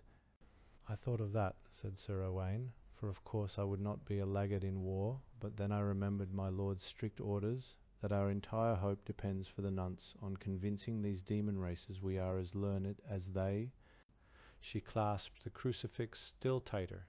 "So I dared not ask help of their physicians," he continued. "I told them instead I remain behind to attend certain matters of moment, and carry this crutch as a penance for sin. When nature has healed me, I will depart, though in truth 'twill be like tearing out my own heart to go from you." "Does Sir Roger know?" He nodded. They passed hastily to something else. That nod was a black lie. Sir Roger did not know. None of his men dared tell him. I might have ventured it, for he would not strike a man of the cloth, but I was also ignorant. Since the Baron avoided Sir Owain's company these days, and had enough else to occupy his mind, he never thought of it. I suppose in his inmost soul he did not want to think of it. Whether Sir Owain really hurt his ankle, I dare not say, but it would be a strange coincidence. However, I doubt if he had planned his final treason in detail. Most likely his wish was to continue certain talks with Branithar and see what developed. He leaned close to Catherine. His laughter rang out. "Until I go," he said, "I feel free to bless the accident." She looked away and trembled. "Why?" "I think you know." He took her hand. She withdrew it. "I beg you. Remember my husband is at war. Misdoubt me not," he exclaimed. "I would sooner lie dead than be dishonored in your eyes." "I could never misdoubt so courteous a knight." "Is that all I am? Courteous only, amusing, a jester for your weary moments? Well a day, better Catherine's fool than Venus's lover, so let me then entertain you." And he lifted his clear voice in a roundel to her praise. No, she moved from him like a doe edging clear of the hunter. I gave pledges in the courts of love," he said. "There is only one pledge, love itself." The sunlight burnished his hair. "I have 2 children to think of," she begged. He grew sombre. "Indeed, my lady, I've often dandled Robert and little Matilda on my knee. I hope I may do it again, while God allows." She faced him afresh, almost crouching. "What do you mean?" "Oh, nay." He looked into the murmurous woods, whose leaves were of no shape or color ever seen on earth. "I would not voice disloyalty, but the children—" This time it was she who seized his hand. "In Christ's holy name, Owain, if you know aught, speak." He kept his face turned from her. He had a fine profile. "I am not, privy to any secrets, Catherine," he said. "Belike you can judge the question better than I, for you know the Baron best." "Does anyone know him?" she asked in bitterness. He said very low, "It seems to me that his dreams grow with each new turn of fate. At first he was content to fly to France and join the king. Then he would liberate the Holy Land. Brought here by evil fortune, he responded nobly. None can deny that, but having gained a respite, has he sought Terra again? No, he took this whole world. Now he is off to conquer suns. Where will it end?" Where she could not continue, nor could she pull her gaze from Sir Owain, the knight said, "God puts bounds to all things. Unlimited ambition is the egg of Satan, from which only woe can hatch. Does it not seem to you, my lady, when you lie sleepless at night, that we will overreach ourselves and be ruined?" After a long while he added, "Wherefore I say Christ and his mother help all the little children. What can we do?" she cried in her anguish. "We've lost our way to earth." "It might lit be found again," he said, "in 100 years of search." He watched her in silence for a while before he answered, "I would not raise false hopes in so sweet a bosom, but from time to time I've conversed a little with Branethar. Our knowledge of each other as tongues is but scant, and certes he does not trust any man overmuch yet. A few things he has said make me think that perhaps the road home might be found." What both her frantic hands seized him. How? Where? "Owain, are you gone mad?" "Number," he said with studied roughness. "But let us suppose this be true, then Branethar can guide us despite all. He'll not do so without a price, I suppose. Do you think Sir Roger would renounce his crusade and go quietly back to England? Why, has he not said again, and yet again, while the Wurzgor power remains, England lies in mortal danger? Would not the rediscovery of Terra only lead him to redouble his efforts? Nay, what use is it to learn our way back? The war would still continue until it ended in our destruction." She shuddered and crossed herself. "Since I am here," Sir Owain finished, "I may as well try to learn if the homeward route can indeed be found. Perhaps you can think of some means to use that knowledge ere it is too late." He bade her a courtly good day, which she did not hear, and limped on into the forest. Chapter 1580. Many long Tharixanian days passed, weeks of Earth time. Having taken the first planet he aimed at, Sir Roger went on to the next. Here, while his allies distracted the enemy gunners, he stormed the main castle afoot, using foliage to conceal his approach. This was the place where Red John Hainwood actually did rescue a captive princess. True, she had green hair and feathery antennae, nor was there any possibility of issue between her species and our own, but the human likeness and exceeding gratitude of the Vashtunari who had just been in process of being conquered did much to cheer lonely Englishmen. Whether or not the prohibitions of Leviticus be applicable is still being hotly debated. The Wurzgorics counterattacked from space, basing their fleet in a ring of planetoids. Sir Roger had taken an opportunity while en route to turn off the artificial weight aboard ship and let his men practice movement under such conditions. So now, armored against vacuum, our bowmen made that famous raid called the Battle of the Meteors. Cloth-yard shafts pierced many a Wurzger spacesuit. without fire flash or magnetic force pulse to give away a man's position. With their base thus depleted of manpower, the enemy withdrew from the entire system. Admiral Bellied had grabbed off 3 other sons while they were occupied with this one, so their new retreat was a long one, and on Therixon Sir Owain Montbell made himself pleasant to Lady Catherine. And he and Branithar felt each other out, cautiously under pretext of language study. At last they thought they had touched mutual understanding. It remained to convince the Baroness. I believe both moons had risen. Treetops were hoar with that radiance. Double shadows reached across grass where dew glittered. By now the night sounds had become familiar and peaceful. Lady Catherine left her pavilion as often after her children were fallen asleep and she unable to.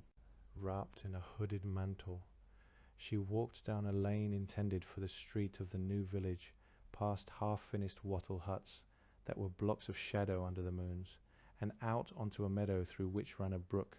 The water flowed and sparkled with light. It chimed on rocks. She drank a warm, strange smell of flowers, and remembered English hawthorn when they crowned the May Queen.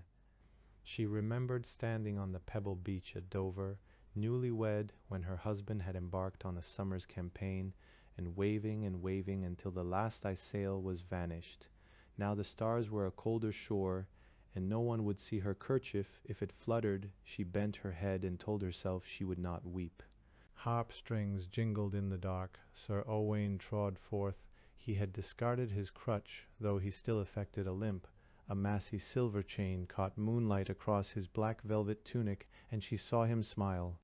"Oh ho," he said softly, "the nymphs and dryads are out." Nay, despite all resolutions, she felt gladdened. His banter and flattery had lightened so many sad hours. They brought back her courtly girlhood. She fluttered protesting hands, knew she was being coy, but could not stop. "Nay, good night. This is unseemly." Beneath such a sky, and in such a presence, nothing is unseemly, he told her. "For we are assured is no sin in paradise." Speak not so. Her pain came back redoubled. "If we have wandered anywhere here, 'tis into hell. Wherever my lady is, there is paradise. Is this any place to hold a court of love?" She gibed bitterly. Number, he grew solemn in his turn. "Indeed, a tent or a log cabin, when they complete it, is no place for her to dwell who commands all hearts, nor are these marches a fit home for you or your children. You should sit among roses as queen of love and beauty, with 1,000 knights breaking lances in your honor and 1,000 minstrels singing your charms." She tried to protest. 'Twould be enough to see England again, but her voice would go no further. He stood gazing into the brook where twin moonpaths glided and shivered. At last he reached beneath his cloak. She saw steel gleam in his hand. An instant she shrank away, but he raised the cross-hilt upward and said in those rich tones he well knew how to use, "By this token of my Saviour and my honor, I swear you shall have your wish." His blade sank. He stared at it. She could hear him when he added, "If you truly wish it." "What do you mean?" She drew her mantle tight as if the air were cold. Sir Owain's gaiety was not the hoarse brusqueness of Sir Roger, and his present gravity was more eloquent than her husband's stammering protestations. Yet briefly she felt afraid of Sir Owain, and would have given all her jewels to see the Baron clank from the forest. "You never say plainly what you mean," she whispered. He turned a face of disarming boyish ruefulness on her. "Mayhap I never learned the difficult art of blunt speech, but if now I hesitate, 'tis because I am loath to tell my lady that which is hard." She straightened. For a moment, in the unreal light, she looked strangely like Sir Roger. It was his gesture. Then she was only Catherine, who said with forlorn courage, "Tell me anyhow." "Branithar can find terror again," he said. She was not one to faint. But the stars wavered. She regained awareness, leaning against Sir Owain's breast. His arms enclosed her want, and his lips moved along her cheek toward her mouth. She drew a little away, and he did not his kiss, but she felt too weak to leave his embrace. "I call this hard news," he said. "For reasons I've discussed ere now, Sir Roger will not give up his war, but he could send us home," she gasped. Sir Owain looked bleak. "Think you he will? He needs every human soul to maintain his garrisons and keep up an appearance of strength. You recall what he proclaimed ere the fleet left Therixon, As soon as a planet seems strongly enough held, he will send off people of this village to those few men he has newly created dukes and knights. As for himself, oh aye, he talks of ending England's peril, but has he never spoken of making you a queen? She could only sigh, remembering a few words let slip. Branethar himself shall explain. Sir Owain whistled. The Wurzgur stepped from a canebrake where he had waited. He could move about freely enough, since he had no hope of escaping the island. His stocky form was well clad in plundered raiment, which glittered as with 1,000 tiny pearls. The round, hairless, long-eared, snouted face no longer seemed ugly. The yellow eyes were even gay. By now Catherine could follow his language enough for him to address her. My lady will wonder how I could ever find my way back along a zigzag route taken through swarming stars, he said. When the navigator's notes were lost at Gantrath, I myself despaired. So many suns, even of the type of your own, lie within the radius of our cruise, that random search might require 1,000 years. This is the more true since nebulosities in space hide numbers of stars until one chances fairly close to them. To be sure, if any deck officers of my ship had survived, they could have narrowed down the search somewhat, but my own work was with the engines. I saw stars only in casual glimpses, and they meant nothing to me. When I tricked your people rue the day, all I did was push an emergency control which instructed an automaton to pilot us hither. A lift of excitement brought back impatience to Catherine. She pulled free of Sir Owain's arms and snapped, "I'm not altogether a fool. My lord respected me enough to try to explain these things to me. However ill I listened. What news have you discovered?" "Not discovered," said Branethar. "Remembered. 'Tis an idea which should have occurred to me ere now, but there was so much happening well. Know then, my lady, that there are certain beacon stars, brilliant enough to be visible throughout the spiral arm of the Via Galactica. They are used in navigation. Thus, if the suns called by us Uluvarna, Yariz, and Grach are seen to form a certain configuration with respect to each other, one must be in a certain region of space. Even a crude visual estimate of the angles fit one's position within 20 or so light years. This is not too large a sphere to find a given yellow dwarf sun like your own." She nodded slowly and thoughtfully. "Aye, belike you think of bright stars like Sirius and Rigel." "The major stars in the sky of a planet way not be the ones I mean," he warned. "They may simply happen to be close by, actually. A navigator would need a good sketch of your constellations, with numerous bright stars indicated by color, as seen from airless space. Given enough data, he could analyze and determine which must be the beacon giants. Then their relative positions would tell him where they had been observed from." "I think I could draw the zodiac for you," said Lady Catherine uncertainly. "It would be of no use, mistress," Branethar told her. "You have no skill in identifying stellar types by eye. I admit I have little enough, no training at all, merely the casual hearsay about other people's special crafts which one picks up. And while I did chance to be in the control turret once, while our ship was orbiting about Terra making long-range observations, I paid no special heed to the constellations. I have no memory of what they looked like." Her heart tumbled downward, but then we're still lost. "Not quite so. I should say I have no conscious memory. Yet we Wurzgrigs have long known that the mind is composed of more than the self-aware portion." "True," agreed Catherine wisely. "There is the soul." That's not exactly what I meant. There is an unconscious or half-conscious depth in the mind, the source of dreams and anyhow, let it suffice that this unawareness never forgets. It records even the most trivial things which ever impinged on the senses. If I were thrown into a trance and given proper guidance, I could draw quite an accurate picture of the terrestrial sky as glimpsed by myself. Then a skilled navigator, his star tables at hand, could winnow this crop with his arts mathematic. It would require time. Many blue stars might be Grach, for example, and only detailed study could eliminate those which are in an impossible relationship to, shall we say, the globular cluster assumed to be Tugelta. Eventually, however, he would narrow the possibilities down to that smallish region whereof I spoke.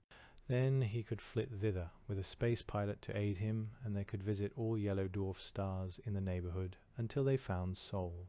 Catherine smote her hands together. "But this is wonderful," she cried. "O Branethar, what reward do you wish? My lord will bestow a kingdom on you." He planted his thick legs wide, looked up into her shadowed face, and said with the surly valor we had come to know, What joy would a kingdom give me, built from the shards of my people's empire? Why should I help find your England, if it only brings more Englishmen ravening hither? She clenched her fists and said with Norman bleakness, "You'll not withhold your knowledge from one-eyed Hubert." He shrugged. "The unaware mind is not readily evoked, my lady. Your barbarous tortures might set up an impassable barrier." He reached beneath his tunic. Suddenly a knife gleamed in his hand. "Not that I would endure them. Stand back. Owain gave me this. I know well enough where my own heart lies." Catherine whirled about with a tiny shriek. The knight laid both hands on her shoulders. "Hear me before you judge," he said swiftly. "For weeks I've been trying to sound out Branethar. He dropped hints. I dropped hints in turn. We bargained like two Saracen merchants, never openly admitting that we bargained. At last he named that dagger as the price of spreading out his wares for me to see. I could not imagine him harming any of us with it. Even our children now go about with better weapons than a knife. I took it on myself to agree. Then he told me what he has now told you."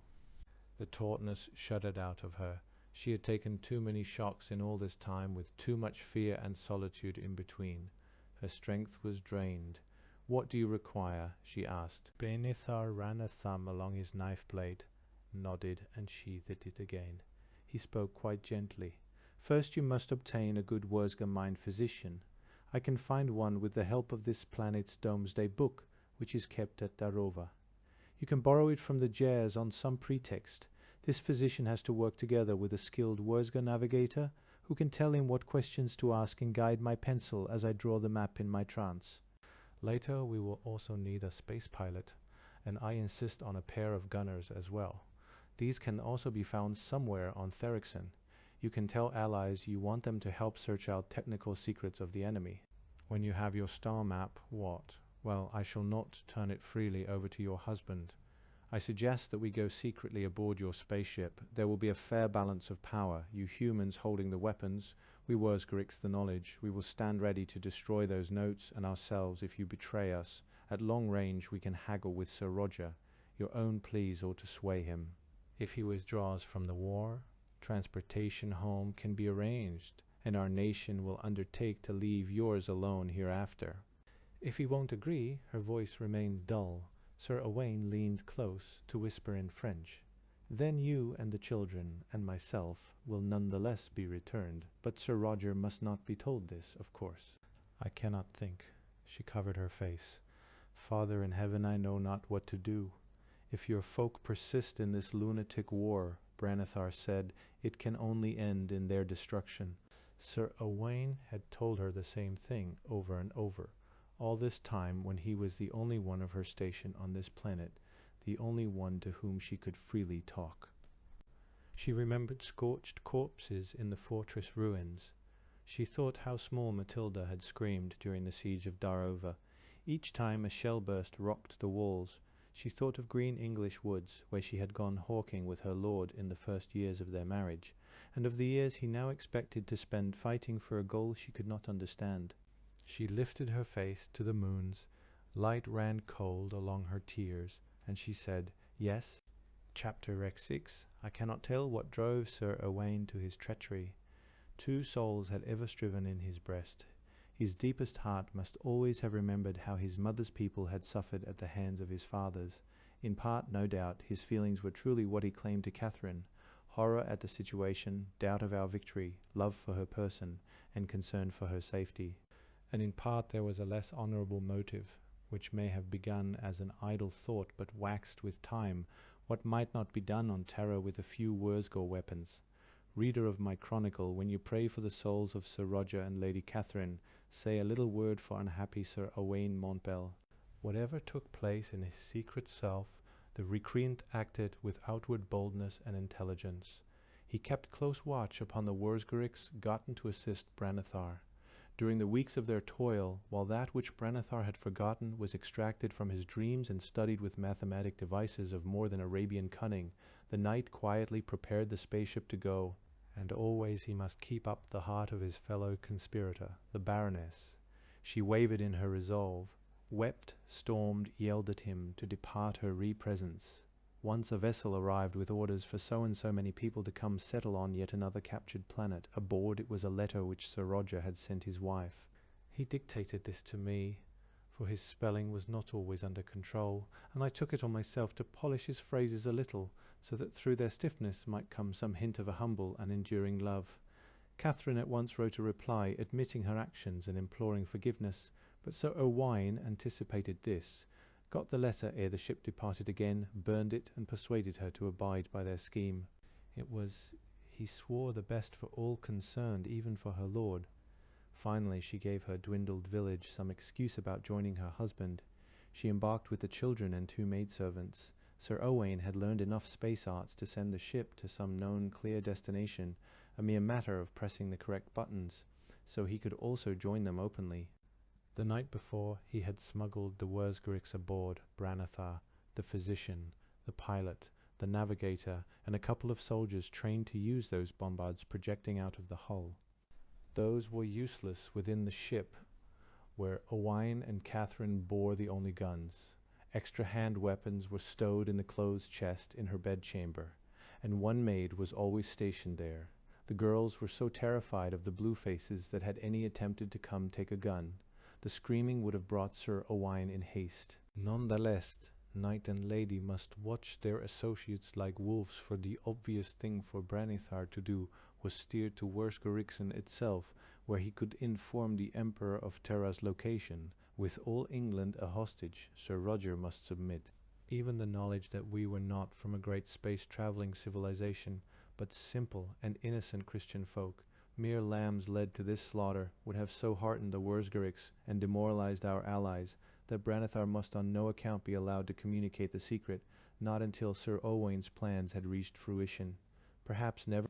I'm sure Branethar himself foresaw a certain awkwardness at the moment when he had deposited his human comrade on English soil. No doubt he made his own devious plans against it, but for the present their interests ran in the same channel. These considerations alone will disprove certain sniggering canards about Lady Catherine. She and Sir Owain dared never be at ease simultaneously. They must stand watch on watch, gun at hip the entire voyage, lest their crew overwhelm them. It was the most effective chaperonage in history, not that she would have misbehaved in any event. Confused and frightened she might become, but she was never faithless. Sir Owain felt reasonably confident that Branethar's data were honest, but he insisted on proof. The boat flew for some 10 days to the indicated region of space. Another couple of weeks were spent casting about, examining various hopeful stars. I shall not try to chronicle what the humans felt as constellations gradually became familiar again, nor that single aerial glimpse which their bargain with distrustful Branethar vouchsafed them when Dover Castle fluttered its pennons above white cliffs. I do not believe they ever spoke about it. Their ship screamed from atmosphere and lined out again for the hostile stars. Chapter XX, Sir Roger had established himself on the planet we named New Avalon. Our folk needed a rest, and he needed time to settle many questions of securing that vast kingdom which had already fallen to him. He was furthermore in secret negotiation with the Wurzgo governor of an entire Star Duster. This person seemed willing to yield up all he controlled could we give him suitable bribes and guarantees. The haggling went slowly, but Sir Roger felt confident of its outcome. They know so little about the detection and use of traitors out here. He remarked to me that I can buy this fellow for less than an Italian city. Our allies never attempted this, for they imagined that the Wurzgo nation must be as solid as their own. Yet isn't it logic that so great a sprawl of estates, separated by days and weeks of travel, must in many ways resemble a European country, though even more corrupt, since they lack the true faith, I said. Well, yes, no doubt, though I've never found Christians who refused a bribe on religious grounds. I was thinking that the Wurzger type of government commands no fealty. At any rate, we had a little while of peace, camped in a dale beneath dizzyingly tall cliffs. A waterfall rushed arrow straight into a lake more clear than glass, ringed with trees. Even our sprawling, brawling English camp could not hurt so much beauty. I had settled down outside my own little tent at ease in a rustic chair. My hard studies laid aside for a moment, I indulged myself with a book from home. a relaxing chronicle of the miracles of St. Cosmas. As if from far off I heard the crackle of fire gun practice, the zap of archery, the cheerful clatter of quarterstaff play. I was almost asleep when feet thudded to a halt beside me. Startled, I blinked upward at the terrified face of a baronial esquire. "Brother Parvis," he said, "in God's name, come at once." "You, who've," I said in my drowsiness. "Exactly," he groaned. I gathered my cassock and trotted at his heels. Sunlight and blossoming bowers and birdsong overhead were suddenly remote. I knew only the leap of my heart and the realization of how few and weak and far from home we were. "What's awry?" "I know not," said the esquire. "A message came on the far speaker, relayed from space by one of our patrol ships. Sir Owain Montbell desired private talk with my lord. I know not what was spoken on the narrow beam. But Sir Roger came staggering out like a blind man and roared for you. Oh, Brother Parvis, it was horrible to see. I thought that I should pray for us all, doomed if the Baron's strength and cunning could no longer uphold us. But I was at once too full of pity for him alone. He had borne too much too long with never a soul to share the burden. All brave saints, I thought, stand by him now. Red John Haimward mounted guard outside the portable gyre shelter. He had spied his master's strickenness and dashed thither from the target range. With strung bow he bellowed at the crowd that milled and muttered, "Get you back to your places. God's death, I'll put this arrow through the first Byre Lady sod to pester my lord, and break the Byre Lady neck o' the next. Go, I say." I brushed the giant aside and entered. It was hot within the shelter. Sunlight filtered through its translucency had a thick color. Mostly it was furnished with homely things, leather, tapestry, armor, but one shelf held instruments of alien manufacture, and a large far-speaker set was placed on the floor. Sir Roger slumped in a chair before this, chin on breast, his big hands hanging limp. I stole up behind him and laid my own hand on her shoulder. "What is the matter, sire?" I asked, as softly as might be. He hardly moved. "Go away," he said. "You called for me. I knew not what I was doing. This is between myself and go away." His voice was flat, but it took my whole small stock of courage to walk around in front of him and say, "I presume your receiver inscribed the message as usual." "Aye, no doubt. I'd best wipe out that record." His grey gaze lifted toward me. I remembered a wolf I once seen trapped when the townsfolk closed in to make an end of it. "I don't want to harm you, Brother Parvis," he said. "Then don't," I answered brusquely, and stooped to turn on the playback. He gathered his powers in great weariness. "If you see that message," he warned, "I must kill you for my honor." I thought back to my boyhood. There had been various short, pungent, purely English words in common use. I selected one and pronounced it. From the corner of an eye, as I squatted by the dials, I saw his jaw fall. He sank back into his chair. I pronounced another English word for good measure. "Your honor lies in the well-being of your people," I added. "You're not fit to judge anything which can so shake you as this. Sit down and let me hear it." He huddled into himself. I turned a switch. Sir Owain's face leaped into the screen. I saw that he was also gaunt, the handsomeness less evident, the eyes dry and burning. He spoke in formal, courteous wise, but could not hide his exultation. I cannot remember his exact words, nor do they matter. He told his lord what had happened. He was now in space with the stolen ship. He had approached close to New Avalon to beam this call, but taken to his heels again immediately it was spoken. There was no hope of finding him in that vastness. If we yielded, he said, he would arrange the transportation home of our folk, and Branethar assured him the Wurzgur Emperor would promise to keep hands off Terra. If we did not yield, the recreant would go to Wurzgurixen and reveal the truth about us. Then, if necessary, the foe could recruit enough French or Saracen mercenaries to destroy us, but probably the demoralization of our allies as they learned our weakness would suffice to bring them to terms. In either case, Sir Roger would never see his wife and children again. Lady Catherine entered the screen. I recall her words, but I do not choose to write them down. When the record was ended, I wiped it out myself. We were silent a while, my lord and I, at last. "Well," he said, like an old man. I stared at my feet. "Montbell said they would re-enter communication range at a certain hour tomorrow to hear your decision," I mumbled. 'Twould be possible to send numerous unmanned ships, loaded with explosive fused by a magnetic nose, along that far speaker beam. Belike he could be destroyed. "You've already asked much of me, brother Parvis," said Sir Roger. Still his words had no life in them. "Ask me not to slay my lady and children unshriven."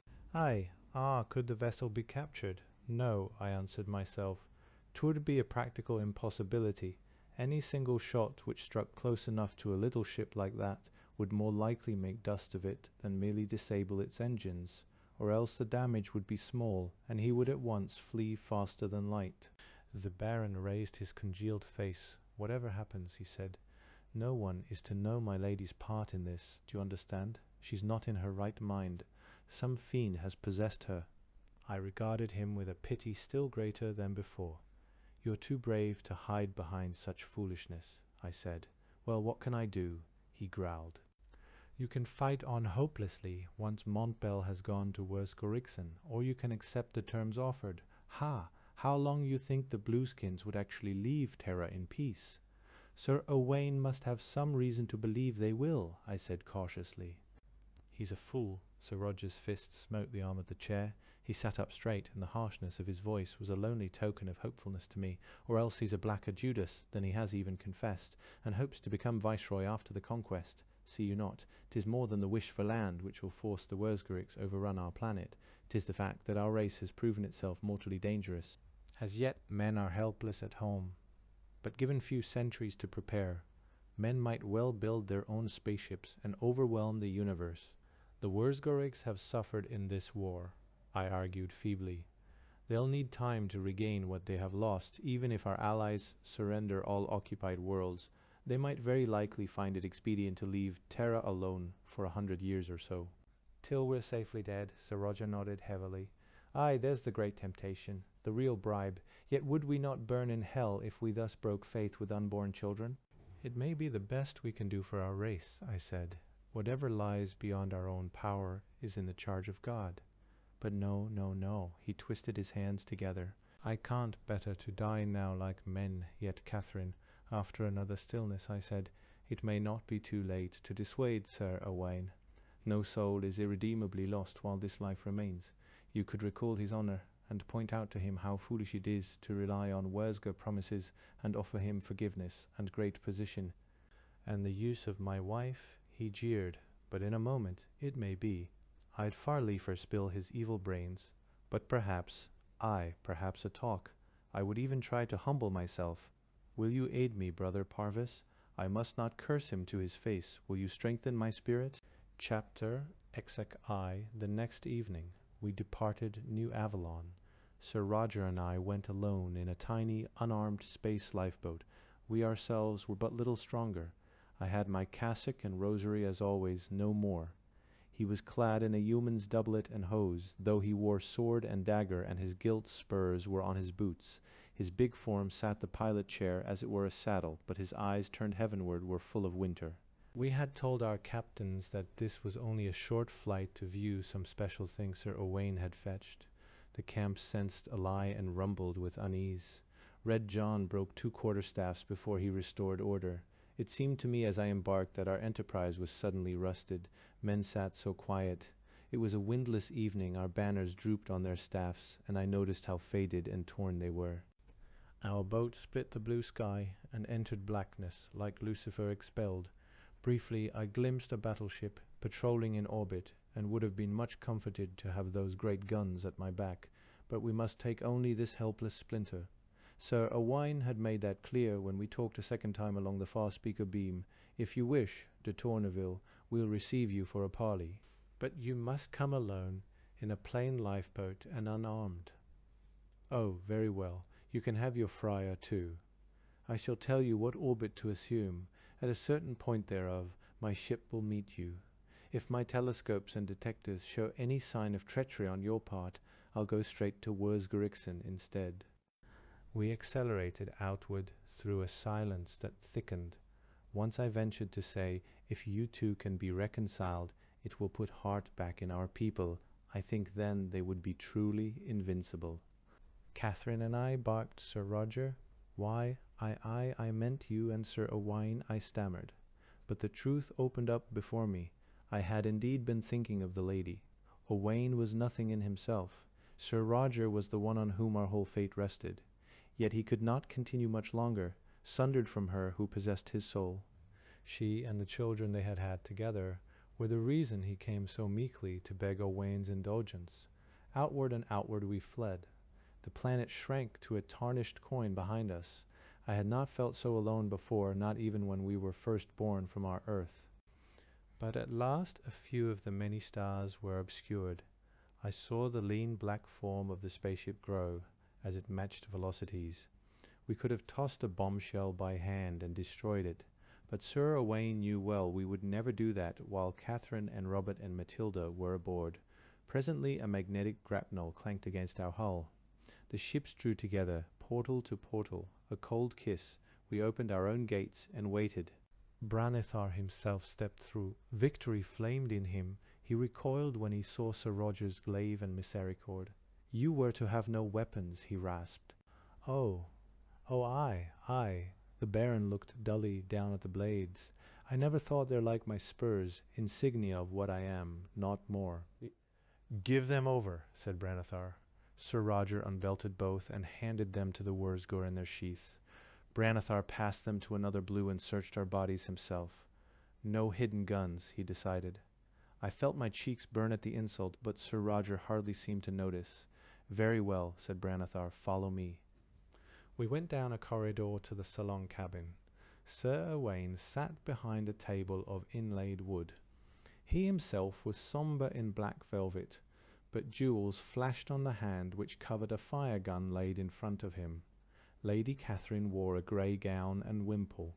She had overlooked a stray lock of hair which fell across her brow like smouldering fire. Sir Roger halted just within the cabin door. Where are the children? He said. They are in my bedchamber with the maidservants. His wife spoke like a machine. They are well. Be seated, sire, urged Sir Owain glibly. His gaze flickered about the room. Branethar had lain the sword and dagger down by him and stood on his right hand. The other Wurzgur and a third one who had waited here stood with folded arms by the entrance just behind us.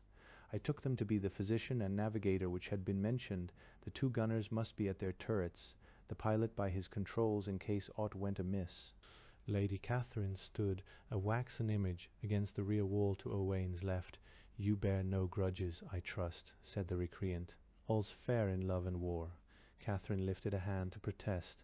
In war only. She could scarce be heard. The hand fell down again. Sir Roger and I kept our feet. He spat on the deck. Owain reddened. Look you, he exclaimed. Let's have no cant about broken vows. Your own position is more than doubtful. You've arrogated to yourself the right of creating noblemen out of peasants and serfs, disposing of fiefs, dealing with foreign kings. Why, you'd make yourself king if you could. What then of your pledges to Sovereign Edward? I've done naught to his harm, Sir Roger answered, shaken of voice. If ever I find terror, I'll add my conquests to his domain. Until then, we must manage somehow, and have no choice but establish our own feudality. That may have been the case hitherto, Sir Owain admitted. His smile returned. But you should thank me, Roger, that I've lifted this necessity from you. We can go back home. As Wurzgur cattle, I think not. But do be seated, you two. I shall have wine and cakes brought. You're my guests now, you know. Nay, I'll not break bread with you. Then you'll starve to death, said Sir Owain merrily. Roger became like stone. I noticed for the first time that Lady Catherine wore a holster, but that it was empty. Owain must have gotten her weapon on some pretext. Now he alone was armed. He turned grave as he read our expressions. My lord, he said, when you offered to come parley, you could not expect me to refuse such a chance. You'll remain with us. Catherine stirred. Owain, no, she cried. You never told me you said he'd be free to leave this ship if he turned his fine profile to her view and said gently, think, my lady. Was it not our highest wish to save him? But you wept, fearing pride would never let him yield. Now he is a prisoner. Your wish is granted. All the dishonour is on myself. I bear that burden lightly, since 'tis for my lady's dear sake. She trembled so I could see it. I had no part in this, Roger, she pleaded. I never imagined. Her husband did not look at her. His voice chopped hers off. What d? You plan, Montpel? "This new situation has given me new hopes," answered the other knight. "I confess I was never overly joyed at thought of bargaining with the Wurzgurks. Now 'tis not needful. We can go directly home. The weapons and chests of gold aboard this vessel will win me as much as I care to possess." Branithar, the only non-human there who understood his English, barked, "Hoy, what of me and my friends here?" Owain answered coolly, "Why should you not accompany us? Without Sir Roger de Tourneville, the English cause must soon collapse, so you'll have done your duty to your own people.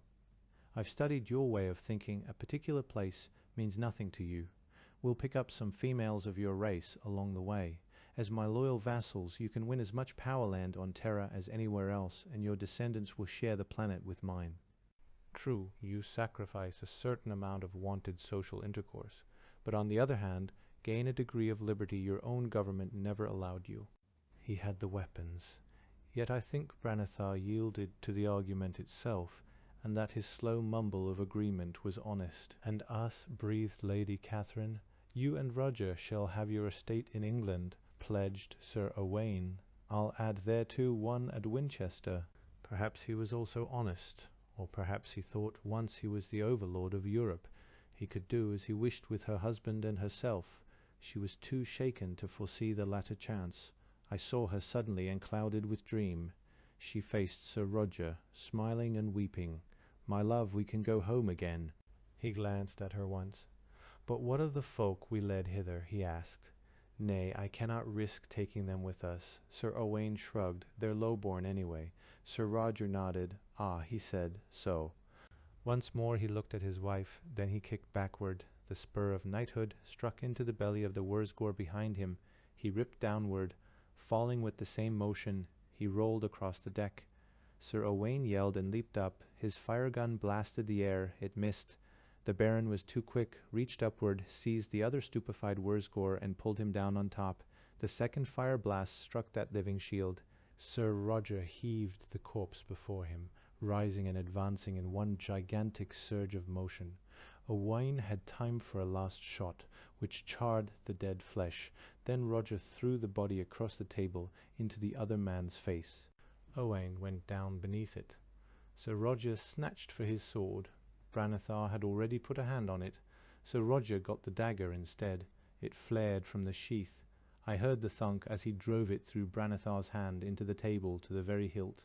"Wait there for me," snarled Sir Roger. He drew the sword. "Harrow, God send the right."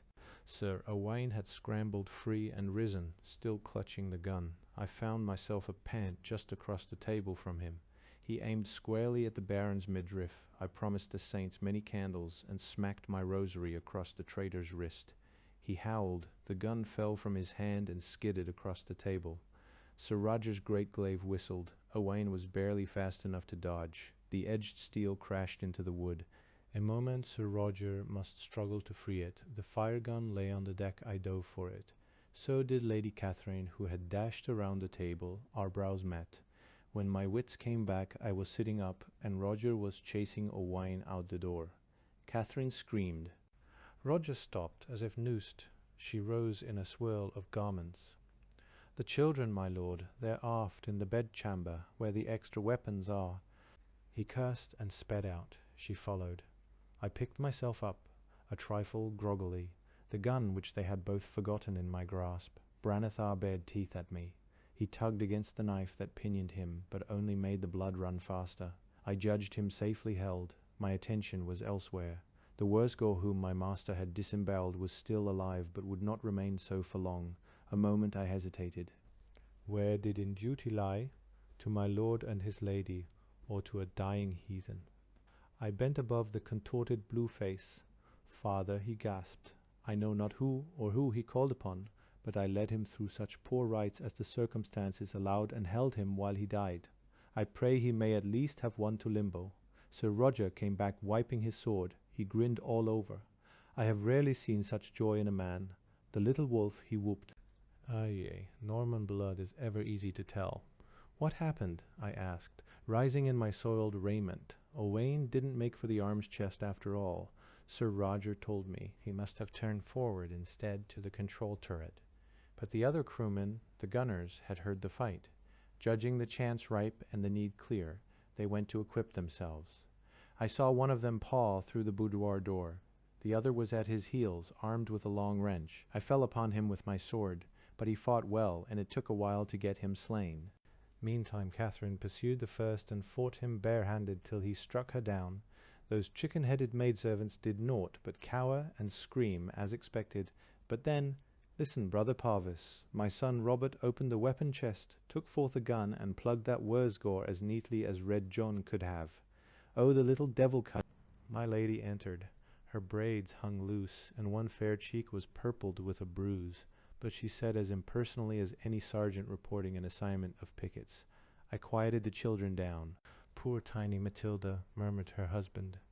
"Was she very much frightened?" Lady Catherine looked indignant. "They both wanted to come fight." "Wait here," he said. "I'll go deal with Owain and the pilot." She drew a shaken breath. "Must I forever hide away when my lord goes into peril?"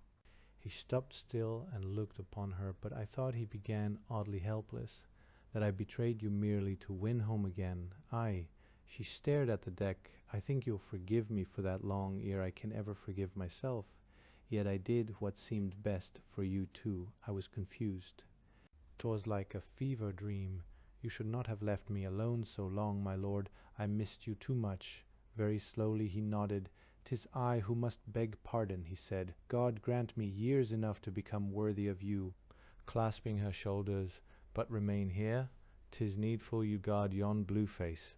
If I should kill Owain and the pilot, do that," she cried in upsurging fury. "I'd liefer not," he said with the same gentleness as he used toward her.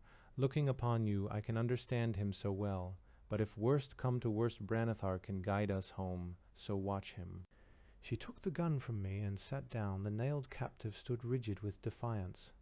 "Come, brother Parvis," said Sir Roger. "I may need your skill with words." He carried his sword and had thrust a fire-gun from the weapon chest into his belt. We made our way along a corridor, up a ramp, and so to the entrance of the control turret. Its door was shut, locked from within. Sir Roger beat upon it with the pommel of his glaive. "You two in there," he shouted. "Yield yourselves, and if we do not," Owain's voice drifted faintly through the panels. "If naught else," said Roger starkly, "I'll wreck the engines and depart in my boat, leaving you adrift. But see here, I've rid myself of anger. Everything has ended for the best, and we shall indeed go home after these stars have been made safe for Englishmen. You and I were friends once, Owain. Give me your hand again. I swear no harm shall come to you." Silence lay heavy until the man behind the door said, "Aye, you were never one to break an oath, were you? Very well, come on through, Roger." I heard the bolt click down. The Baron put his hand to the door. I know not what impelled me to say, "Wait, sire," and shove myself before him with unheard-of ill manners. "What is it?" he blinked, bemused in his gladness. I opened the door and stepped over the threshold. 2 iron bars smashed down on my head. The rest of this adventure must needs be told from hearsay, for I was not to come to my senses for a week. I toppled in blood, and Sir Roger thought me slain. The moment they saw it was not the Baron they had gotten, Owain and the pilot attacked him. They were armed with 2 unscrewed stanchions, as long and heavy as swords. Sir Roger's blade flashed. The pilot threw up his club. The blade glanced off in a shower of sparks. Sir Roger howled so the walls echoed. "You murderers of innocents!" His second blow knocked the bar out of a numbed hand. At his third, the blue head sprang from its shoulders and bounced down the ramp. Catherine heard the uproar. She went to the door of the salon and looked forward, as if terror could sharpen her eyes to pierce the walls between. Branethar set his teeth together. He seized the misericord with his free hand. Muscles jumped forth in his shoulders. Few men could have drawn that blade, but Branethar did. My lady heard the noise and whirled. Branethar was rounding the table. His right hand hung torn, astream with blood, but the knife gleamed in his left. She raised her gun. "Back," he yelled. "Put that down," he said scornfully. "You'd never use it. You never saw enough stars at Terra, with wise enough vision. If anything goes wrong in the bows, I am your only way home." She looked into the eyes of her husband's enemy and shot him dead. Then she ran toward the turret. Sir Owain Monbel had scampered back into that chamber. He could not fend off the sheer fury of Sir Roger's assault. The Baron drew his gun. Owain snatched up a book and held it before his breast. "Have a care," he panted. "This is the ship's log. It has the notes on Terra's position. There are no others. You lie. There's Brennithor's mind." Nonetheless, Sir Roger thrust the gun back in his belt as he stalked forward. "I'm sorry to outrage clean steel with your blood, for you killed Brother Parvis and you're going to die." Owain poised. His stanchion was a clumsy weapon, but he raised his arm and hurled it, struck across the brow. Sir Roger lurched backward. Owain sprang, snatched the gun from the stunned man's belt, and dodged a feeble sword slash. He scuttled clear, yelling his triumph. Roger stumbled toward him. Owain took aim. Catherine appeared in the door. Her gun flamed. The book of her journey vanished in smoke and ash. Owain screamed in anguish. Coldly, she fired again, and he fell. She flung herself into Roger's arms and wept. He comforted her. Yet I wonder which of them gave the most strength to the other. Afterward he said ruefully, "I fear we've managed ill. Now the way home is indeed lost." "It doesn't matter," she whispered. "Where you are, there is England." Epilogue. A noise of trumpets and cloven air broke loose. The captain laid the typescript down and pressed an intercom button. "What's going on?" he snapped. "That 8-legged seneschal up at the castle finally got hold of his boss, sir," answered the voice of the sociotech, "as near as I can make out. The planetary duke was out on safari, and it took all this while to locate him. He uses a whole continent for his hunting preserve. Anyhow, he's just now arriving. Come see the show. 100 anti-grav aircraft, good lord. The ones that have landed are disgorging horsemen. Ceremonial? No doubt. Just a minute, and I'll be there." The captain glared at the tipsipt he had read about halfway through it. How could he talk intelligently to this fantastic overlord without some inkling of what had really developed out here? He skimmed hastily page after page. The chronicle of the Crusade was long and thunderous. Suffice it to read the conclusion, "How King Roger I was crowned by the Archbishop of New Canterbury and reigned for many fruitful years." But what had happened? Oh, sure. One way or another the English won their battles. Eventually they acquired enough actual strength to be independent of their leaders' luck and cunning. But their society, how could even their language, let alone their institutions, have survived contact with old and sophisticated civilizations? Hang it. Why had the sociotech translated this long-winded Brother Parvis at all, unless some significant data were included? Wait, yes, a passage near the end caught the captain's eye. He read, "I have remarked that Sir Roger de Tourneville established the feudal system on newly conquered worlds given into his care by the Allies. Some latter-day mockers of my noble master have implied he did this only because he knew nothing better to do. I refute this. As I said before, the collapse of Wurstgericsen was not unlike the collapse of Rome, and similar problems found a similar answer. His advantage lay in having that answer ready to hand, the experience of many terrestrial centuries. To be sure, each planet was a separate case requiring separate treatment. However, most of them had certain important things in common. The native populations were eager to follow the behest of us, their liberators. Quite apart from gratitude, they were poor ignorant folk. Their own civilizations long ago obliterated, they needed guidance in all things. By embracing the faith, they proved they had souls. This forced our English clergy to ordain converts in great haste. Father Simon found texts of Scripture and the Church Fathers to support this practical necessity indeed. While he himself never claimed so, it would seem that the veritable God consecrated him a bishop by sending him so far out in partibus infidelium. Once this is granted, it follows that he did not exceed his authority in planting the seed of our own Catholic Church. Of course, in his day we were always careful to speak of the Archbishop of New Canterbury as our Pope, or the Popelet, to remind us that this was a mere agent of the true Holy Father, whom we could not find. I deplore the carelessness of the younger generations in this matter of titles. Oddly enough, no few Wurstgerichs soon came to accept the new order. Their central government had always been a distant thing to them, a mere collector of taxes and enforcer of arbitrary laws. Many a blueskin found his imagination captured by our rich ceremonial and by a government of individual nobles whom he could meet face to face. Moreover, by loyally serving these overlords, he might hope to regain an estate or even a title. of the Worskeriks who have repented their sins and become valuable Christian Englishmen. I need only mention our one-time foe Huruga, whom all this world of Yorkshire honours as Archbishop William. But there was nothing disingenuous in Sir Roger's proceedings. He never betrayed his allies, as some have charged. He dealt with them shrewdly, but except for the necessary concealment of our true origin, which mask he dropped as soon as we had waxed strong enough not to fear exposure, he was above board. It was not his fault that God always favours the English. Jers, Ashencogley, and Puritans fell in with his proposals readily enough. They had no real concept of empire. If they could have whatever planets without natives we seized, they were quite happy to leave us humans the immensely troublesome task of governing that larger number where a slave population existed. They turned hypocritical eyes away from the often bloody necessities of such government. I am sure that many of their politicians secretly rejoiced that each new responsibility of this sort thinned out the force of their enigmatic associate, for he must create a duke and lesser gentility for it, then leave that small garrison to train the aborigines. Uprisings, internecine war, Wurzgor counterattacks reduced these tiny cadres still further. Having little military tradition of their own, the Jers, Ashencogley, and Puritans did not realize how those cruel years welded bonds of loyalty between native peasants and English aristocrats. Also, being somewhat effete, they did not foresee how lustily humans would breed. So in the end, when all these facts were pikestaff plain, it was too late. Our allies were still only 3 nations, each with its own language and way of life.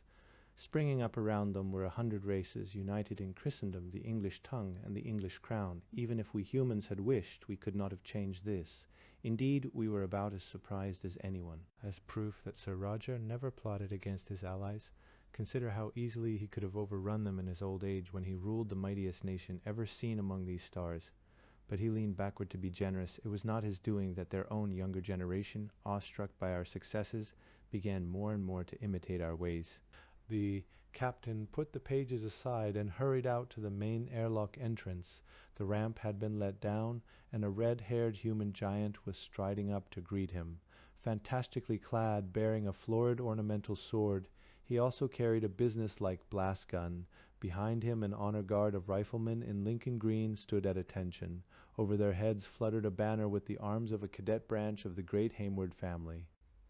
The captain's hand was engulfed in a hairy ducal paw. The sociotech translated a distorted English. At last, God be praised, they've finally learned to build spaceships on old Earth. Welcome, good sir. But why did you never find us, ere your grace? Stammered the captain. When it had been translated, the Duke shrugged and answered, Oh, we searched for generations. Every young knight went looking for Earth, unless he chose to look for the Holy Grail. But you know how bloody many suns there are.